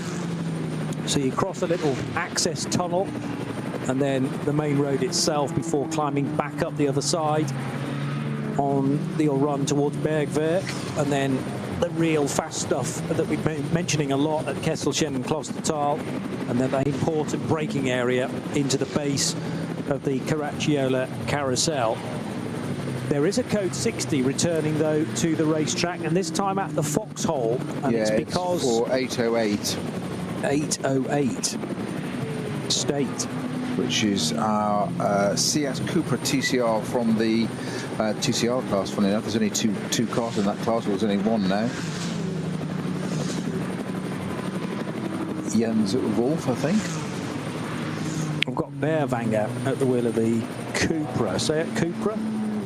Yeah, but I haven't got him on the entry list. I've got Jens Wolf or Dennis Leising. Interesting. That might well have changed, and not for the first time, from an entry list to the eventual list we get on a Saturday morning. Kim Beerwanger sharing with, yes, Dennis Leising and Jens Wolf. So third driver introduced into the Cupra, running second in SP3T. So for the hot hatch turbocharged cars, that's what the T stands for. Door Motorsports McLaren 720S leading the SP9 Pro-Am part of the race. We rather suggested that the three quickest cars this morning in qualifying that turned out to be Pro-Am cars, that they wouldn't necessarily stay at the sharp end for the full duration. And so it has proved, because the top 6 overall now are all SP9 Pro cars.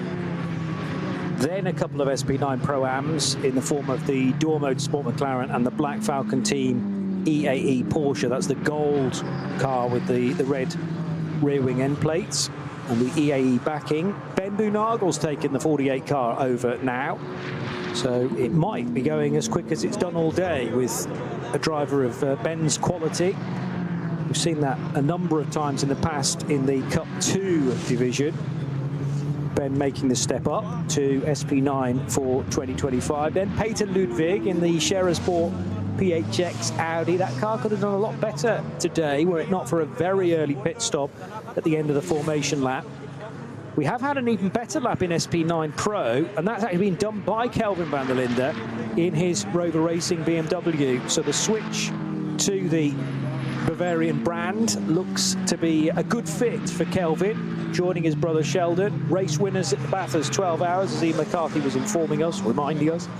And now Kelvin's done a 7:58.1 in car number 98. That's the quickest lap of the day to date, as we have got a little under, no, bang on, 45 minutes still to go of this race. Preining's back into it, working out now when Sven Muller and Nico Menzel will next need to pit. It's within the next 4 laps. It might even be, well, have they gone on to a 5th lap within the stint, is the question. There's been a spin for Porsche number 909, I can tell you. Christopher Brook and Michele Di Martino, and a delicate rejoining there, because there's quite a high curb on the inside of that corner. Very easy to do damage to the splitter or the undertray of the car. Other bits, exactly. So easy. You'll just catch a line or something underneath, and it's so often that can be so frustrating. What's an innocuous little spin, you're frustrated, so you flick it round and go over the curb, don't realise it's there because you're unsighted, and you clatter something underneath, and you do a line or water or something, and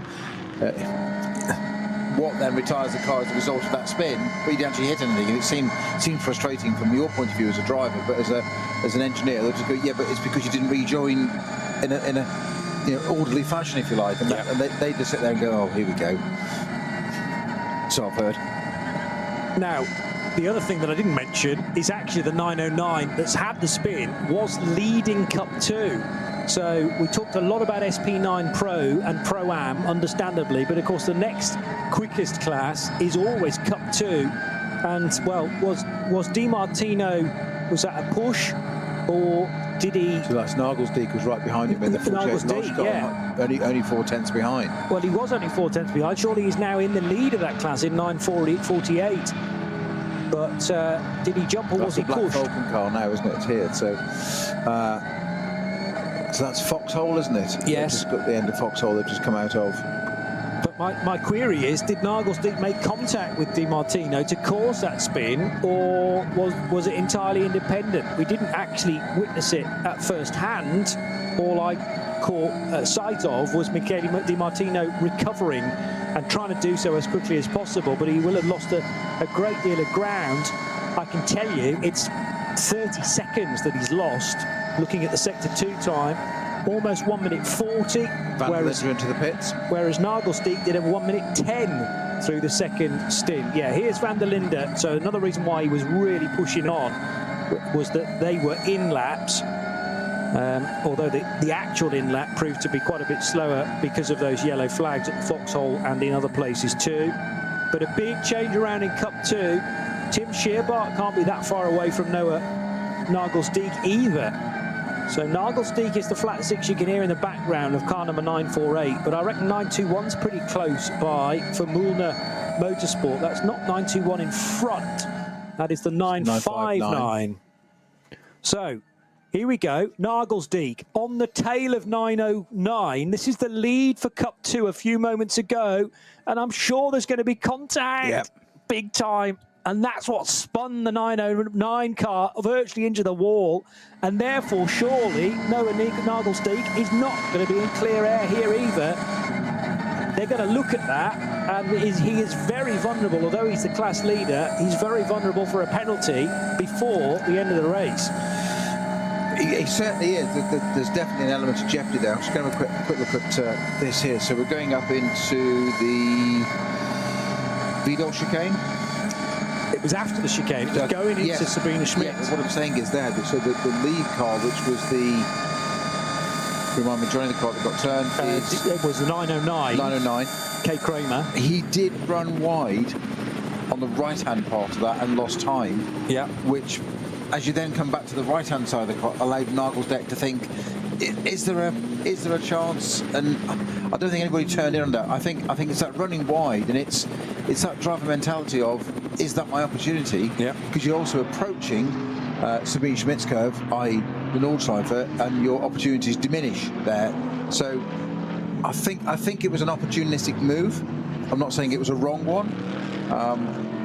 It is open to a penalty. That's not for us to decide. That's for powers that be in race control to decide. But yes, I entirely agree. But my concern was there was contact, and regardless of where the blame lies, if anywhere, Nagelsdijk has got to think, well, I've just got to push on now and try and get as best a finish as possible.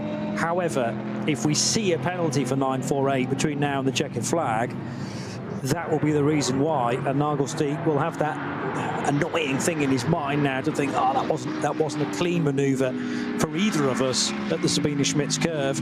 And then Tim Scheerbart then for the Mühlner Motorsport crew could be in a very strong position in 921. He's not got by Nagelsdijk. Well, having said that, I don't think he has. I'm just looking at the split times through Sector 3, and there's about 3 seconds difference there. But they began the lap with about that distance between them as well. The interesting thing is, where is Christian Krognes in between Nagelsdijk and Scheerbart, because he was wedged in the Aston Martin right between those two Cup 2 Porsches. For the time being, though, having seen a pit stop for Thomas Preining in the 911, it is the Falcon Motorsport Porsches who are back to the lead of the race at this first NLS race of the season, the 70th edition of the ADAC Westfalenfahrt, live here on the Radio Show Limited network of channels. You tune to RS3.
Dein Online-Shop für Simracing-Hardware und Zubehör.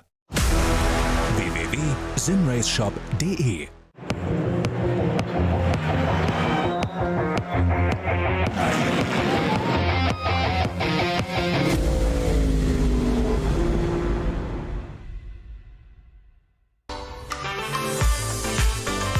Liebe Fans, besucht uns auf unseren Social-Media-Kanälen. Follow us Auf Facebook, Instagram, YouTube und TikTok. Willkommen bei der NLS.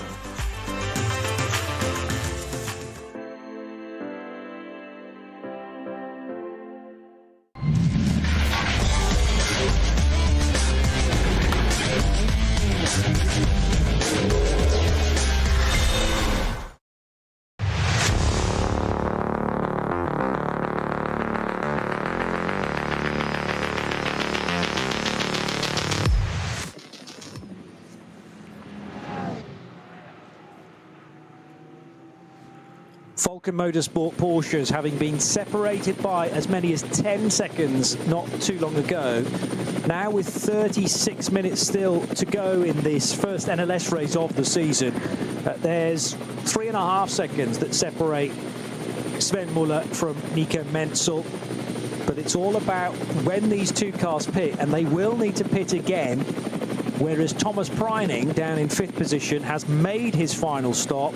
He's got enough fuel, we think, till the finish, so he will stay out, whereas the 4 cars ahead will all have to visit the pit lane once more. And in fact, Bastian Boos for Dynamic GT is doing that exactly now in the 54 car.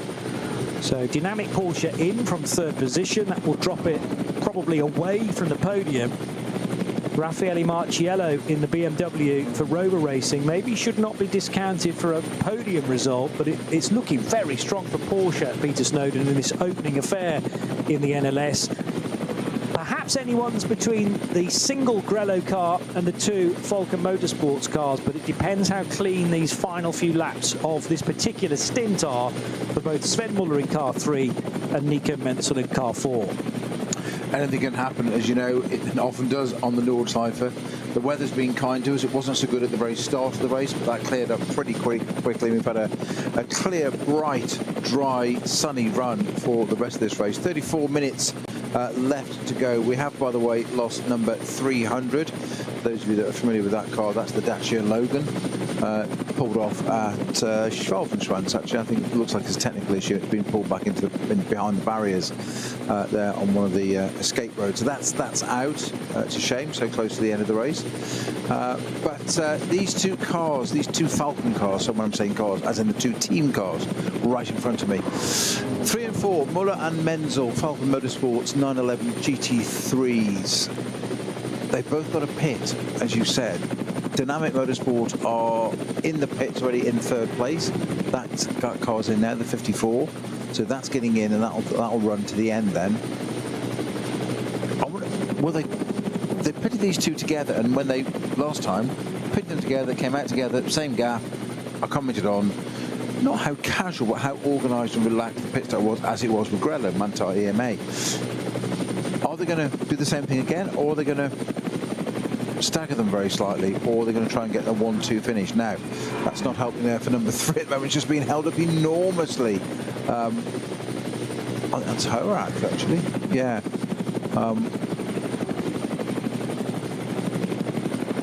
We will see. So Porsches at the moment, 1, 2, 3, 4. Falcons 1 and 2. Dynamic with Caraoli at the wheel and Marcus Pruning in the number 911 Manthey Grello car in 4th position. BMW it is, it's in 5th. That's the number 98 single entry this time of the, we've mentioned before, and normally an absolute star of these races, Raffaele Marciello in the M4 GT3. And it is SP9 Pro cars right down to 7th place, which is Jordan Pepper in the Red Bull Team Apt Lamborghini Huracan. 8th, 9th and 10th are SP9 Pro Am cars. Uta Racing Dual Motorsports is the Audi, the McLaren and the Black Falcon Porsche. And our first Cup 2 cars, which were much higher up the field at one point, are now down in 15th, which is Müller Motorsports with Shearbath at the wheel of that now, the 921 car. Nagelsdeck just behind him in the, just behind him, I would say, and 13 seconds now after that incident. Di Martino in the Kramer car, Grutter in the SRS team Rendsburg, and Rosenberg in the Black Falcon. So 15, 16, 17, 18 and 19th there are the Cup 2 cars.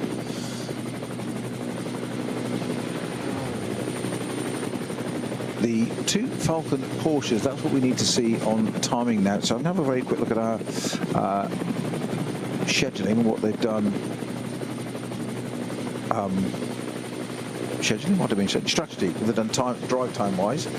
It can be called scheduling, I suppose. Yeah. In the ideal world, it would be scheduling. Not that you can necessarily schedule to the precise moment when you're going to be pit stopping cars. But the Falcon machines are now into the carousel. It's quite a busy carousel with 3 other cars on that concrete strip. But there was no real opportunity to get by. Now going into the code 60 on the carousel exit. So that's brought Menzel right in touch with. It really has, yeah. With his teammate. And careful not to overlap until this point. Yeah. Then you get moving, so you can. Nico Menzel flashing the lights again straight away. Like, I'm here, I'm here, I'm here. I know you am. I know you know I'm here, but I am here. Yeah.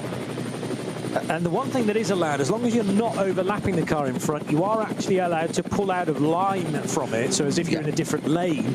And that gives you clear line of sight on where you want to go next, and also just means you've got less to do. Once you see the green flag, you haven't got to jink out of line anymore. You've already done that bit. And it's also a statement of intent to the car that you're passing, because they know you've moved there. And like, okay, fine, you haven't broken any rules, that's fine.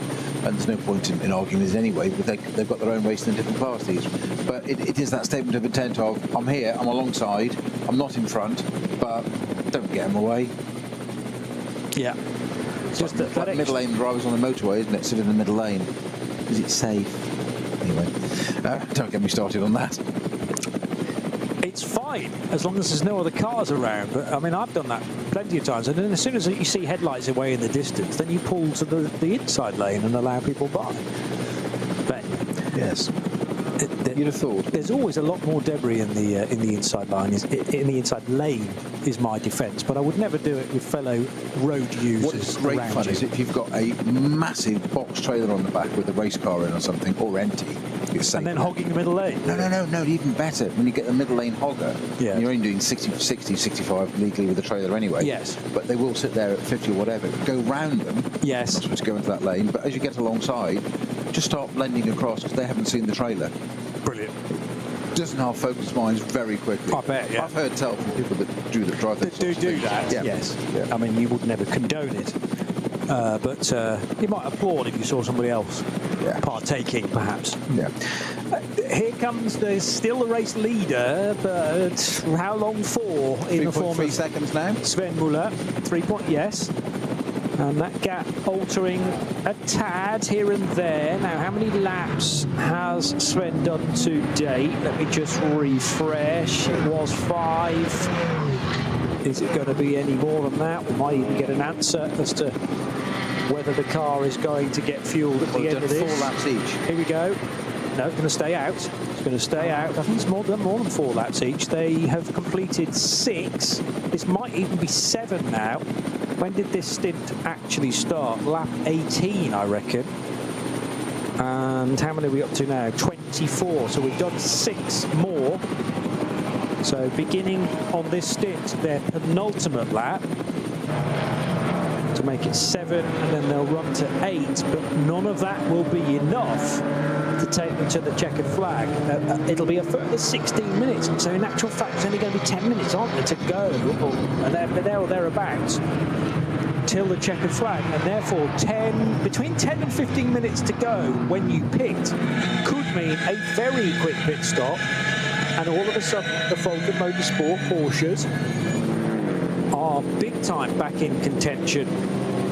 Because I mean, you look at the gap between the two at this stage, as in between the best place of the Falken Motorsport Porsches and Thomas Preining doing the chasing, it's 1:52. So how many laps are you saying left to run that they're likely to pit at? They've just started lap 7 on this stint, and I reckon they'll run to 8 as usual. Total of the race. So we've done 24 laps now, so they're going to be on, so what are you saying, lapping, coming in 2 laps time?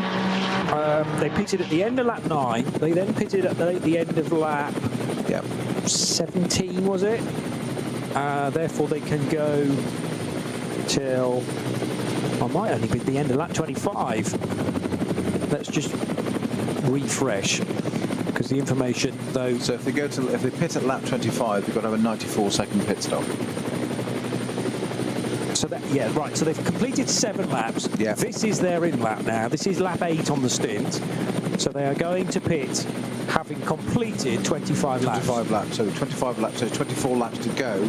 So it's actually 3 seconds less. So basically each lap at the end is 3 seconds. That's about minutes, isn't it? That's minutes to go, not laps to go.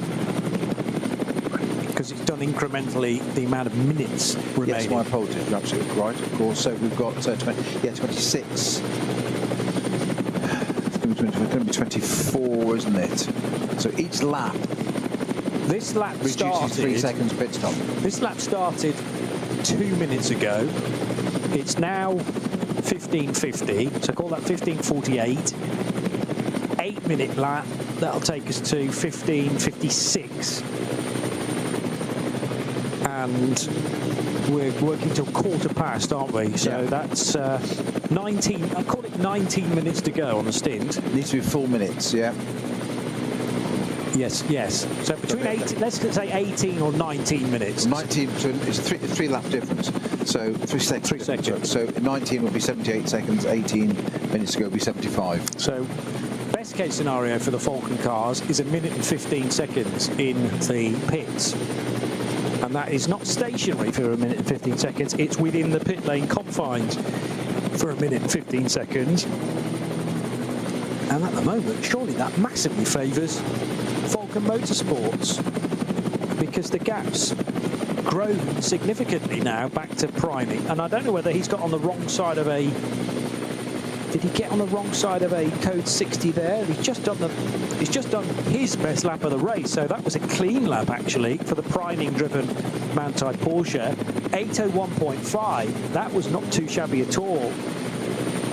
So that gap's going to come down hugely now. Again, this is favouring Manthey. This is the first time I've seen these lap times, but look, Falken, who had to go through at least one code 60, 8:16 on lap 24, 8:15 on lap 24, whereas Manthey got a completely clear lap and brought back 14 seconds or so. So that again swings the pendulum maybe in the direction of Thomas Preining. The gap at the line is very misleading. It's nothing like 2 minutes or 2.5 minutes, as it is suggested, between Müller and Thomas Preining. So that's been shortened by at least 15 seconds. However, Preining would want that gap to be more like 1.5 minutes probably, because Müller and Menzel, we think, will have to spend 1:15, maybe 1:18 in pit road. So call that 1:20. Yeah, so if the real-time gap from first to second is more like 90 seconds, this is going to be phenomenally close when they all finally rejoin. So Raffaele Marciello's done an 8:03 in the 5th place Rover Racing BMW. Christian Auer in the 6th place Mercedes Get-Spring car. Lucas Auer. My apologies. Done an 8-minute dead. Jordan Pepper in the Red Bull Lamborghinis with a 7:59 on their last laps. Yeah. Not the best of the race, their last lap. The ones that count right now. So you can tell straight away where all of a sudden the green flag was waved, and it wasn't in time for the Falken cars, but it was in time for pretty much everybody else. And clearly track conditions were good, but also they all seemed to get a good gap in the traffic as well, so very little delay. And yeah, on lap 24, of the top 8 runners, 4 of them did car best lap, so it's not even driver PBs, but car PBs for Manthey, number 911, the Lucas Hour-driven 17 Mercedes, the Red Bull Team Apt Lamborghini, Jordan Pepper, as you said, and the 69 Door Motorsport McLaren has done its best lap of the race. Admittedly, that's an 8:05.2, so not quite at the same level. Mentor running line astern now, but they're also ready to come. They're coming in as this lap, you know, so they're ready for their pit stops. But sorry, Johnny, they've suddenly closed up through that traffic there in codes and flags, and they're now line astern again. Entirely. 2.8 seconds at the start of this lap. Nothing like that now.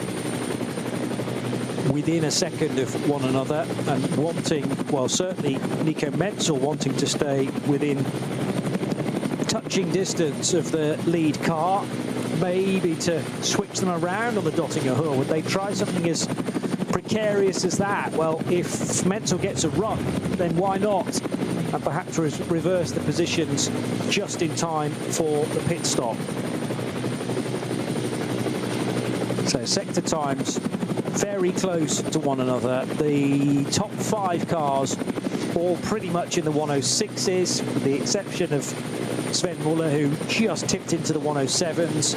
Sector 2, mid 103s, and then the longer sector, longer sector 3 was closer to 158, 159. Sector 4's the longest at just north of 3 minutes.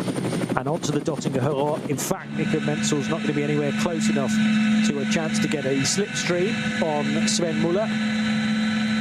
But there in the background, now heading underneath the way ahead bridge at Antonius Bucher. And swinging gently left and right before then you hit meaningfully that brake pedal to arrest the speed of these top-notch SP9 cars. Both are going to jump to the right-hand side just in time to thread their way into pit road for the final time. And they have been in lockstep with one another from the start, really. These two Falcon Motorsport Porsches, no hint of a split strategy, sticking with one another in every twist and turn. Brand new tyres, possibly scrub tyres, being called forward. So if your assertion is correct, it's time in the pit there. There was 20 full minutes left of the race to go. 20, okay. And they came in. So that gives them an 80 second stop. Yeah. And that's probably the reason why it's a little more hurried. They're not worrying about driver changes. Less fuel to go in compared to a full hour's worth of a stint, or an hour and 5 that they can sometimes do. And now the question is, where is Thomas Preining? Well, he hasn't yet reached the start of the Dottinger Hill. He's somewhere in that pretty long sector that takes just more than 3 minutes to get through. This is a painful amount of time to be watching disappear on the stopwatch. Now they're being sent away. Still, Preining almost tripping over the other, because the one with the red, the jump, wasn't he? Well, yeah. Almost. The one with the red door mirrors, car number 4, almost got ahead of the 3. Where is Thomas Preining? Still waiting for him to cross the line at the end of lap 25. Well, we're still waiting for him to arrive on the Dottinger Hill, unless my timing screen needs a refresh. No, it's showing both cars going out of pit road, and only now does Thomas Preining appear on the Dottinger Hill. Yeah, so he's still got 1 minute and 22 seconds to go. Actually, it should be shorter than that, because it won't be an in-lap, but nevertheless, this is a big lead of about 50 seconds, probably, maybe slightly more than that, over Thomas Preining, which you've got to think in 18 minutes is almost an impossibility to close in on drivers of the skill level of Sven Muller and Nico Menzel. Never say never, though, and never give up. Well, I mean, Grello will be not necessarily wishing this on a fellow Porsche runner, but with both cars running at such close quarters, all you need is a back marker to have a moment in front of, let's say, Muller, and it could account for both cars. If one goes spearing off in one direction, the other one could easily collect it, and that would be a dream result over in a flash. So I quite agree with you. You've still got pretty much the length of a Formula Ford race still to go at just under 20 minutes. There is the Kuss-backed Grello car, number 911, now turning right at the first corner, Preining over the line, and the gap is actually timed at 2 minutes, but that is compared, remember, to when the Porsches arrived in pit road. It's a lot less than that in reality. They're effectively a lap of the GP circuit down, aren't they? Yeah, so it's let's say I'm going to say 50 seconds as a guess. And that's the gap from the race leader back to this third place car. It's a lot less than that to Matteo Cairoli, who still has a chance of finishing on a podium in the dynamic Porsche, number 54. So I think we kind of entered the phase of the race now where it's fair to say that mentality-wise, psychic approach, it's Falcon's race to lose. It's theirs. Yep. It's theirs to take. So as you say, don't muck it up. Don't make any mistakes. Keep it sweet. Keep it clean. Keep it on the grey stuff. Don't use the curves too much. Think about your back markers a bit more without losing that effect, that metronome effect of keeping the rhythm. Because as our colleague Joe Bradley said many years ago and a few times since, quite rightly, you can't teach a racing driver to drive slowly. You actually come out of your rhythm. That's the danger. So you sit there and think, okay, I'm leading, and it's a 1-2. So logically, for the team, you want to sit there and go, right, we want to back this result. So you start to drive differently. Don't take risks, but just drive the same still. Otherwise, you will then have a slip up, and it's that trying to be too considerate is likely to make yourself trip over one another. Yeah. So you need to take stock of where you are in the race without changing anything too significantly, because if you change the whole landscape and say, right, we'd like to back off so much so that we want to avoid doing an extra lap, for instance, that just goes against everything that's ingrained in a racing driver. If you have to go round for an extra 8 minutes, then so be it, because it means that you cement the race victory. It brings its own risk, of course, because you've got to do another 25 kilometres of this place. However, it's better than trying to confuse matters. I mean, do you remember, was it last year when Red Bull Team Apt tried to orchestrate a finish? I think it was in the opening 2 races last April, and on the Saturday race, it was, I think Kelvin van der Linde was in that car and Jordan Pepper was in that car, and they tried to ease up. Maybe they were concerned about fuel, I forget now, but they slowed things down to ensure that they knew that that was the final lap rather than being pushed onto another one. But they backed off way too much, and in the end gave the race win away to the Grello car, I seem to remember, in one of the most bizarre finishes in recent NLS years. And Red Bull Team Apt just held their hands up and said, we just miscalculated and we didn't need to back off quite that much.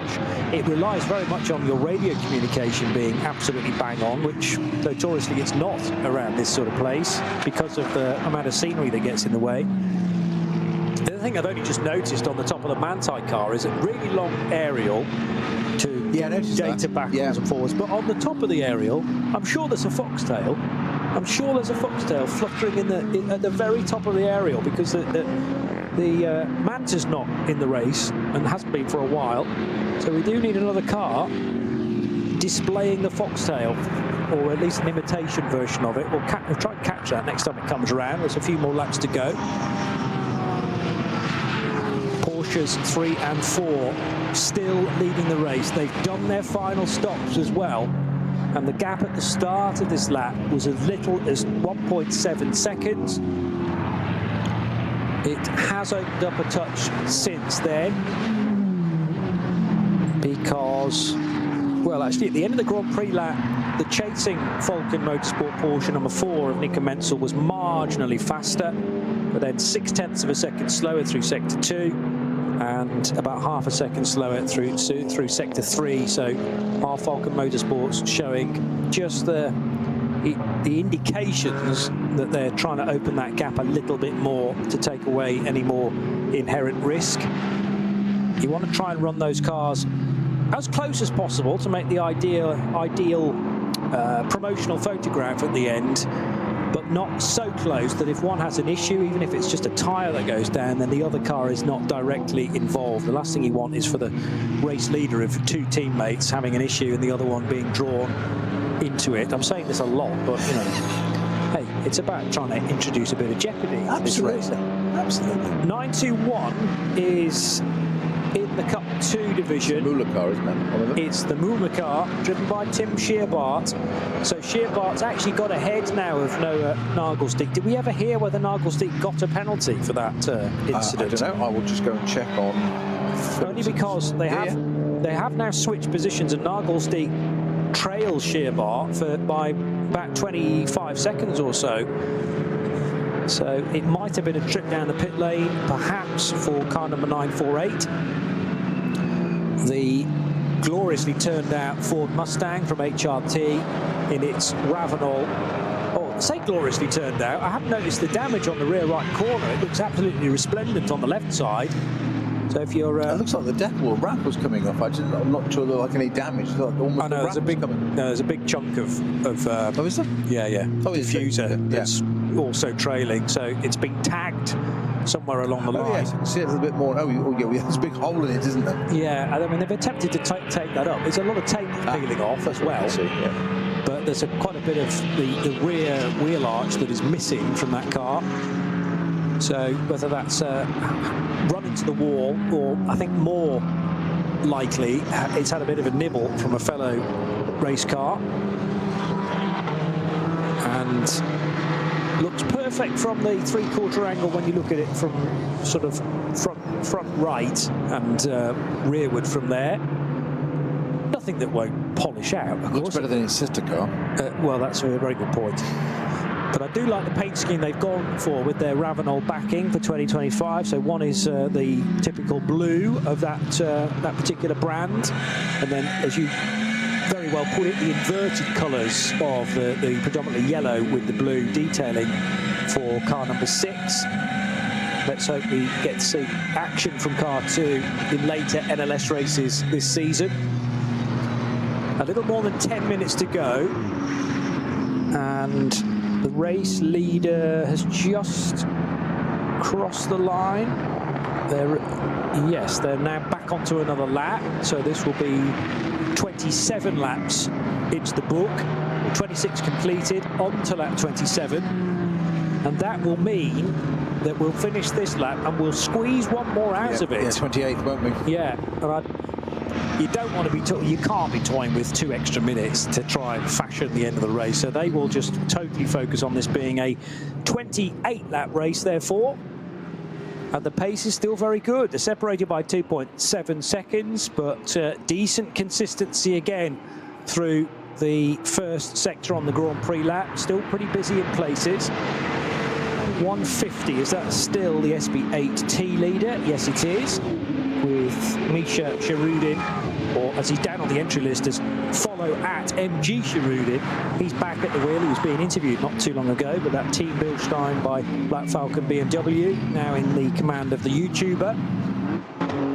Mercedes in its all black colours, which is the number 17. Now this is the place that is most likely to change in the closing stages. 6th and 7th. Well, even that's going to be taken away from us, sadly, because the Huracan needs a pit stop. I would be surprised if that's a scheduled stop necessarily, because I thought the Mercedes and the Lambo were about the same.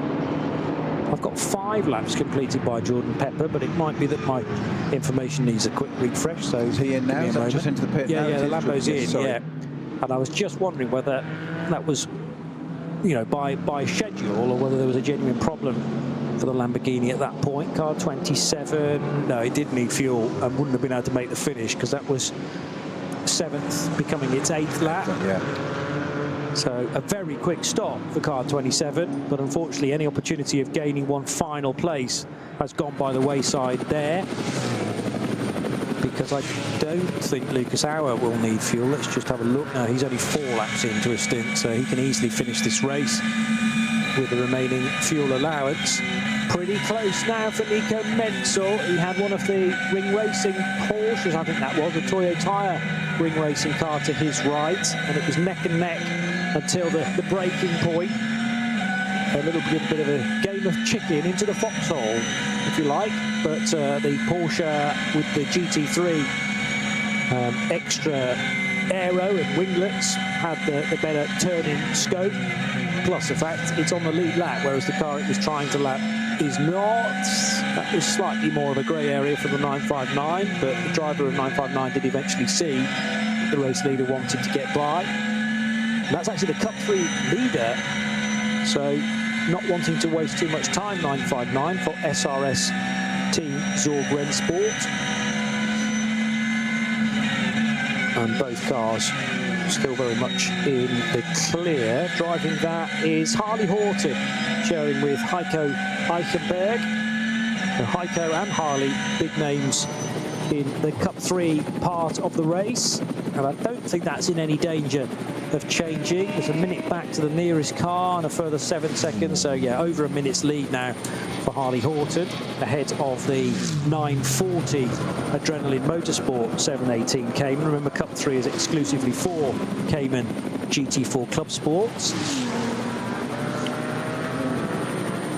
And the race leader now on into the longest sector.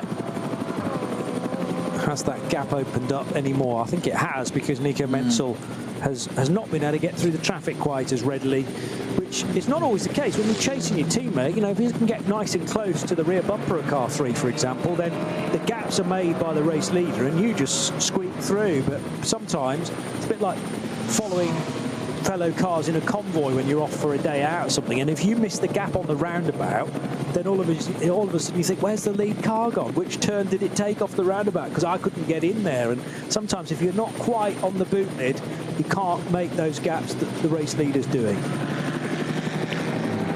But first, with the visual, we can see a bit there, and it is quite about coming up to the right-hander before the carousel. So it's going to be Muller going into the carousel Muller coming out of the carousel as Menzel goes in. Exactly that on that bit of concrete.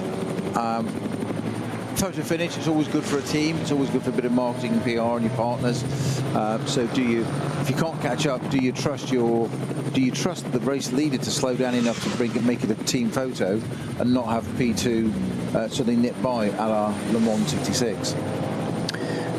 I think with there being a 69-second gap back to Thomas Preining, and that's a gap from Menzel to Preining, then they've probably got enough in hand to play with. Oh, they have. I'm just saying about the psychology of drivers. Do you slow down to let him in place?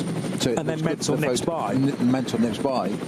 Yeah, it's Pro Villeneuve style. Yes, true. I'll give him my word, but yeah. Let's close things up for a night. Oh, he's taking a position. Yeah. The rat bag. The cheeky monkey. Well, let's see how Falcon manage this, but they have got the margin behind in order to do that.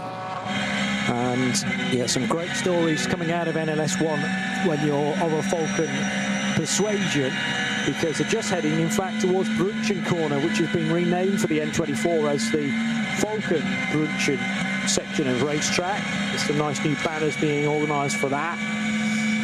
Still some of that stuff where the cars go light is just mind-boggling, particularly when you've got back markers to get by, and the car in front is just starting to dance around on the racetrack from left to right. You think, where on earth is it going to go next?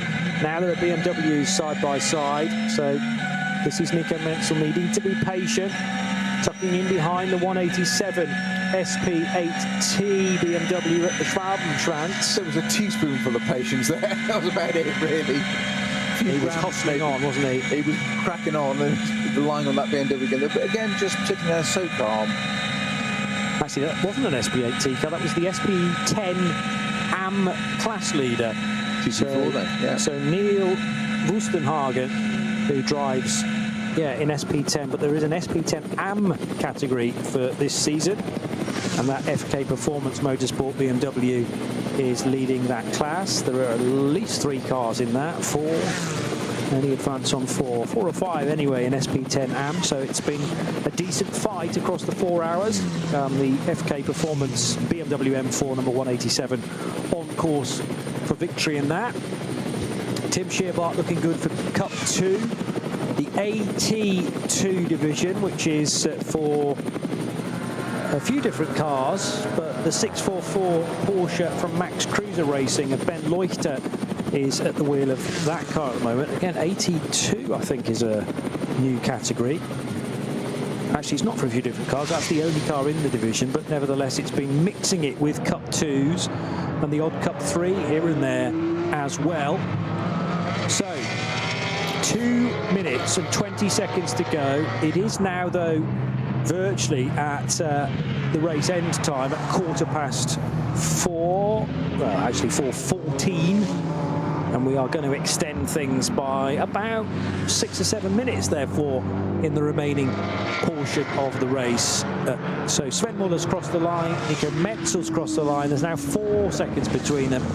And I think this is Falken Motorsports holding station now in the closing stages. And who can blame them with such a good result in their hands? Yeah, it's the sort of play nicely, boys radio message, isn't it? Yeah. Now, it's a job done. Don't mess it up.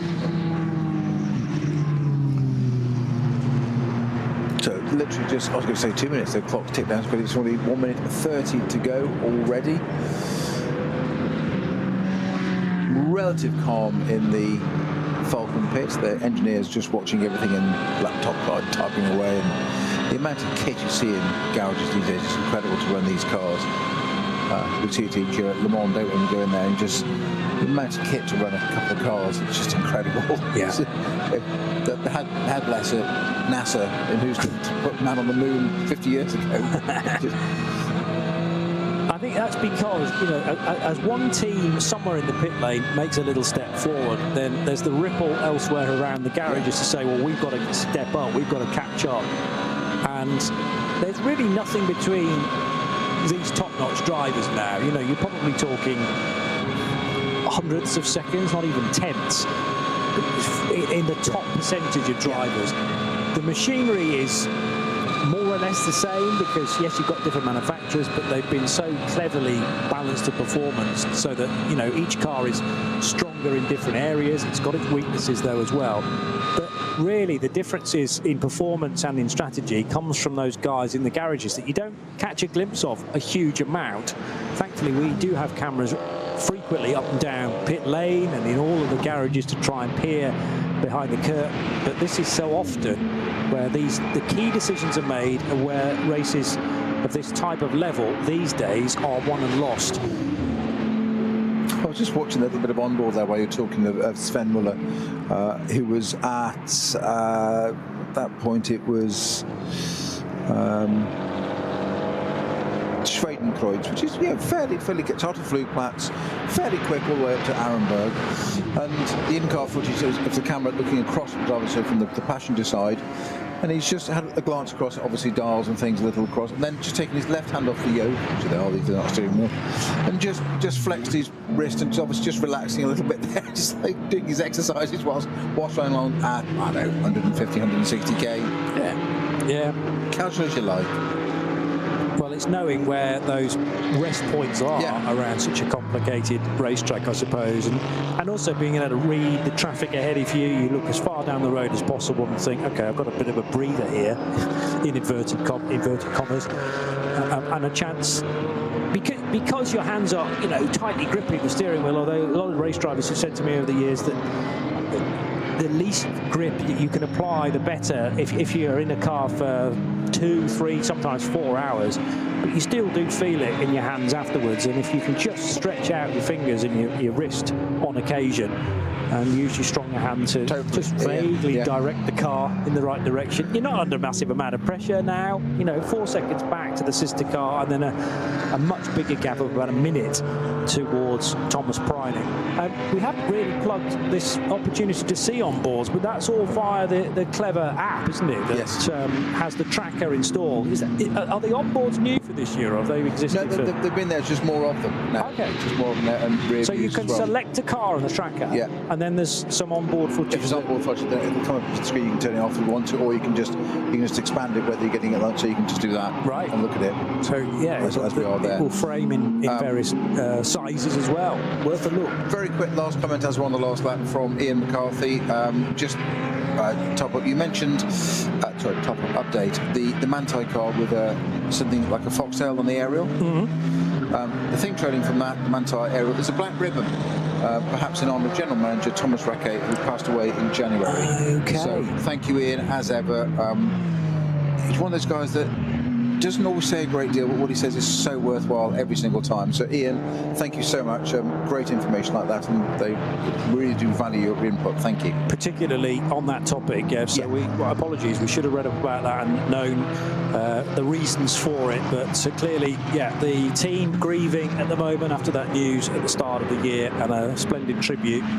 So thank you, Ian, for pointing us in the right direction. As I believe in the same vein that Aston Martin have done this weekend in Shanghai for Formula One. They have. For Eddie Jordan, Indeed. Which was, of course, his original team. And I'll just leave that there, but go and have a look and search out where it is. It's, the origins. I would have expected no less, but it's entirely respectful. The origins of today's Aston Martin team can be traced back to Jordan, indeed. And rest in peace, Eddie. It's shaken an awful lot of people up around the motorsport world, and certainly Formula One. But I'm liking the fact that an awful lot of comments have come from the sports car racing world as well. So final lap. He did do Le Mans in 1981 in an M1 BMW Pro car, Eddie Jordan. That's excellent knowledge. 1981, good year that. Falcon Motorsports, Porsches, first and second. 4 seconds was the gap at the start of the lap. It's probably around about that now as well. And they're into the penultimate sector on this final lap of the race. We are into extra time, as so often we get during these 4-hour NLS races. But it's been a cracker in terms of keeping us guessing.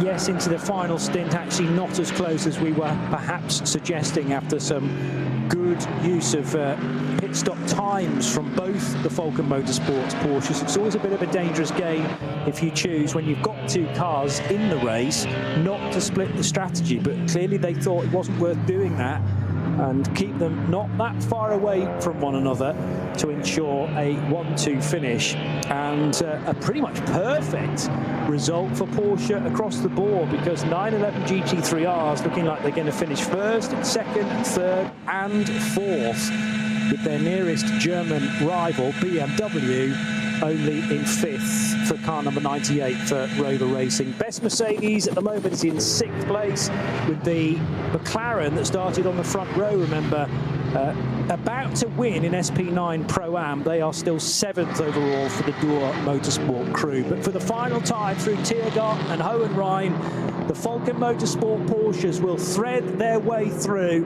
and Sven Muller will flash the lights as he's greeted by the checkered flag for the first win of the season in NLS 2025. It finishes with a 1-2 finish for Falcon Motorsports and their 911 GT3Rs. Manthey should make the podium. They're about a minute back though, so we'll have to call Thomas Preining across the line to confirm that.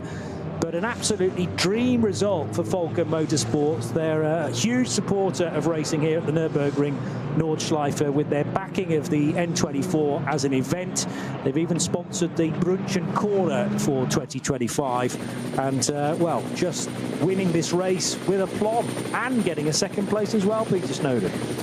And getting that photo finish as well, across the line of just the two cars, line of turn, always good for the marketing guys, and they're the one that attract the sponsors and the commercial partners and make it all viable. So it is important. Great there, Morris Schering being interviewed in German, unfortunately, so we can't tune into that bit for a minute, but he looks so young. He does. I don't want to know how old he is, but he just looks so young. It's just, but great drive for him. And third place, Marcus Preining brings the Manthey EMA Grello across the line, that far down, so 1 minute 13 later. And then Team Dynamic just behind them, 6 seconds behind, with a Carioli in that car. 54. Top 4 for the Porsches. Rafael Marciello should cross the line. Indeed he does right now, on cue for 5th place. The number 98 Rover Racing BMW M4 GT3. And another change of manufacturer coming up in 6th place. It's a lap down at the moment, but will be, looks like, in the Mercedes AMG Get Speed, number 17. So there's the shot from the helicopter camera, that we shoot the helicam shot of the two winning Porsches, if you like. Sven Muller, Nico Menzel, Falcon Motorsports. 1 and 2. So Sven Muller in car 3, joined by Maurice Schuring and Nico Menzel taking second position with Dorian Boccolacci. The podium completed by Thomas Preining and Ayhancan Guven in his Manthey EMA Porsche. Cairoli you've mentioned in the 54 car, joined by Bastien Boos. Cup 2 is not quite over the line, but it is won by the 921 crew of Moulner Motorsport from the 48 Losch Motorsport crew, which included, amongst others, Noah Nagelsdijk with Michele Di Martino. Well, it all rather came to a head, didn't it, at the head of the order of Cup 2, with a clash between Noah Nagelsdijk and Michele Martino, which resulted in a spin for the 909 car and out of the race lead as a result. Whether Noah Nagelsdijk got a penalty for that or not, we're still waiting to find out. But nevertheless, the victory went to 921. And in Cup 3, the other big category in this race, we're expecting 959 to be the victors, with Harley Horton bringing that car to the finish line, SRS team Zorg Rennsport. Big thanks to Kerry Cobb for keeping us on air throughout today's proceedings. My thanks to Peter Snowden as well. I'm Johnny Palmer. The next NLS race, NLS2, will be on Saturday the 26th of April. And you can join Bruce Jones and Peter Snowden for all the action from that. We're very grateful for your company. Come back soon to the NLS as we build up towards the latest edition of the Nürburgring 24 hours later on this season during the month of June. We'll have it all covered here on the Radio Show Limited network of channels. Bye-bye for now. This program is a Radio Show Limited production. Tell your friends there's more at radiolemans.com.